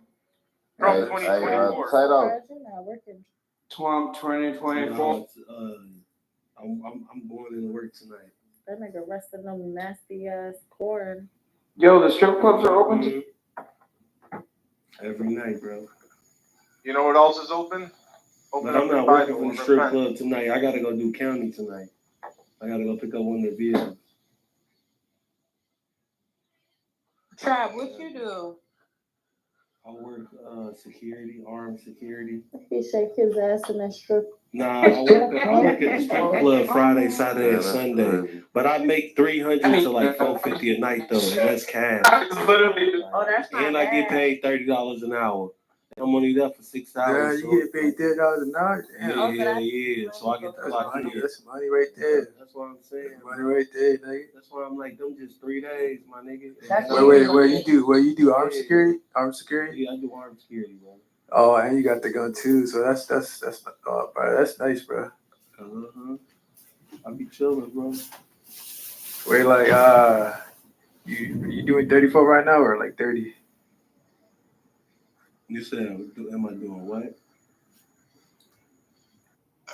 Man, with that ain't armed security at Subway, what are you wasting all your time for? No, 30. Oh, 30, okay. But I get paid cash, bro, like tip out. Tip out? That motherfucker's an armed security guard.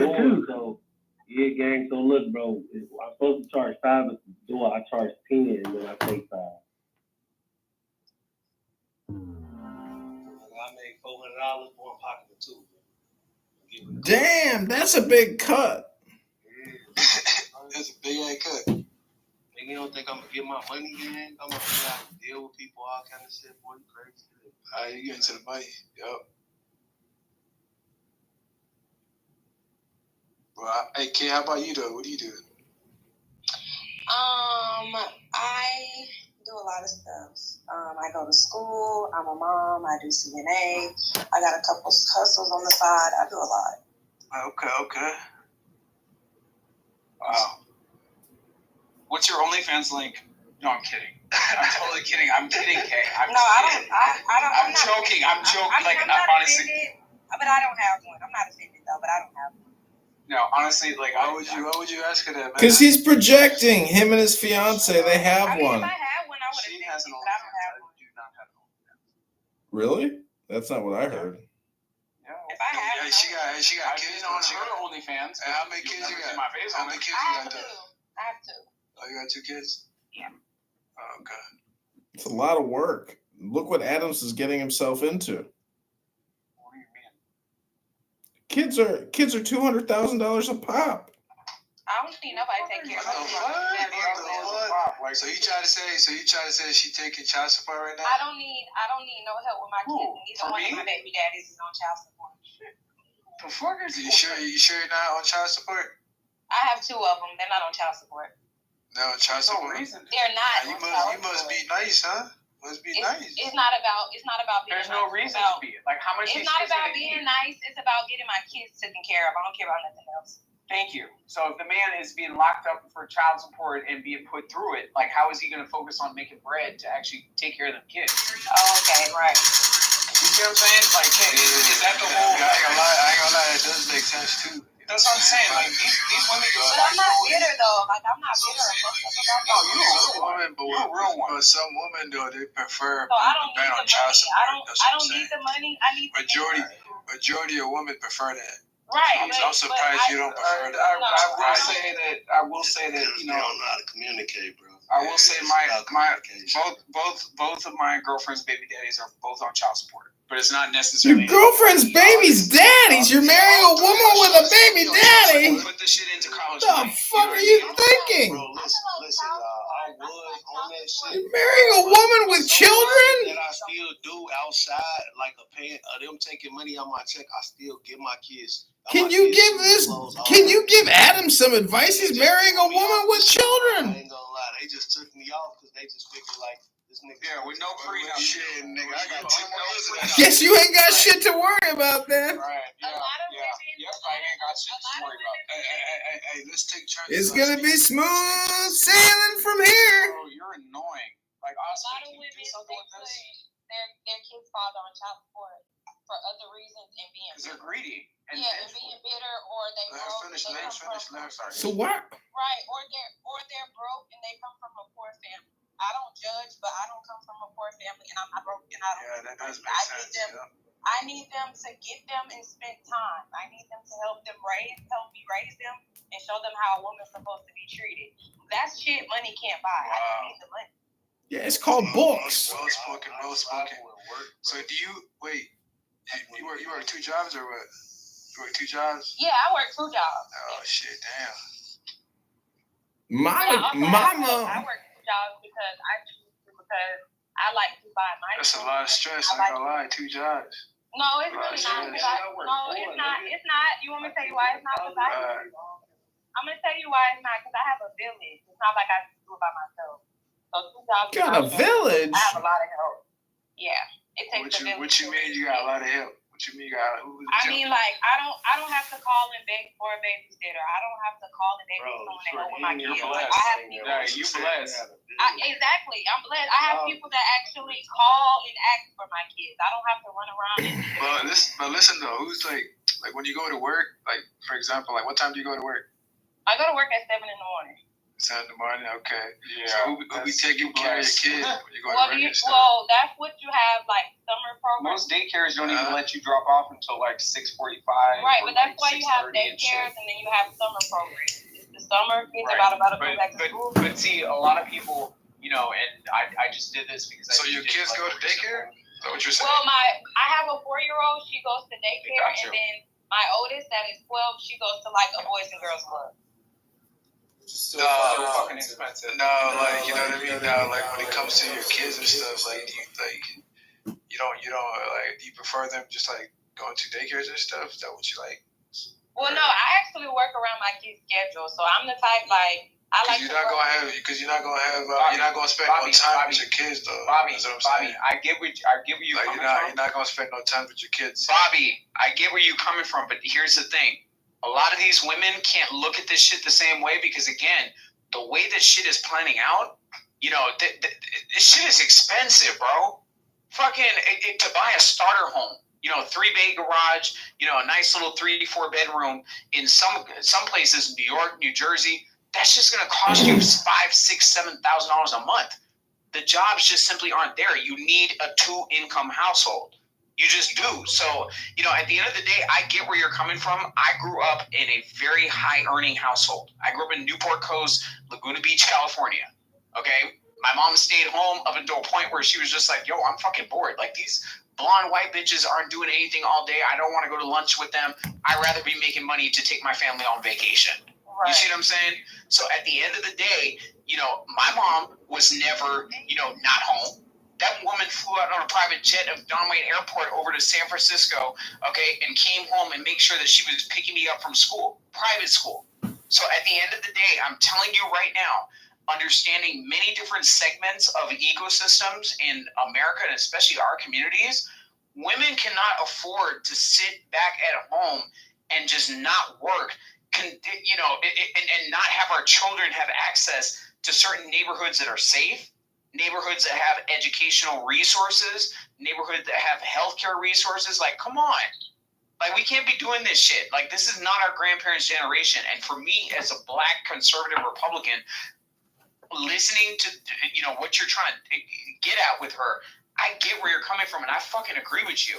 But we not in that time. That's what we fight for right now. You see what I'm saying? I know you do, because women don't want to have to do this shit. Yeah.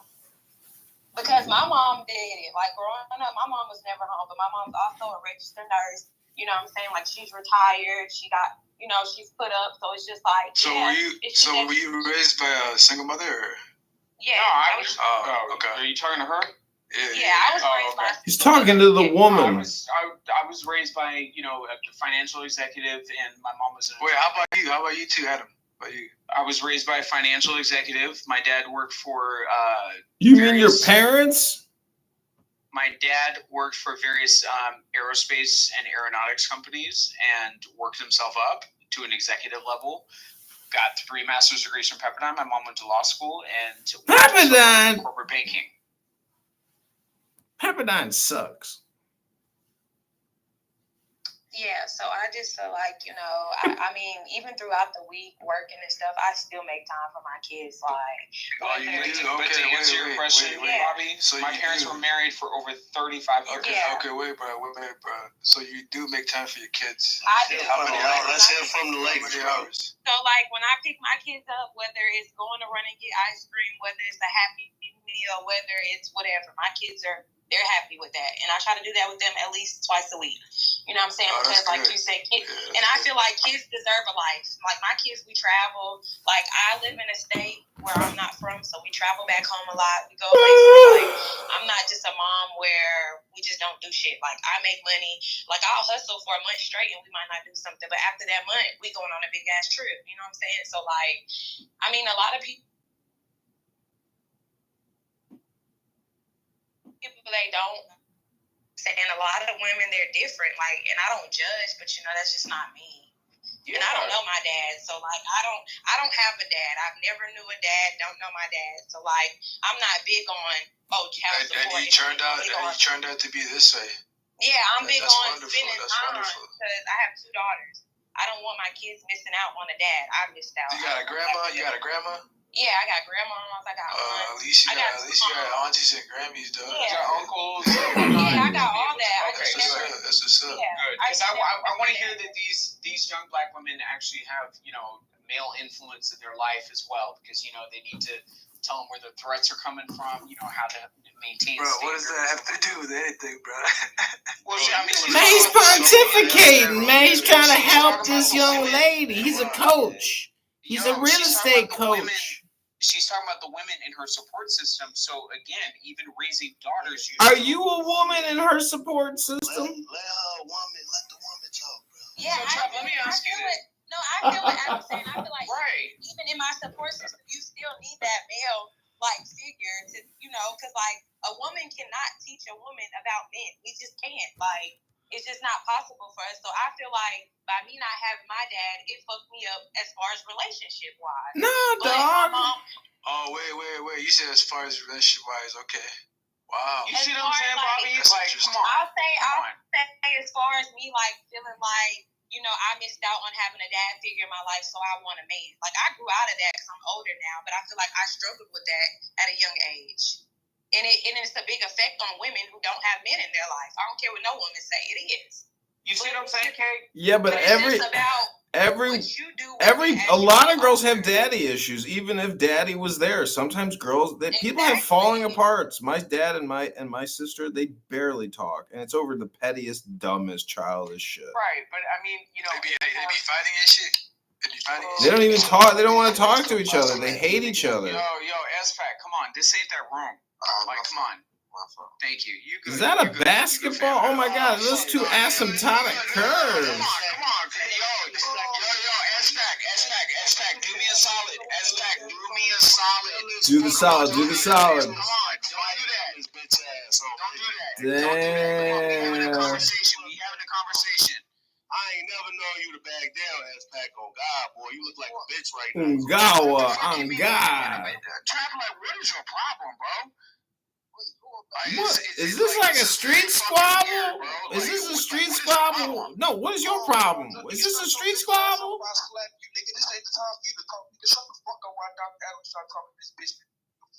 What the fuck? And Bobby, what the fuck is funny to you? Niggas say no hard. Yeah, it's like what y'all Man, where are we on the basketball court? Let this nigga what? Let this nigga what? What, Trap? Let this nigga what? No. Speak with your chest, bro. No. Adams has got 10 toes deep, solid in the earth. Take that cock out your mouth. Right. Put your hoop earrings down. Have a conversation as a man. You want to get onto some messy shit. Right. He done gone and left. Right. Until you said something like a sassy little queen. No. You the whole entire homosexual, bro. You a whole entire homosexual again. No. You having an inner fight with your booty hole. Your booty hole is tired of being run through by a bunch of men. Right. So again, no. It's a booty hole. It's the rainbow side of you coming out. Right. Since you're coming out party, right, I'm trying to have a conversation with these other men as far as how the fuck to lead their families, and you sit up in here talking shit. When was the last time you got some pussy? When? You don't even know. When? Wayne, keep smoking your blunt. I don't have to. Keep smoking your blunt. I don't have to tell you shit. Yeah, right. Yo, Trap Dog, I just subscribed, man. Add me back, man. I just added you as a friend, dog. Yo, Trap, I added you as a friend, dog. You top G, dog.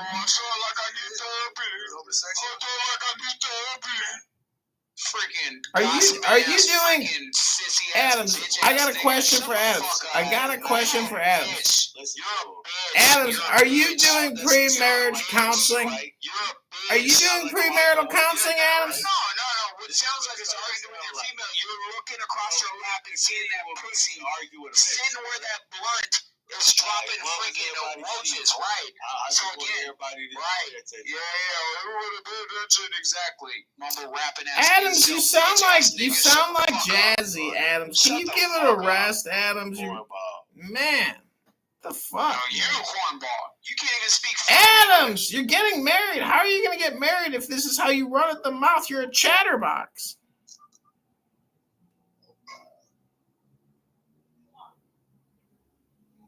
Yeah, 100. That's right. You're a chatterbox, Adams. You're screwed. Yeah, a chatterbox. Exactly. The bald-headed white dude sitting there doing naked yoga, posting fucking clubhouse rooms that you're recording, doing naked yoga. Very weird. Oh wait. Hold on. I'm talking to Trap. I'm talking to Roger. And here it is. You're getting ready to suck this white man's dick. You're getting ready to suck this white man's dick and show up and be a blonde little white defender for this white man. You're fucking weird, bro. You're weird. How do you know what he does in his room? You follow him. You're a fan. You're a fan of other people. Just a Excuse me. No, he's a fan. In real life. He's a fan. He is a fan. So let me tell you. No. So let me tell you what I'm doing in my world. Not the fan. I'm known as a principal, bitch. I'm on a burner. Do you know who the fuck you're talking to? Do you know who the fuck you're talking to? A point exactly, bro. Yeah, exactly. You don't know who the fuck you're talking to. Right. Because sensitive ass. Man, Trap, don't you know this guy's a Disney star? He's on Netflix, dog. This guy's 60,000 Instagram followers. You know who the fuck you're talking to. You don't know who the fuck you're talking to. Thank you. Yo, Trap, man, please, Trap. Listen to this man. He's got no humility. They don't accept EBT. Thank you. Jesus Christ, Adams. We know your celebrity status, and we know you're on Netflix and Disney. But I mean, honestly, you're like a C celebrity, a B celebrity. What celebrity? Adams, y'all. He's an actor. He's getting married to a woman with a couple baby daddies. Can you believe that? You guys are making fun of a man who's under a lot of stress. Have some compassion for your fellow black man. Have some compassion for your fellow black man. Doctor's here. What's up? How you doing, Tato? He didn't get a chance to pick a woman without kids. You know what I'm saying? Can you believe this fool's gonna marry a woman with kids? I have many different options. I have many different options. Thank you very much. Many different options. Right. Have some compassion. He's about to nail himself to the cross. This is Black Jesus. At the end of the day, you don't know who the fuck you're talking to. This is Black Jesus. He's marrying a woman with 2 children. He's a good man. Thank you. You're a good man, Adams. Congratulations. Mazel tov. Yep. Mazel tov. Yep. Could you imagine he's taking on a debt of 2 other men? What a fucking... What a loser. I mean, Jesus Christ. Did you, get kicked in the head by a horse? He's a fucking cuck, bro. He's a cuck, bro. What debt? You're going to have to raise these children, dummy. What debt? You're gonna take on the responsibility of another man and assume his debts. Y'all are fucking mad. Stuck on Clubhouse. Whatever, Adams. We all expect wedding invitations. Mad. Thank you. Mad. The shit that you're actually sitting here bitching out and hashing out on Clubhouse, I'm actually going to be invited to. Thank you very much. If not already. So at the end of the day, keep being fucking mad. Oh, we ain't mad. We laughing at you. We laughing at you. Yes. We're not mad. We feel bad for you. You're gay and you're marrying a woman with 2 children. I mean, Jesus Christ, the double entendres here are amazing. You're the most unlucky gay black man I've ever met.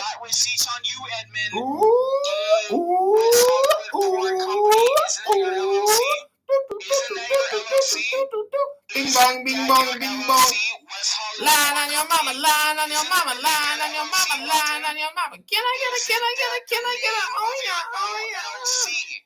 So y'all sitting up in here cackling and laughing and shit like that. I'm gonna have to fucking laugh. At your divorce or your wedding? Mad. Trying to break up a nuclear family. Shame on you. Nuclear? What's nuclear about it? You marrying a woman with 2 children from 2 baby daddies. You must be the dumbest motherfucker I've ever heard. I mean, for Christ's sake, talk about nuclear intervention, false flag, for Christ's sake. Russia and Ukraine blowing up nuclear bombs in their lives. And again, sitting up here gossiping about another man's wallet makes all of y'all a bunch of feminine ass, bitch ass, sissy ass queens. You projecting. Chuckle some more. You're projecting. Y'all should literally come off of a Clubhouse and y'all should literally audition to be on The View. You're projecting. Y'all literally are a bunch of middle-aged, bitter-ass, domineering women listening to this shit. Thank you very much. All right, I'm going to the gym. I'm going to the gym. Vote Trump. Yeah, exactly. You're going to the gym because you're getting called out. No, I'm tired. Yeah, exactly. I got to get my work done. Gossiping, bitch ass, a feminine gossiping ass queen. Projecting. Like, I would like to ask a black man sitting up in here discussing my personal relationship. Did y'all sit at the cheerleading table in high school? Nope. Did y'all get your nails painted with the cheerleaders? Nope. Y'all running content. Projecting. Were you a cheerleader? You were a cheerleader! Oh my God! You were on cheer. It all makes sense. Y'all are a bunch of yuck, yenta mouth. Yenta? Okay? You were a cheerleader. You were. Queens. You were a cheerleader. It makes sense. That's okay, Spirit. No. I play football, basketball, track, and soccer. Really? Keep running that narrative. Yes. Keep running that narrative. But why would you marry a woman with 2 children? Because that's my fucking business. I worry about what the fuck my dick is doing and not what another man's dick is doing. Like, are you okay? Why the fuck are you worried about what my dick is doing? Why are you worried about what my dick is doing? I'm not worried about what your dick is doing. Y'all are fucking I'm not. weird. I'm just saying, if I was in, I go out on a lot of dates, and if I meet a woman with 2 kids from 2 different baby daddies, even 1 kid, I'm already. You're bald-headed and you're not even fucking 30. Exactly. What the fuck are you talking Why about? would I marry a woman with 2 children? Listen. You and I don't have the same options because, again, I'm elite. You're not. You're elite because your daddy went to Pepperdine? Yes, I'm elite. Yes, I'm elite. Thank you. Congratulations. If you're so elite, why would you marry a woman with 2 children? Mr. Elite, why would an elite man marry a piece of trash with 2 baby daddies? Love of your life. Incels can't find shit. Love of your life? Love of my fucking life. Even if I don't. Even if you don't what? Not get married now? I go through my Rolodex and find 55 billionaire women, okay? Who again? Billionaire women? Oh, wow. Billionaire women? That means you don't even need to set for retirement. So again, all y'all dusty ass bald-headed, incels are fucking mad. Incels? You don't have the balls to go to Balls? work. You don't have the balls to go to work. Work? You're getting married to a woman with 2 children. Disgusting. Your balls stink. Talk about, how do you know how my balls smell? Oh, maybe you're right. But the point is... Right. And the point is, you're going to be dusty, old as fuck, having your shit cleaned up after you at 80 fucking years old. And guess what? I'm going to be surrounded by my fucking grandkids. So guess what? Wow. Guess what? What? I win. Fuck you. Wow. You're winning in the future. Amazing. It's, it takes courage to admit that you can only win in the future, because right now you're marrying a woman with 2 children, and for such an elite man, that's not a power move. That's a cuck move. That's a basic bitch move. Fucking cuck. Exactly. Dr. Adams. Dr. Phil, go call Dr. Cosby, you fucking Stugats. Get some advice from a black man who knows common sense, you fucking Stugats. See, Adams, you don't marry them. Yeah, you don't marry them. You find them, you feed them, you fuck them, and you forget them. You don't marry them, Adams. Thank you. Exactly. The love of your life shouldn't have 2 children from other baby daddies. That's just a fact. That's what you. Hey, at the end of the day, fuck y'all. Okay. She's like, what? That's what I want. You keep being a baby mama savior, bro. How many engagement parties does this woman need? How many marriages does this woman need? So at the end of the day, before she was a baby mama, guess what? At the end of the day, when she was walking on Vogue and walking fucking runways, she was still fucking me and living in my house. So again, this is a reconnection. So at the end of the day, I can still pull that bitch that y'all can't. So again, this sounds abusive, not like based in love. You sound angry.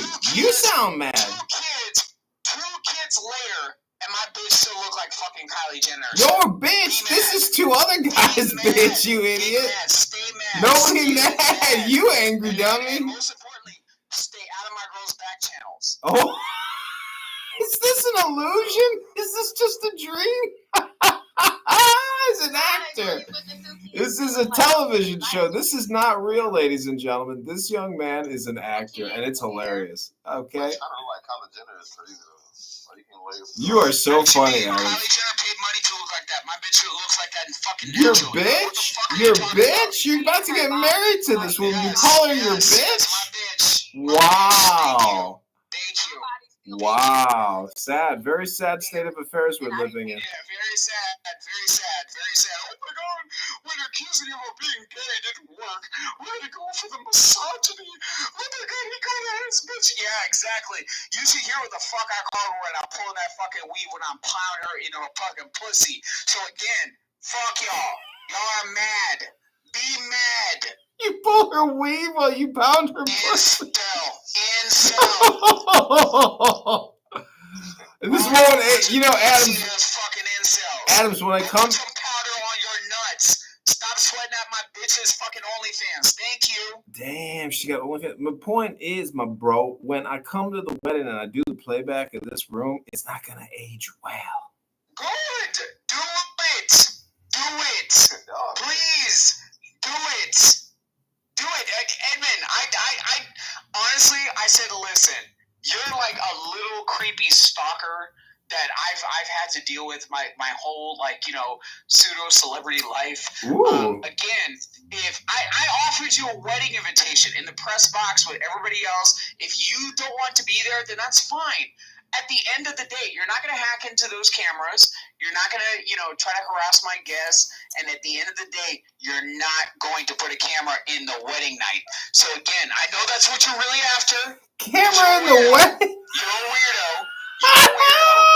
If you want to see what's going to go down on the wedding night, go onto my girlfriend's OnlyFans. Oh no! The last fucking person I would Oh no! By the way, even when my girlfriend was posting on fucking OnlyFans, she was making a hell of a lot more fucking money than Coco. Shout out to her. This might be the gayest thing I've ever heard you say. So Mazel Tov and L'chaim.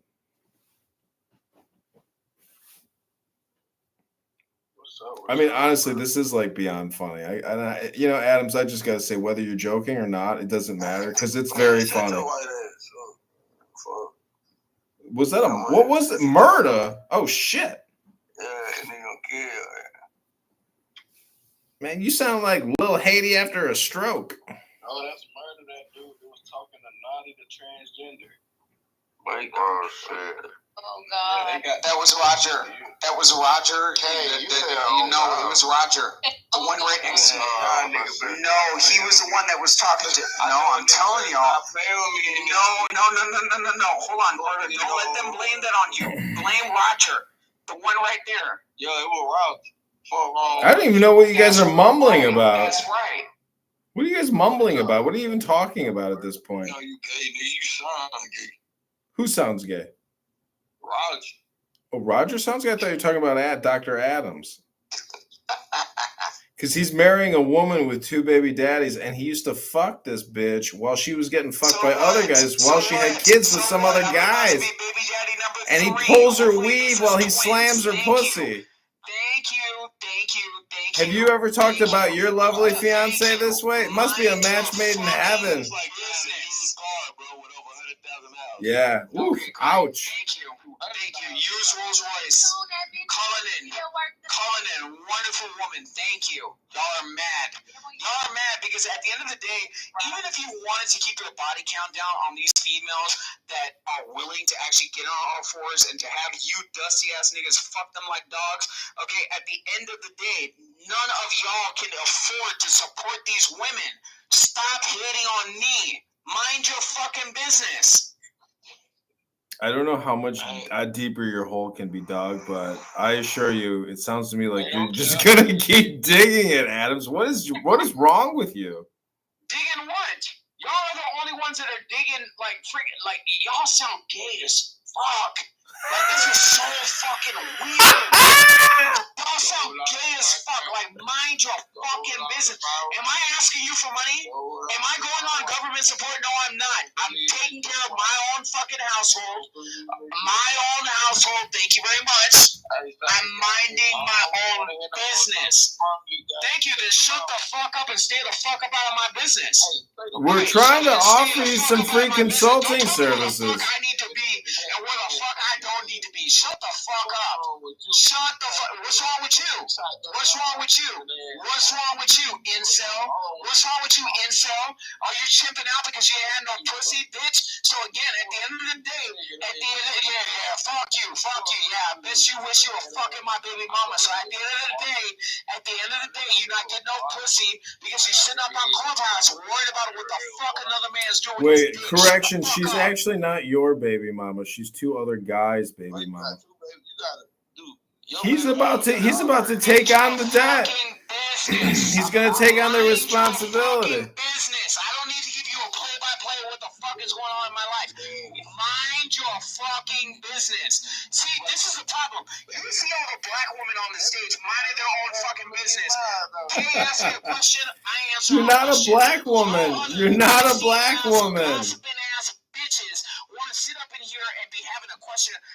We have Gail King number 1, Gail King number 2, and Gail King number 3. Like, what the fuck? Y'all black men on the stage sound like fucking Whoopi Goldberg on The View. Y'all gossip too fucking much. It's embarrassing. This is so funny. You're resting in your femininity. It's embarrassing. It is resting in your femininity. How do the brothers in this room respond to a young man like this? Do you guys see this all the time in your community? What the fuck am I gonna respond to? No, fuck this shit. I don't even know people like this exist. The low value fucking bottom of the freaking pyramid. Like, this is the worst of the worst of fucking Clubhouse. Like, this is the roast of Adams. I hope you take it with a grain of salt. This is a great roast. Like this is crazy. I can't even believe this shit. We're not disrespecting you. We're roasting you. You speak fucking English. You can't even speak fucking English. Yeah, did you English as a second language?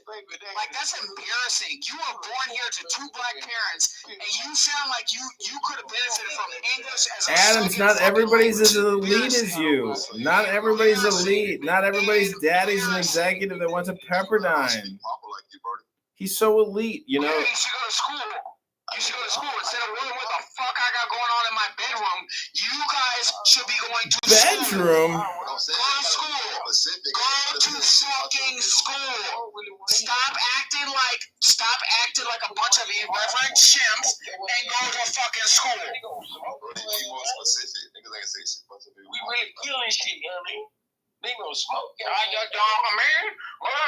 Like, what the fuck are you even talking about? Look up the last 10 words that this dusty fucking idiot just said in the English dictionary. Like, what the fuck is this?